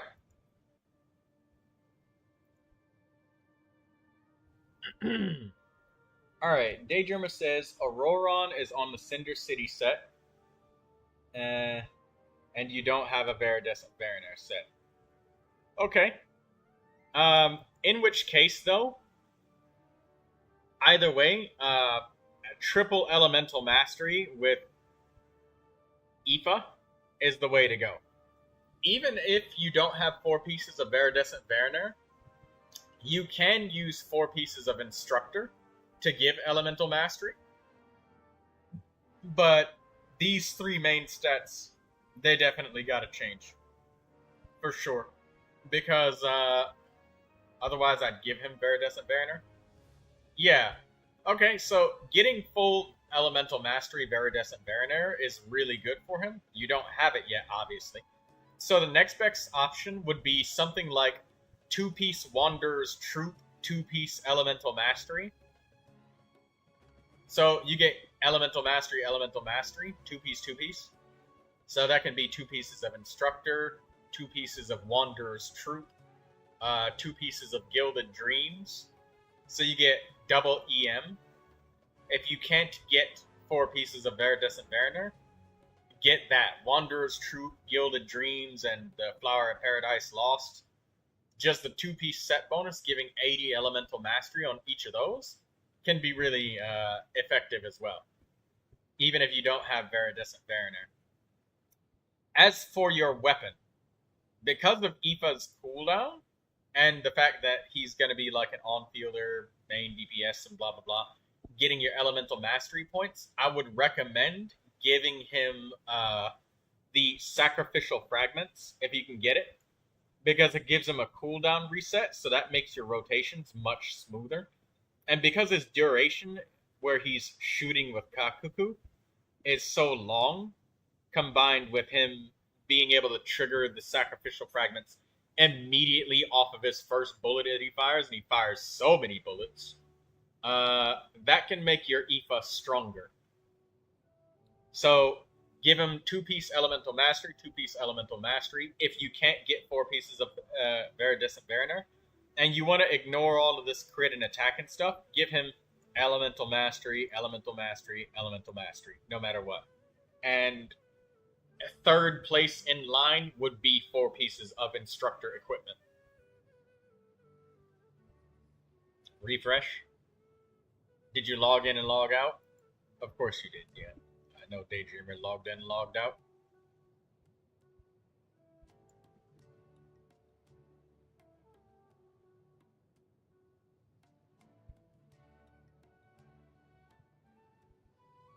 Magic Guide? That works. Yeah, this works. This works better for your Aoife.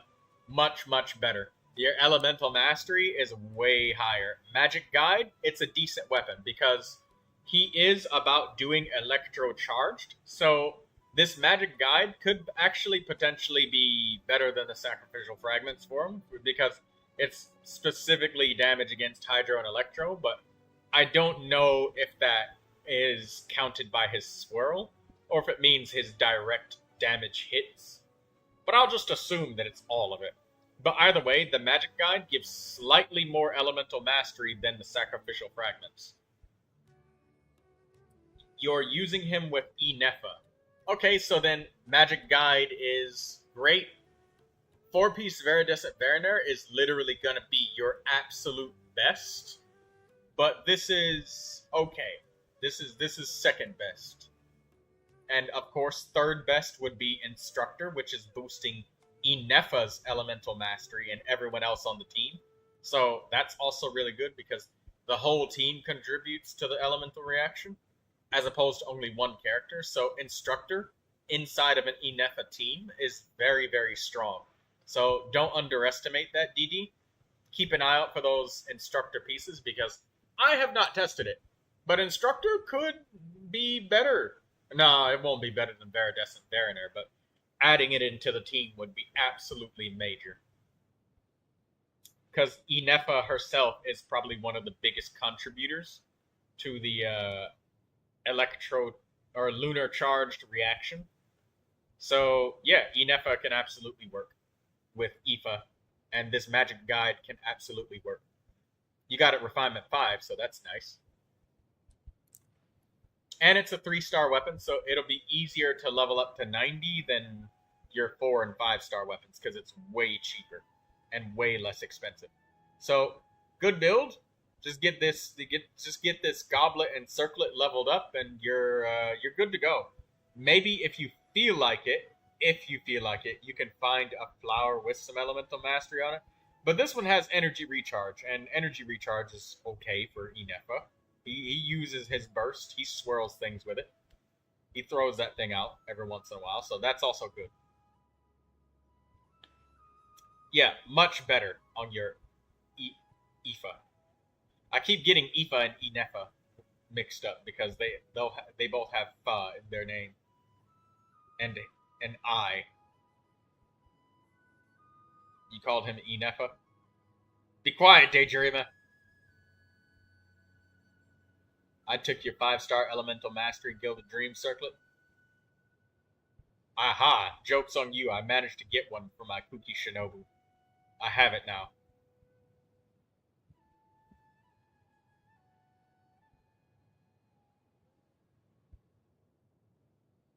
Alright, that's it, DD? Yeah, that's it. This is second best. Definitely an improvement, for sure. Definitely.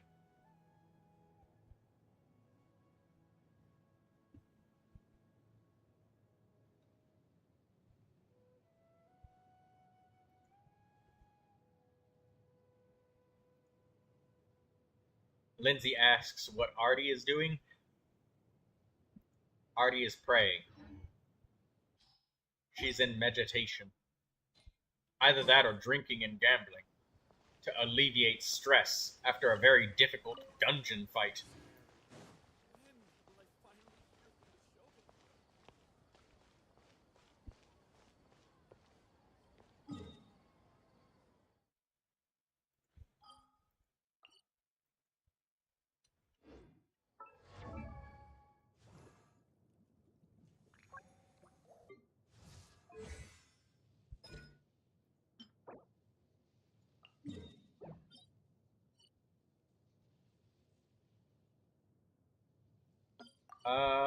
Oh crap, I accidentally put that. Alright, let's go to Natlin and let's do the Natlin artifact route and collect some artifacts.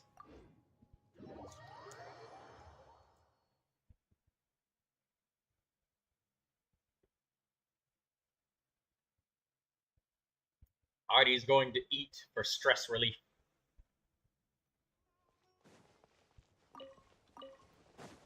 Right here.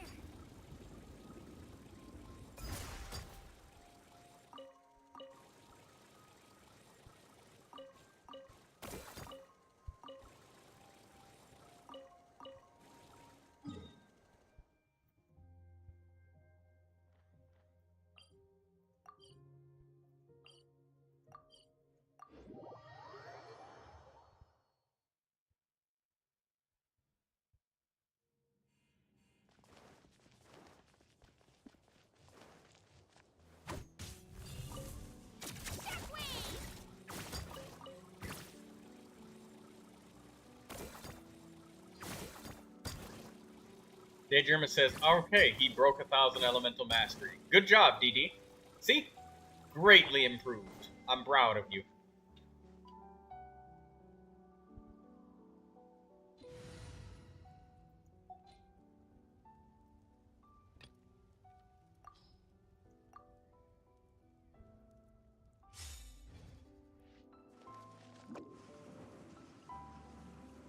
Wrong team of characters has been selected. Accidentally.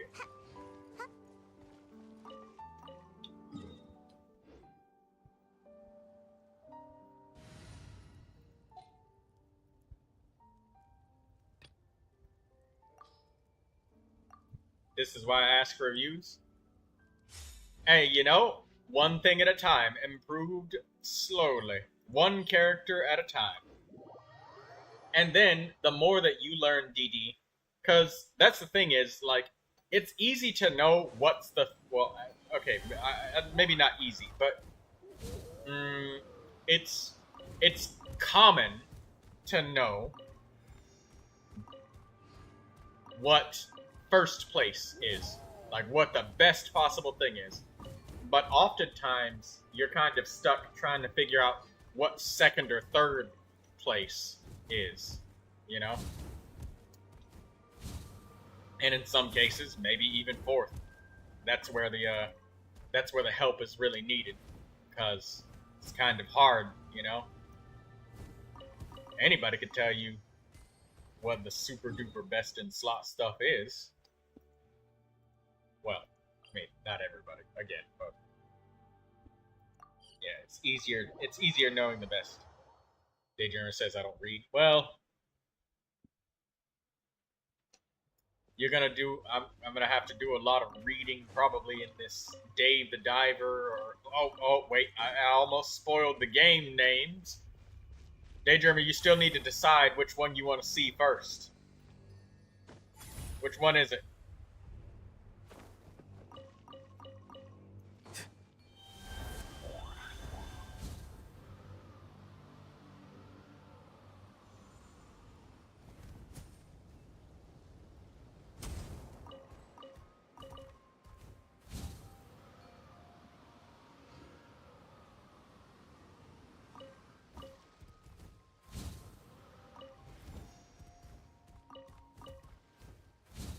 You're thinking about it?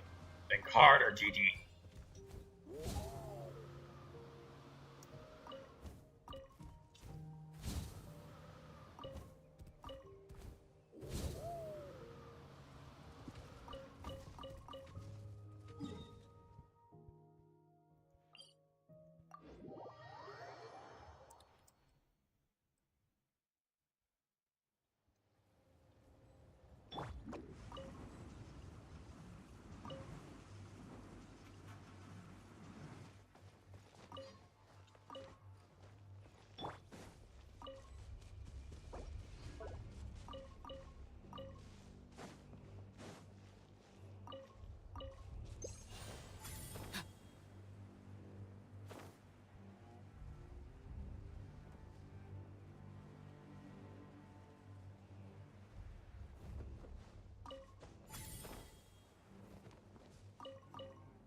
His healing HP, Daydreamer, the HP healed scales based off of Elemental Mastery as well. So his HP healing should be much better. Try looking at that as well. Because it's not entirely about, I'm using a shield. A shield?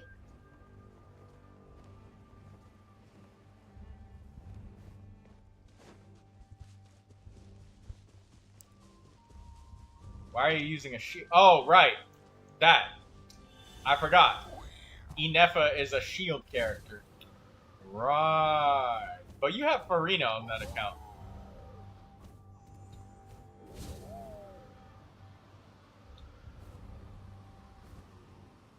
Besides, anyways, though, the swirl damage, having high elemental mastery, Inefa is contributing to the elemental reactions. Elemental mastery is still very important, Daydreamer, in lunar charged teams. You don't want to pull her? You don't have to pull Farina for that. The lunar charged teams, the elemental mastery is important because if Aoife is shooting his bullets and he swirls his hydro into some electro, an animo or a hydro swirl into electro, that causes lunar charge to happen. And remember, look, in the help menu, lunar charged. When electro meets hydro and certain other conditions are met, the reaction occurs and a thundercloud forms. This thundercloud, blah, blah. This damage can trigger critical hits. The damage dealt is based off of all characters who have applied elements during the reaction. So that means if Inefa has 1,000 elemental mastery, and then maybe Inefa has only 100, if Inefa, or no, Aoife of Inefa, fuck it. If Dr. Swirl hits damage with Electro Shield Bot, both of their elemental mastery combines. So that's why having 1,000 elemental mastery with Aoife, Hydro Swirl guy, or Electro Swirl guy, is helpful to the lunar charge damage. Because he still contributes if he's causing some of the lunar charged reactions to happen sometimes. And chances are he does, especially when there's multiple enemies and he's the one swirling the goddamn elements all over the place. So, yeah. The 1,000 elemental mastery If you're paying attention to only his personal damage, that might be part of the issue.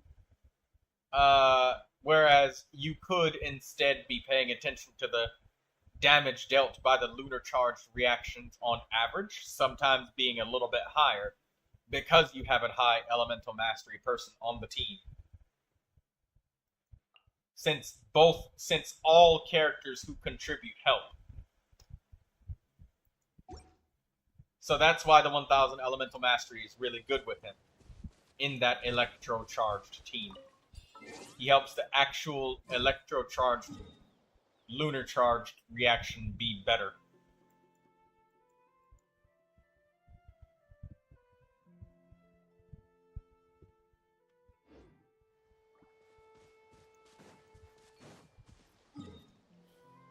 Does that make sense, Daydreamer?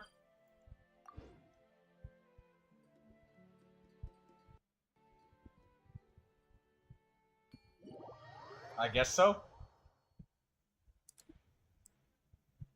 Well, normally, most of the time, Daydreamer, when you're playing with a regular team, the only person's elemental mastery that matters is the final person that hits. Like in Hyper Bloom teams, when the Hydro and Dendro characters don't stack elemental mastery, but Kuki Shinobu does.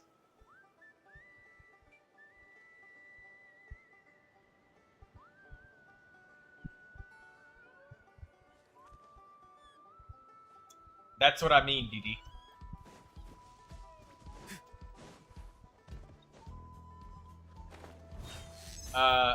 It's different for lunar charged. Everybody wants to have elemental mastery, rather than only one person.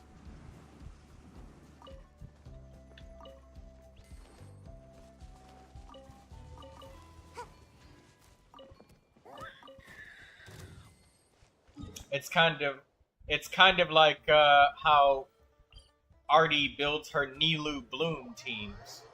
If you have one character doing the Bloom reactions, if you have like Yao Yao in the team and she only has like 58 elemental mastery or something from random substats, and Yao Yao, you built her for HP because, you know, you built Yao Yao just as a regular Dendro healer on Deepwood Memories, then every time Yao Yao is the one who detonates the Bloom Core, or hits the Hydro enemy with the Bloom Core, it deals like way less Hydro damage. Or, I'm sorry, the Bloom Core. I'm sorry. Well, hold on. Let me. The Bloom Core. When you have those random Bloom Cores that deal like really tiny damage, but then you got other Bloom Cores that deal gigantic damage, like 30k. It's because that one character is griefing the reactions because they have no elemental mastery. That's why Artie, in her teams, she has to make sure every single character has good elemental mastery ratings. But in Electro Lunar charged teams and Lunar Bloom teams, that's not so much the case. Everybody has it, and the character that initially put the element on them, as well as the one that caused the reaction, the person that hit them the second time, they get it. They both contribute together, rather than only the second person being the contributor.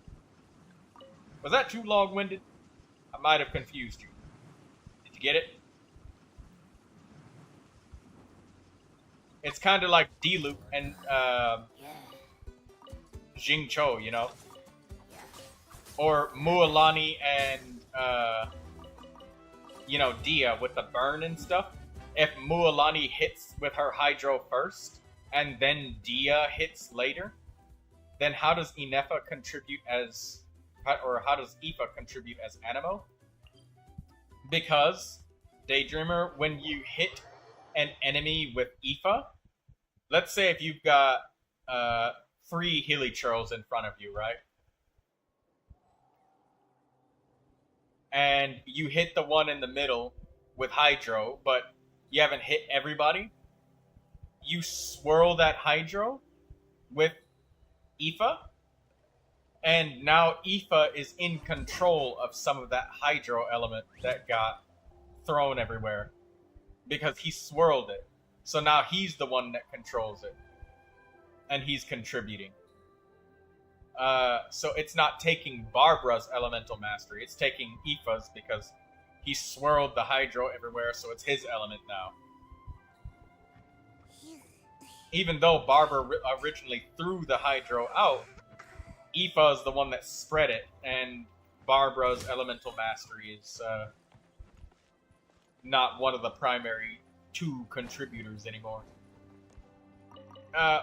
There are spreadsheets, though, where like all 4 characters contribute, but basically the 3rd and 4th characters don't matter that much, and I'm paraphrasing it a little bit. Yes, butchering it from the minutia explanation for those that hear this in the future. But it's just to keep it simple of saying the biggest 2 people that matter is those 2. And when Aoife is randomly shooting those anemo shots all over the place, like, it's a messy jumble of elemental reactions that are just gonna happen, you know? Like, sometimes Aoife is gonna be in control and one of the front two seats, and sometimes it's gonna be other characters, but it won't be a one-sided reaction team like Mualani's, where everything goes down the drain if the elements hit in the wrong order. In the Lunar Charged team, it doesn't matter as heavily the order that everybody hits.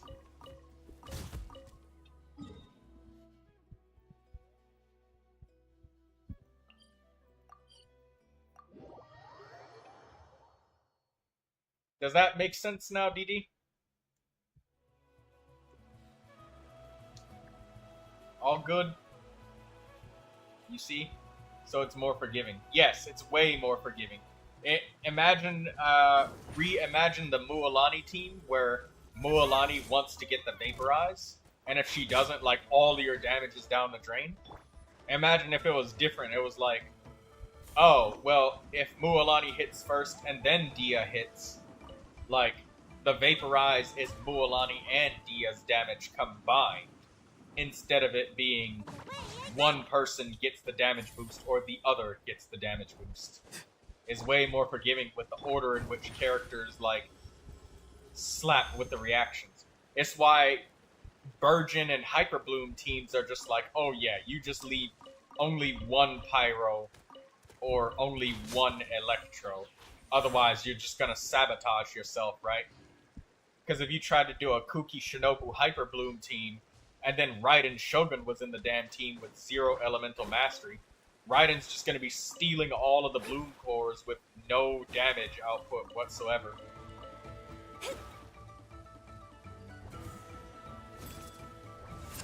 Especially if Raiden doesn't have any elemental mastery at all, it's even worse.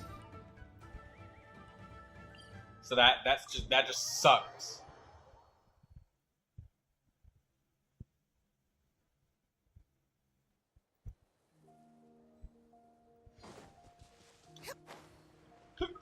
Time to go. Daydreamer S says, I wonder if they'll add more lunar reactions. They probably will for any of the lunar reactions where any of the elemental reactions where people were feeling like it kind of sucks.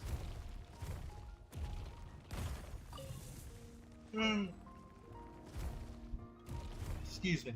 Maybe we'll get Lunar Shatter or Lunar Freeze with Skirk.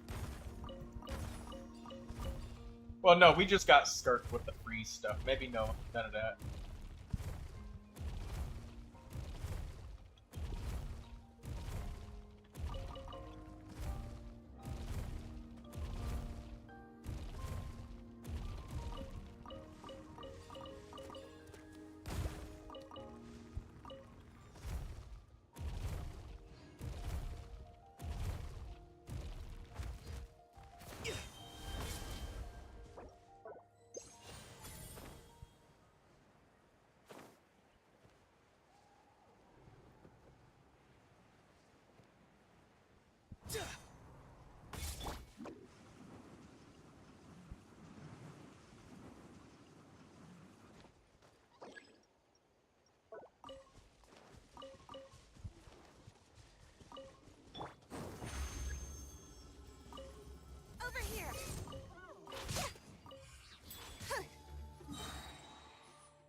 Inazuma we go.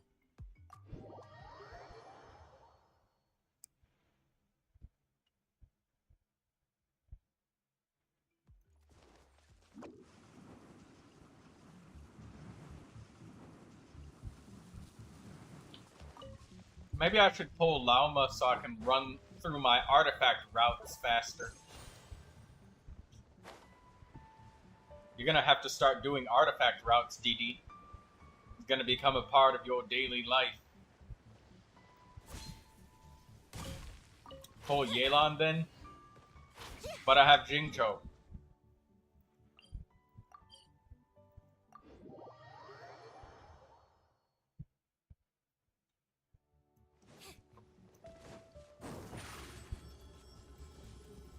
And Lauma reduces hydro resistance. That's Neuvilette support. She's a druid. But you could have two. I could have two. But I could also have a deer. And then not even level her up, just use her to run artifact routes. Because she can run so fast.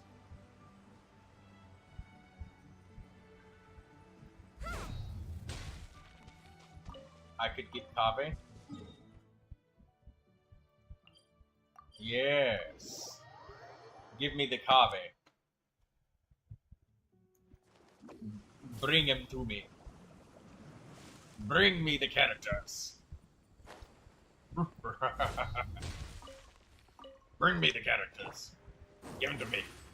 Give it to me now. They didn't, no matter how hard we try, he still won't go. What do you mean? I did. The last time I streamed, Lindsay, you were, I don't know if you were there, actually. NCIA says, do a wish, do it. You won't do it, and then I did it. See, look. I did one wish. So there. You can't say that I don't pull because I did. I'm at 49 wishes. I've made huge sacrifices for you guys. Alright?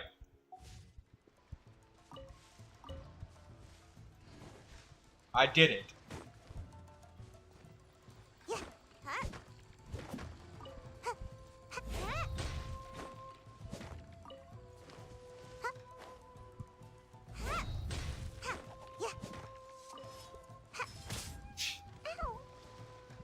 Be free. Time to say hello. Shadows of fate. Fate is upon me. Come on now. Gotta dash. To the fairy.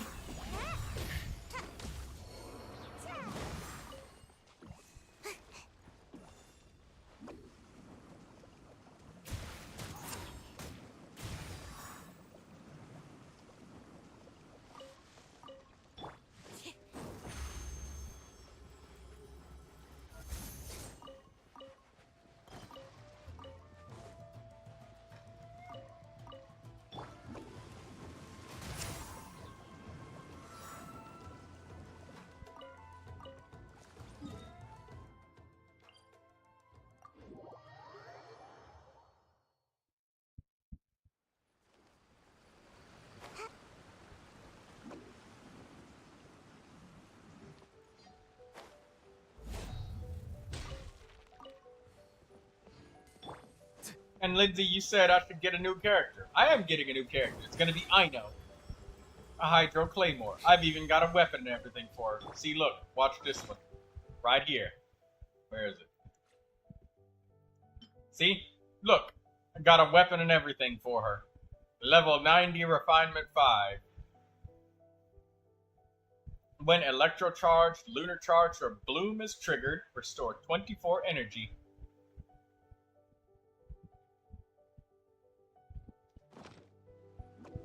And it increases our elemental mastery.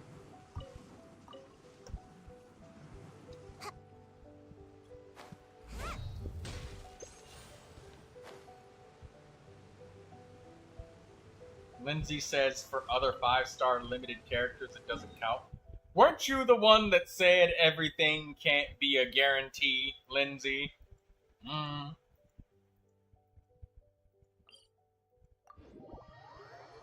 I can't guarantee that I'm gonna get any of those limited 5 stars. You saw me. I tried. You saw it when I in CIA said it. I did one wish. I didn't get the limited 5-star character of Chaska, so I didn't get her. I missed it. I missed my Chaska. I tried one time.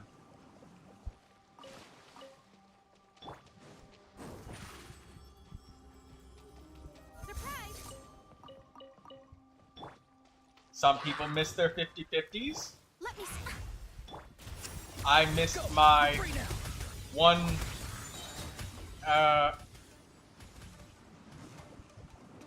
89. Yeah.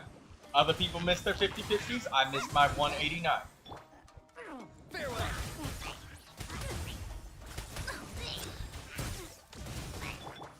Free. Tell me what you see.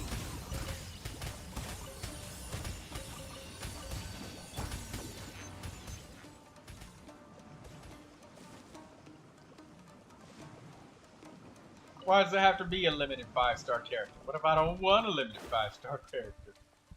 I just want Neuvilette.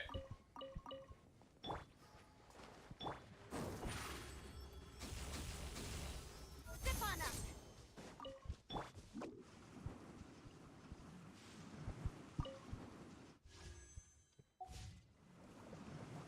I almost have 100,000 Primo gems.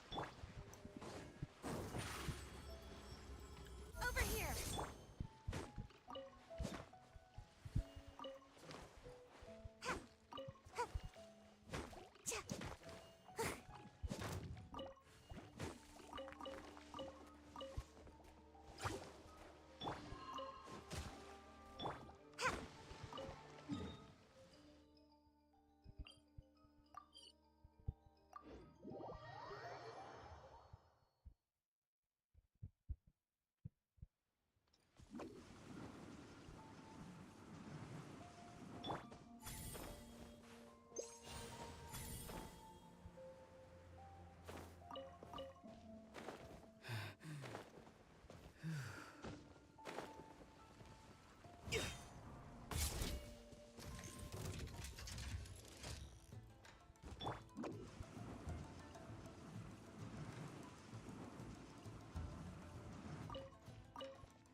You said, okay, between Lauma and Yelan, I want to see who you'd go for.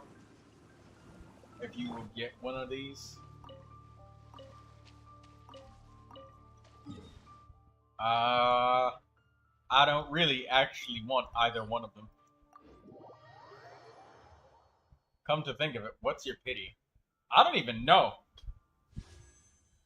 What is my pity?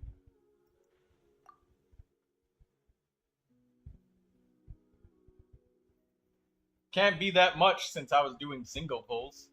I remember when I dropped my mouse and I got Chevrus, so that's at least one. One singular wish.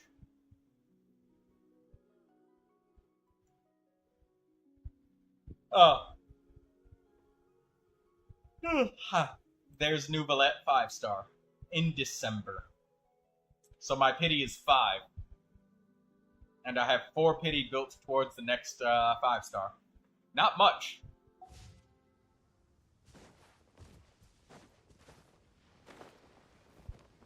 So, I mean, you guys witnessed it. I'm not getting Chaska because I failed my 189. I tried one wish out of 89 potential wishes. And didn't get Chaska. I know. It's really rough when you miss your 189.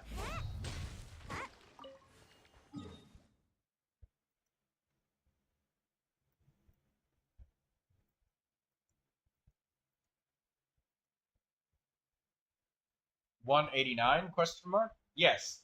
A 1 in 89 chance of getting Chaska.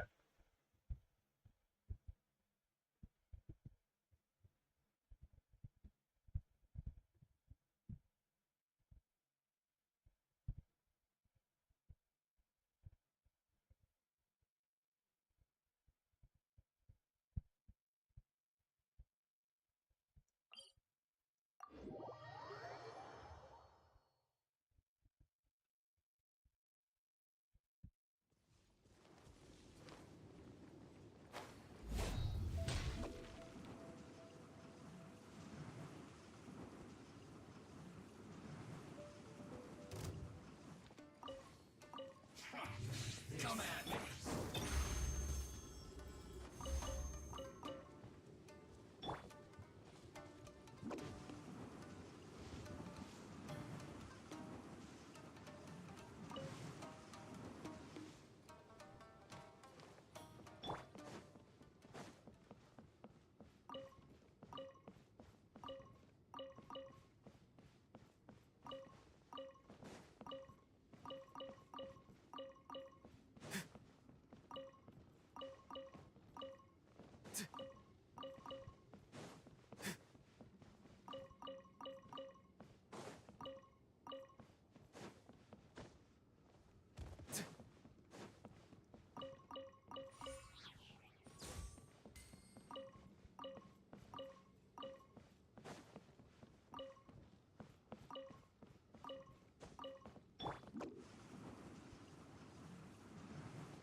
Lindsay says, I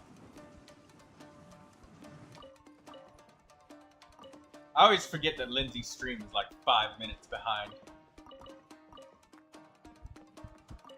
Sometimes I wonder if it would fix that. If you hit the refresh button, Lindsay, try refreshing. It might make you catch up. Since I know the ads slowly slow down your stream and you slowly get behind.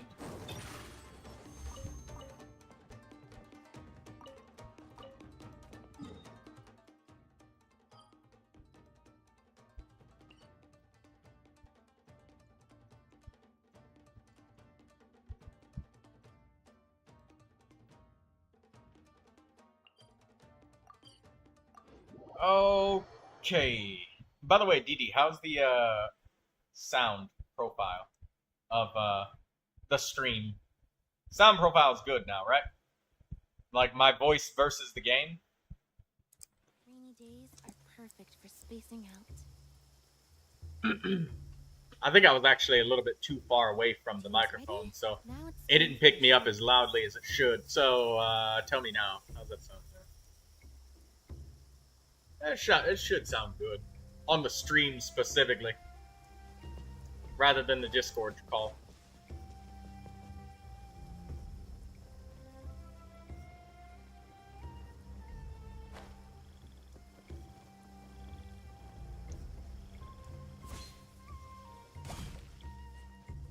The game sounds quiet.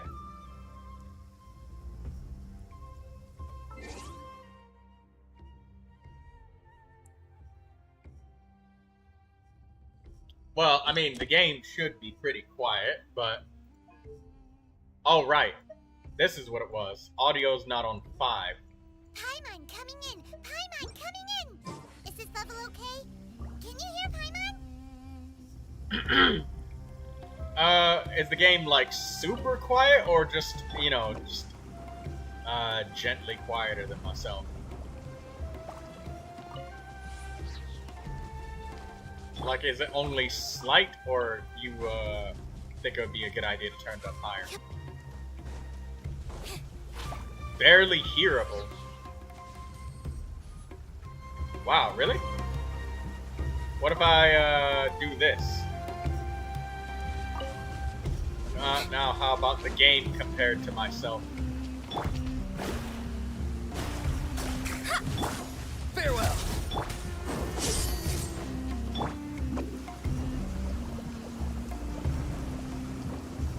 Good. It got better when I turned it up to 5. Oh, okay. So then I guess it might be much louder, like way loud.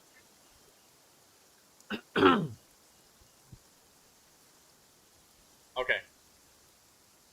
No, it's fine. It's perfect now. Okay.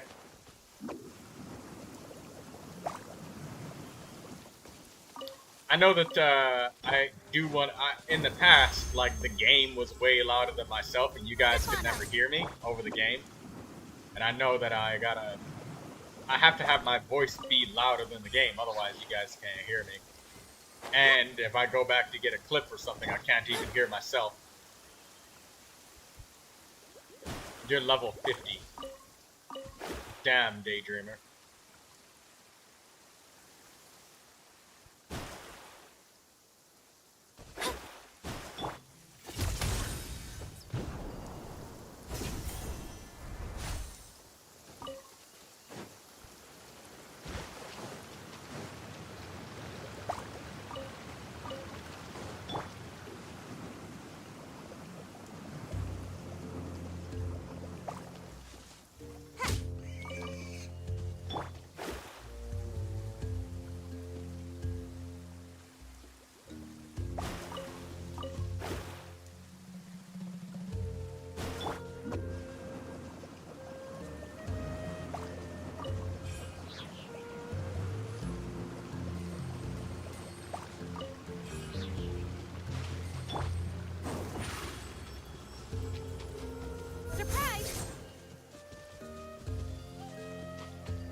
You're the resident yapper.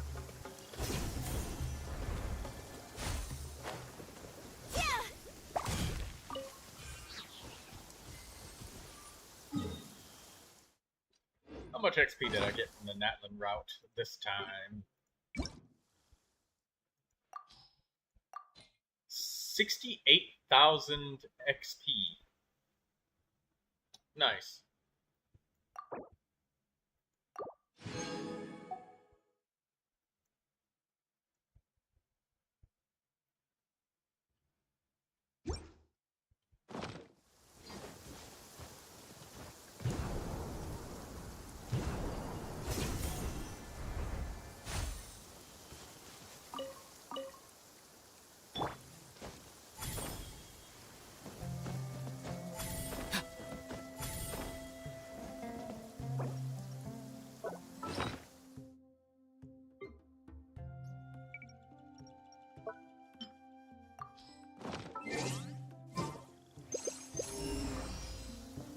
Nothing.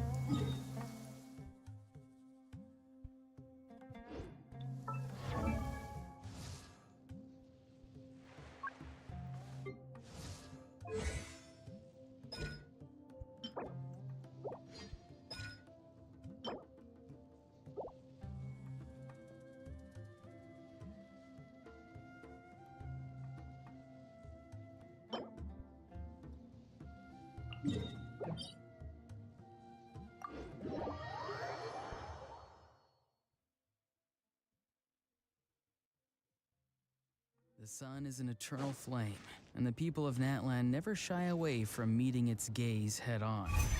Of course, sunglasses are always an option if it gets...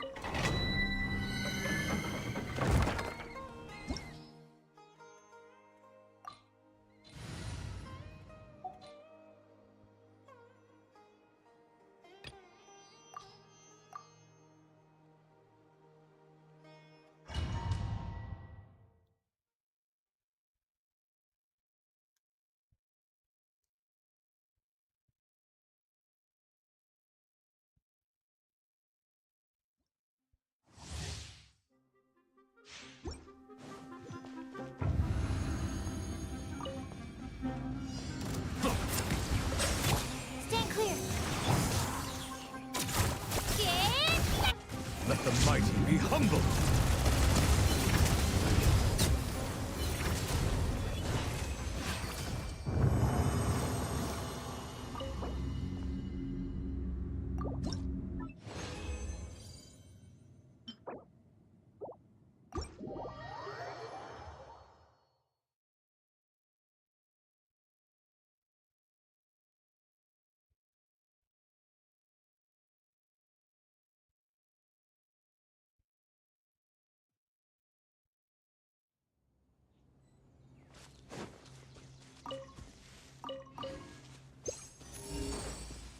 Oh, there's a chest over there.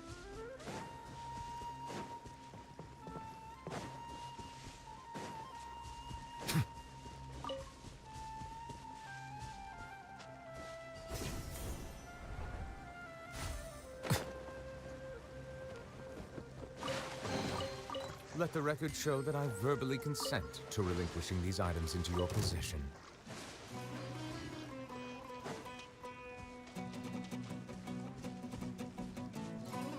Bow your head.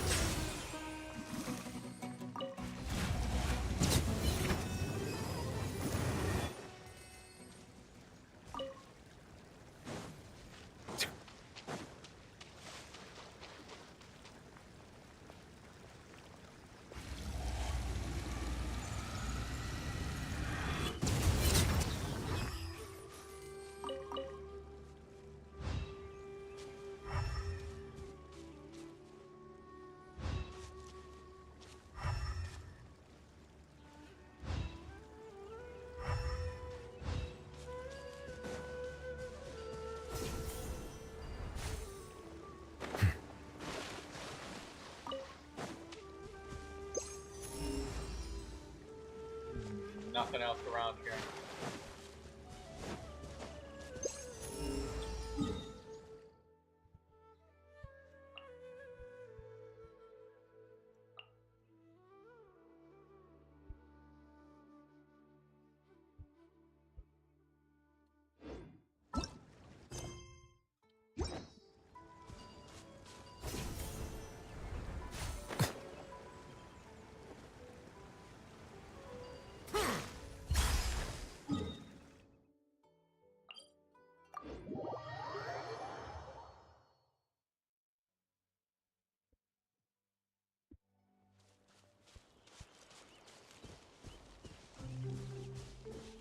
Silence!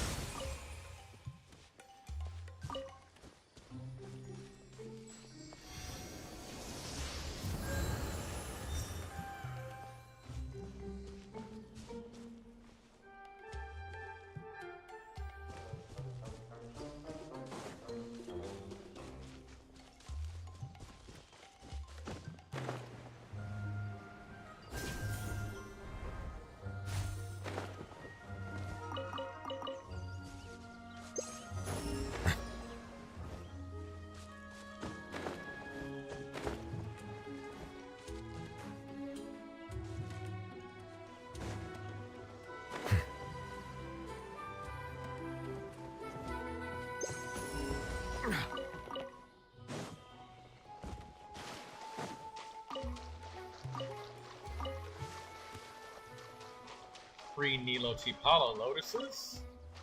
No, I don't need these. I need to make sure that I have enough materials, Daydreamer. Because there's not enough materials. I need more inventory space. She says no.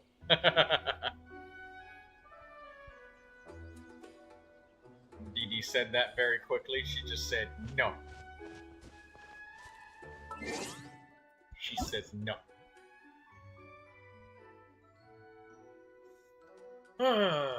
Did I feed the dogs? I don't think I fed the dogs. Let's go feed the dogs in Inazuma.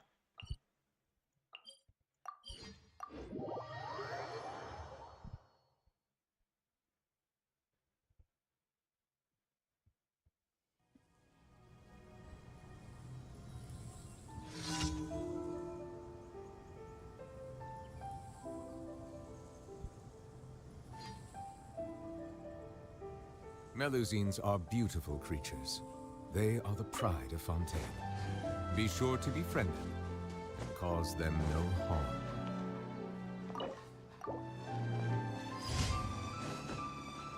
I did not feed the dogs today. Get the dogs fed 9 more times.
lead the way.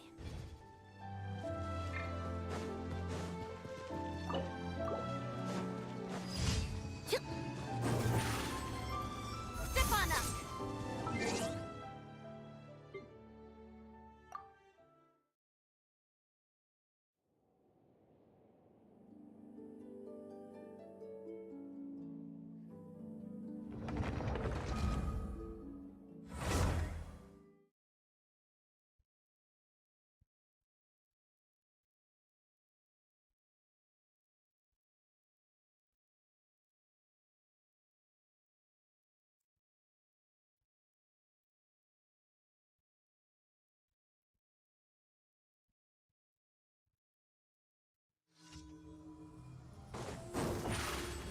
Surprise!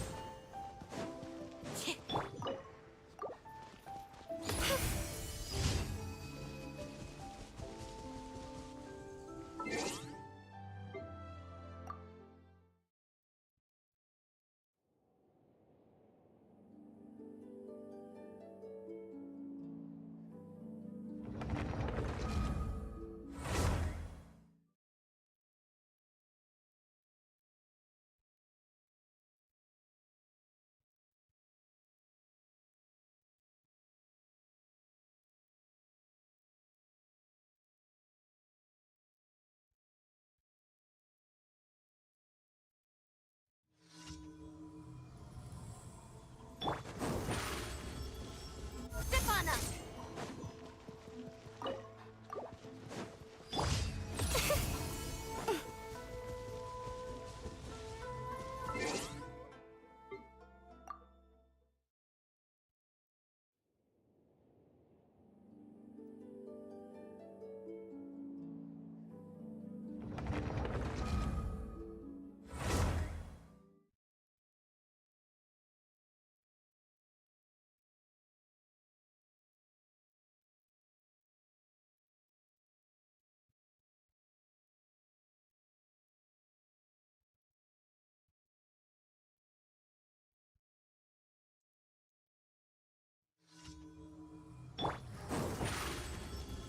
Surprise!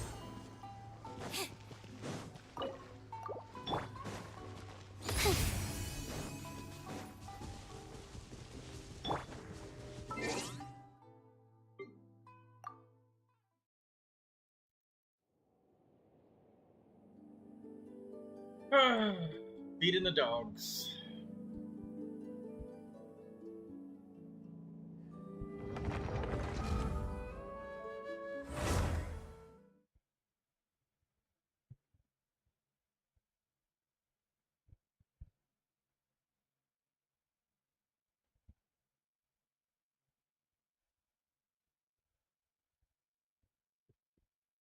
Hey, Daydreamer. You wanna know one thing I'm looking forward to about the reduction of difficulty in co-op and overworld?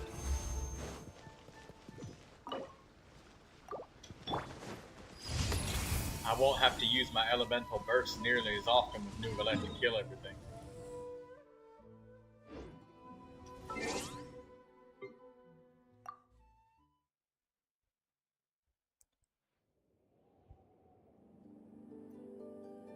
Elemental skill, no burst usage, killing large chieftains? Yeah. Especially if the reward is the same. You just mop up all of the kills.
I see Ito, Mona, Escoffier, and Auroron.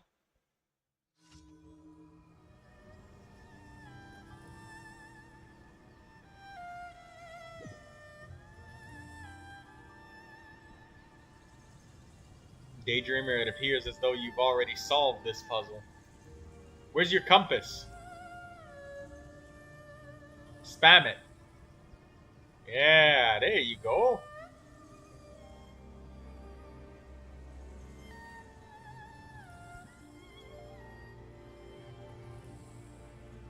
I can't wait for that spooky compass upgrade where it just shows everything all at once. It's really across the entire goddamn map. All of it.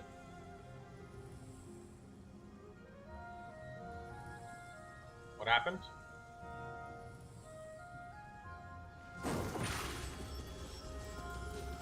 Nothing.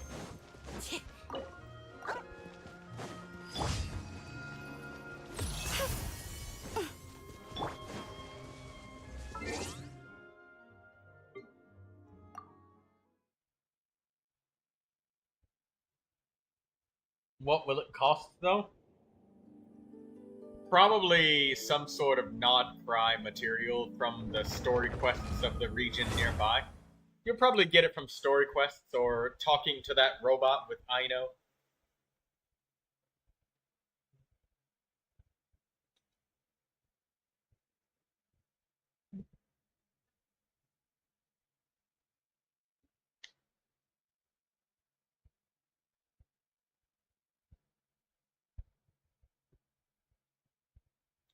Also, Inefa, you'll get a suspicious bolt. Over here.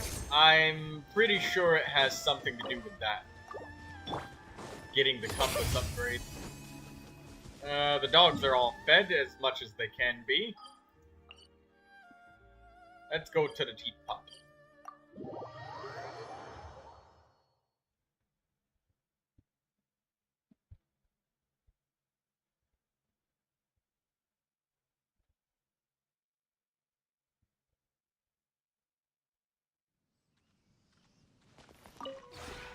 This realm is...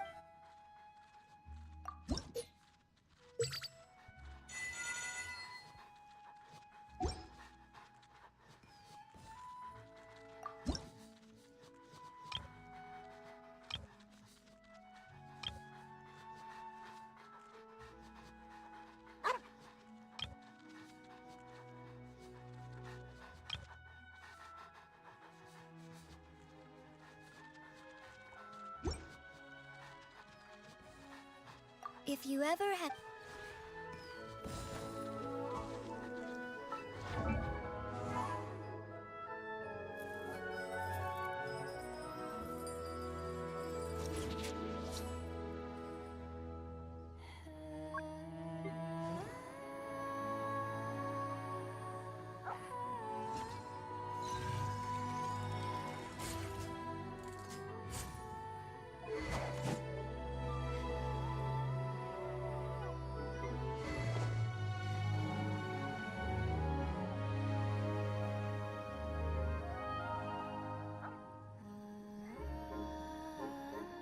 Oh, my plan for the day?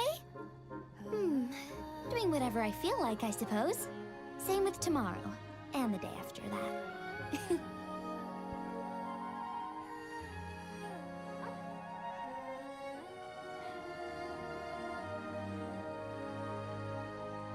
You have to reach friendship level 6 with Inefa to get a mysterious bolt.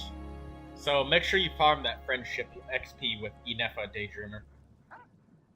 You collect that mysterious bolt, and that probably has something to do with the Nod Cry compass upgrade.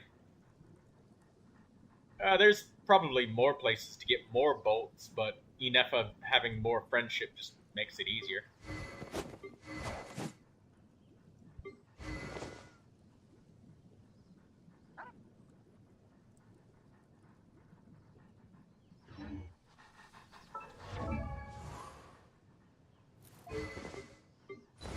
Is there anybody that has a crafted weapon that I can refine more? I refined Swallows nest white when line skies 5 are fair, times. but hide when storms are in the air.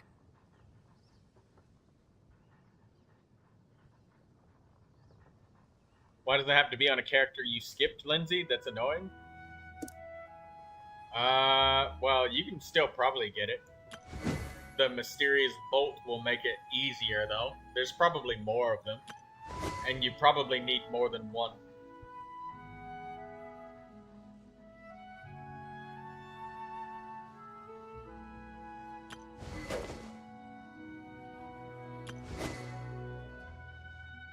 You get them from Ino too? Yeah.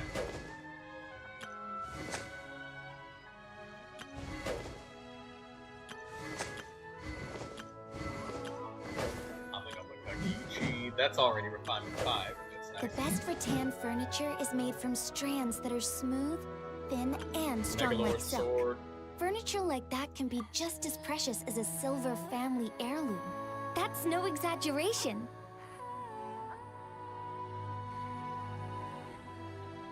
Jean being left with a Skyrider sword because I use her for farming elites so often.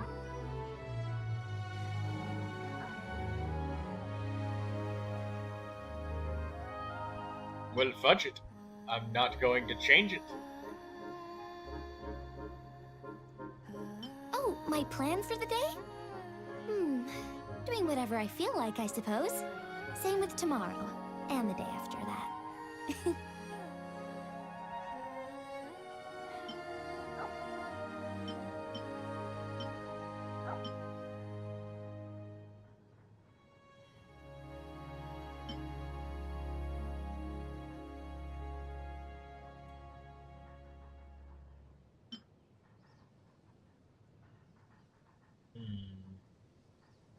None of these weapons I need. Swallows nest when skies are fair, but hide when storms are in the air. Footprint of the rainbow. Maybe we need to refine some of this. Yeah. Refine that for the Kachina. It's some of that.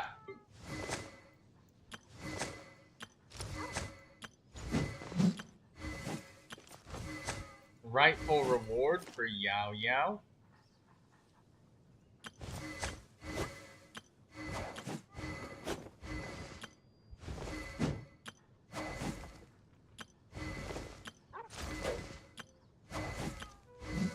Oh, my plan for the day? Doing whatever I feel like, I suppose. Same with tomorrow, and the day after that. Okay. I think I'm gonna give, Footprint of the Rainbow some refinements.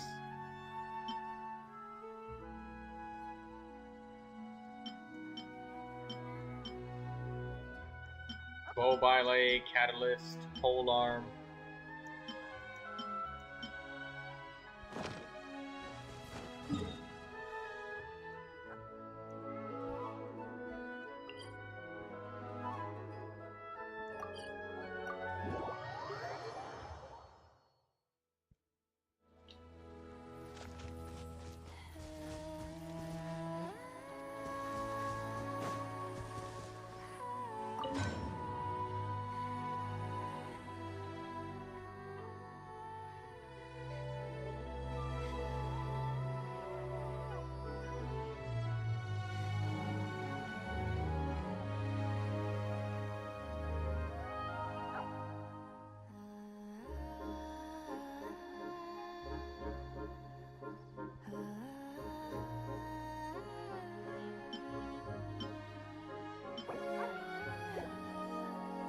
Borderlander Polearm Bilay.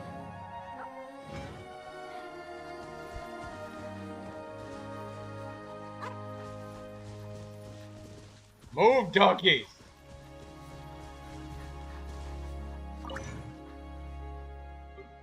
All the dogs in the way.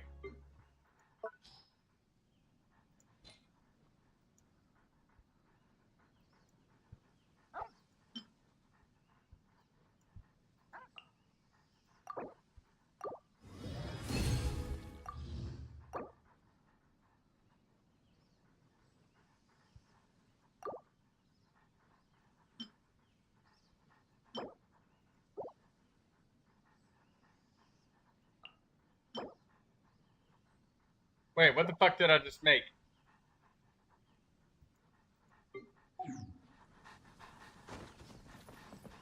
Was that a sword ballet that I just made?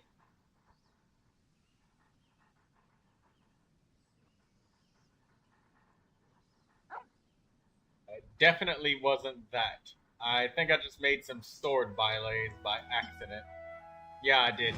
Shit! The sword looks like the polearm! Now that's 4 dream solvents down the drain. Oh well. I'm allowed to have one misclick every once in a while.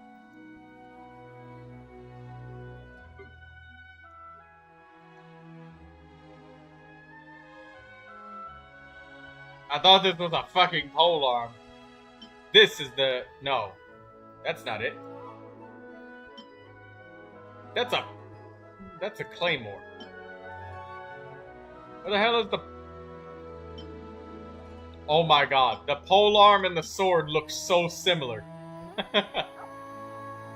And with the chat being... I get the sword and claymore confused. This is the polearm. Oh my god, the polearm looks... The claymore and sword look almost the exact same. Almost. And the sword looks really similar to the polearm.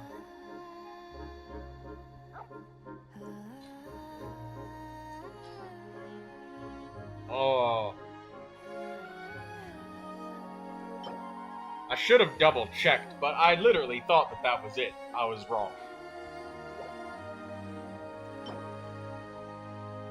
Well, that's a kick to the balls. That's okay.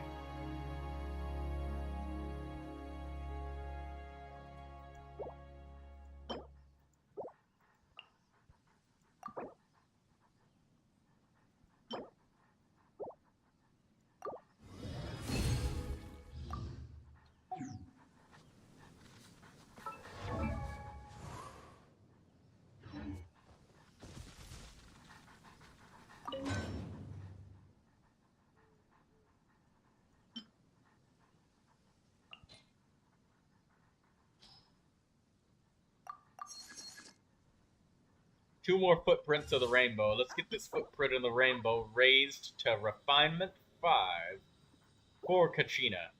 We only got 2 for her right now.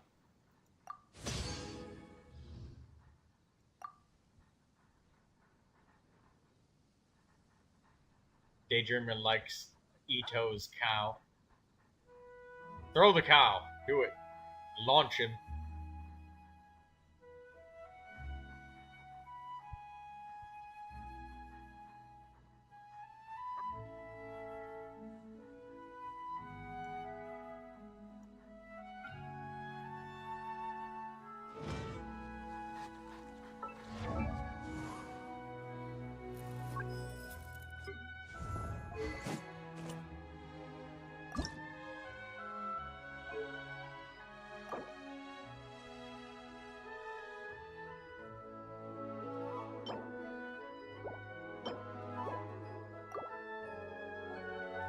Swallows nest when skies are fair, but hide when storms are in the air.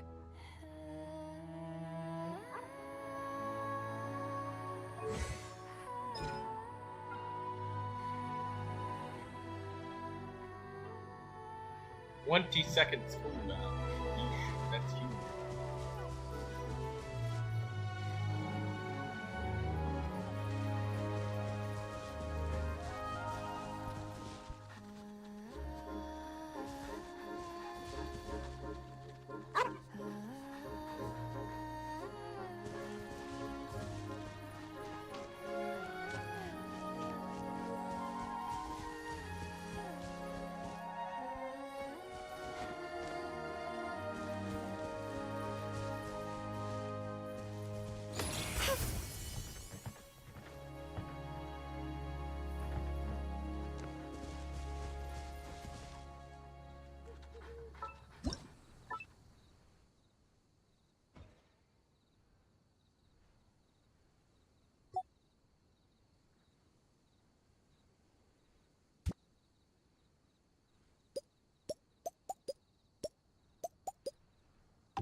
we got everything from here.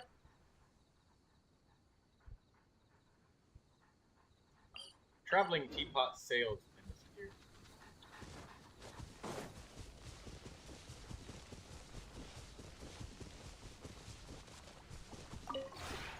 The one before you is known as Jade Seeker.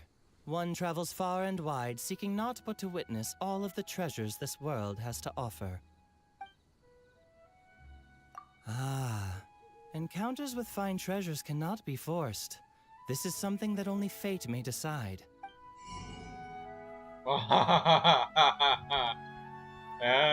Shiba Inu doggy. And look at the smile on that dog's face.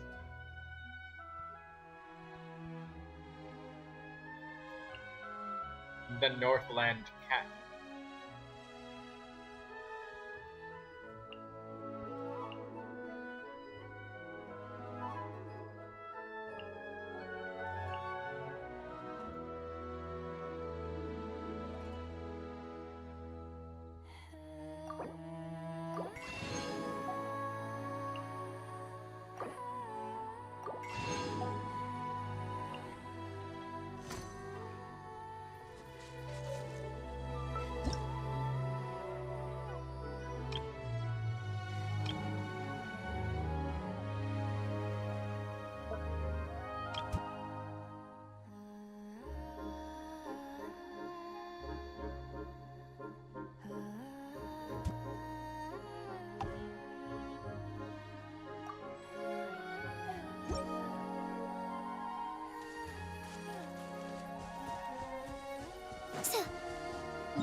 We never got to pet the Northland cat.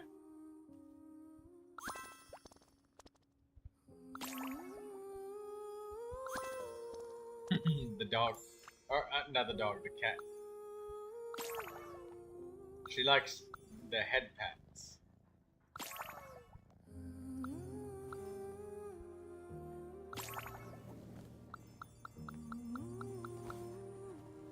Paws? Doesn't like the paws.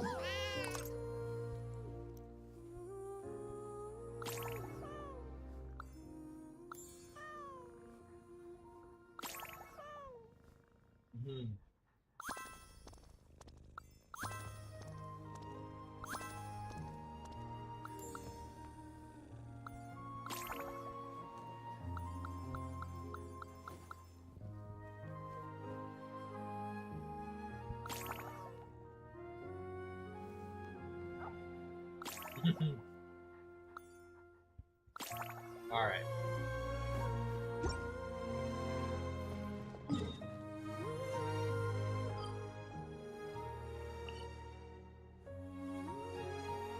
Daydreamer says Goro is the best Geo support at C6.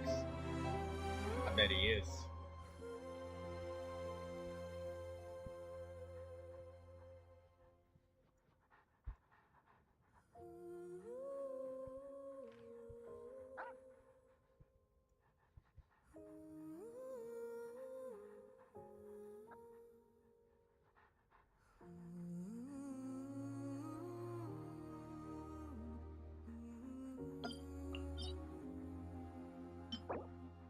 Oh, my plan for the day?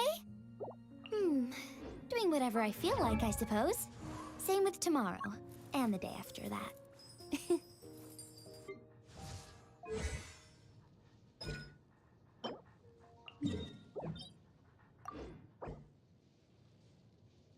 Alright, I got a little bit more resin to spend, and,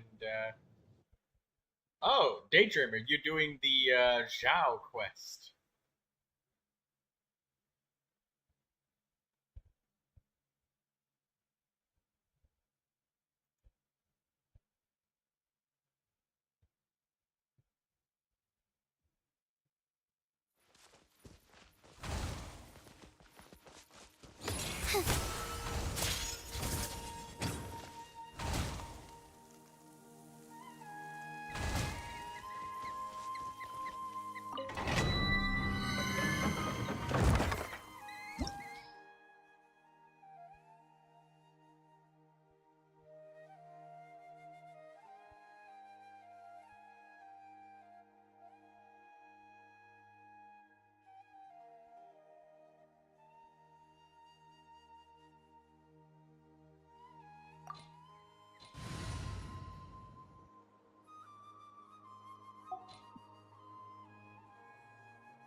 Be sanctified. An oversight on my part.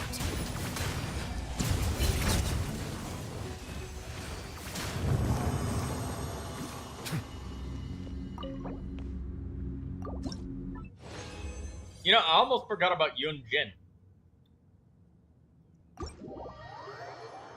I want Yunjin. How many more days until we get a shop refresh? I remember it was only a couple more days.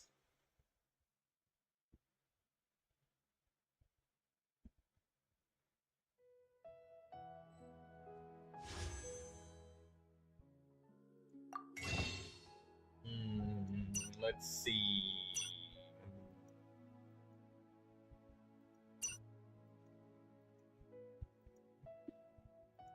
Oh, 1 day. Monday. You think it's Monday? 1 day, 5 hours, 55 minutes. Yeah. Because it's Sunday and 5 hours on Genshin. So, yeah, Monday. Monday we're gonna get some fates, and Monday I will get my Kave. Yunjin. I'll also get Dahlia. And then I'll get Toma as well. In all back-to-back 5 wishes.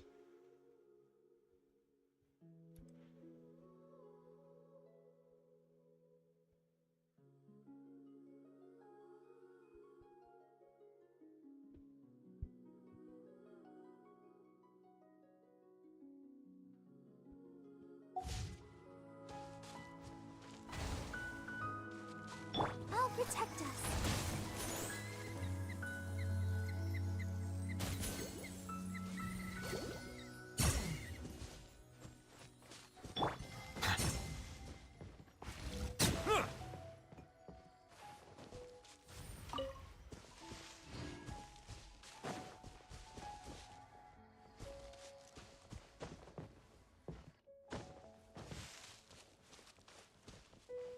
Stand clear.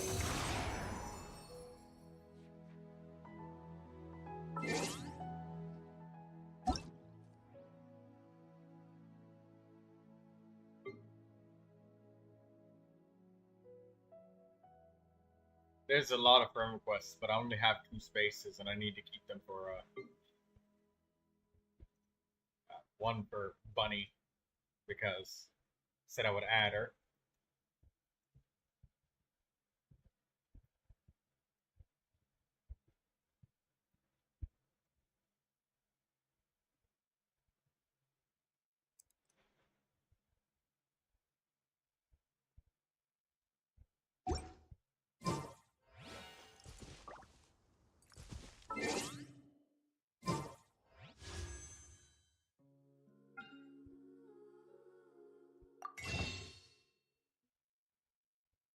Noelle and Beto.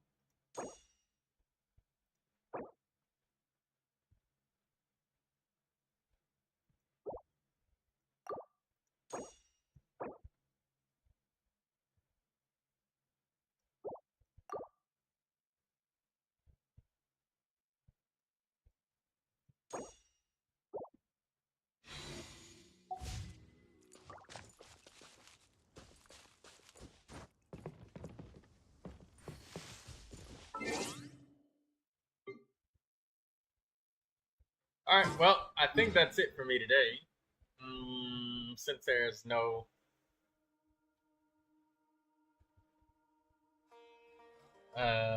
since there's nothing else left to do for now, there's probably going to be some more content sooner or later. I guess I can end it. Unless anybody wants a final review of anything, then I guess that's it for today. Anybody looking for any last character looks?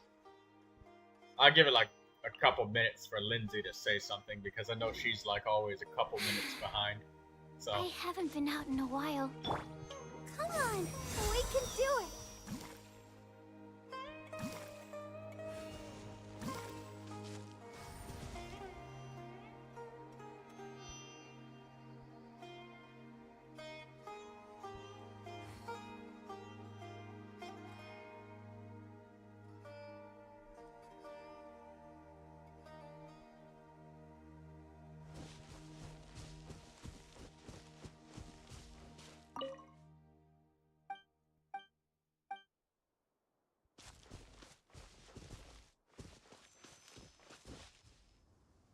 Triple HP percentage.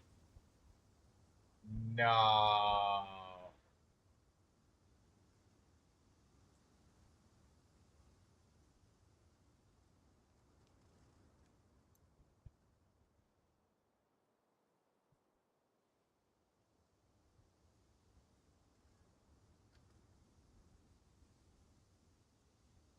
I wonder when I'll be as tall as my big sister.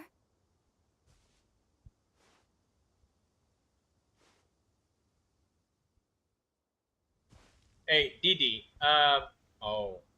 I was gonna say, maybe it would be a good idea if you, oh no, rolled flat HP. I was gonna say, it would save your finger a little bit of swiping if you condensed the pieces of. This one's double defense and then crit rate energy recharge. So this one can't roll poorly.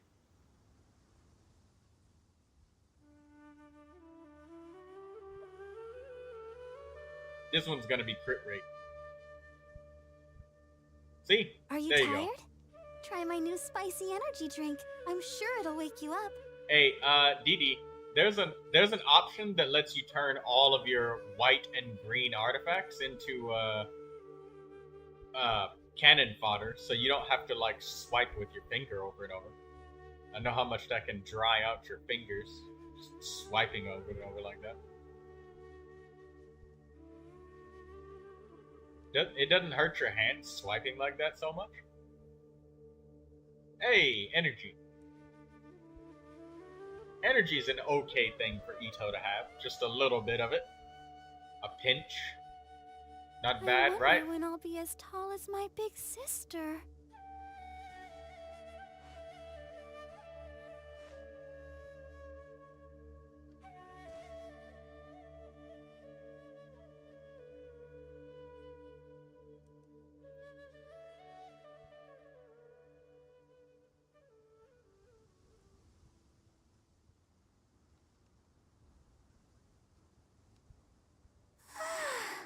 All the standing around is making me so sleepy.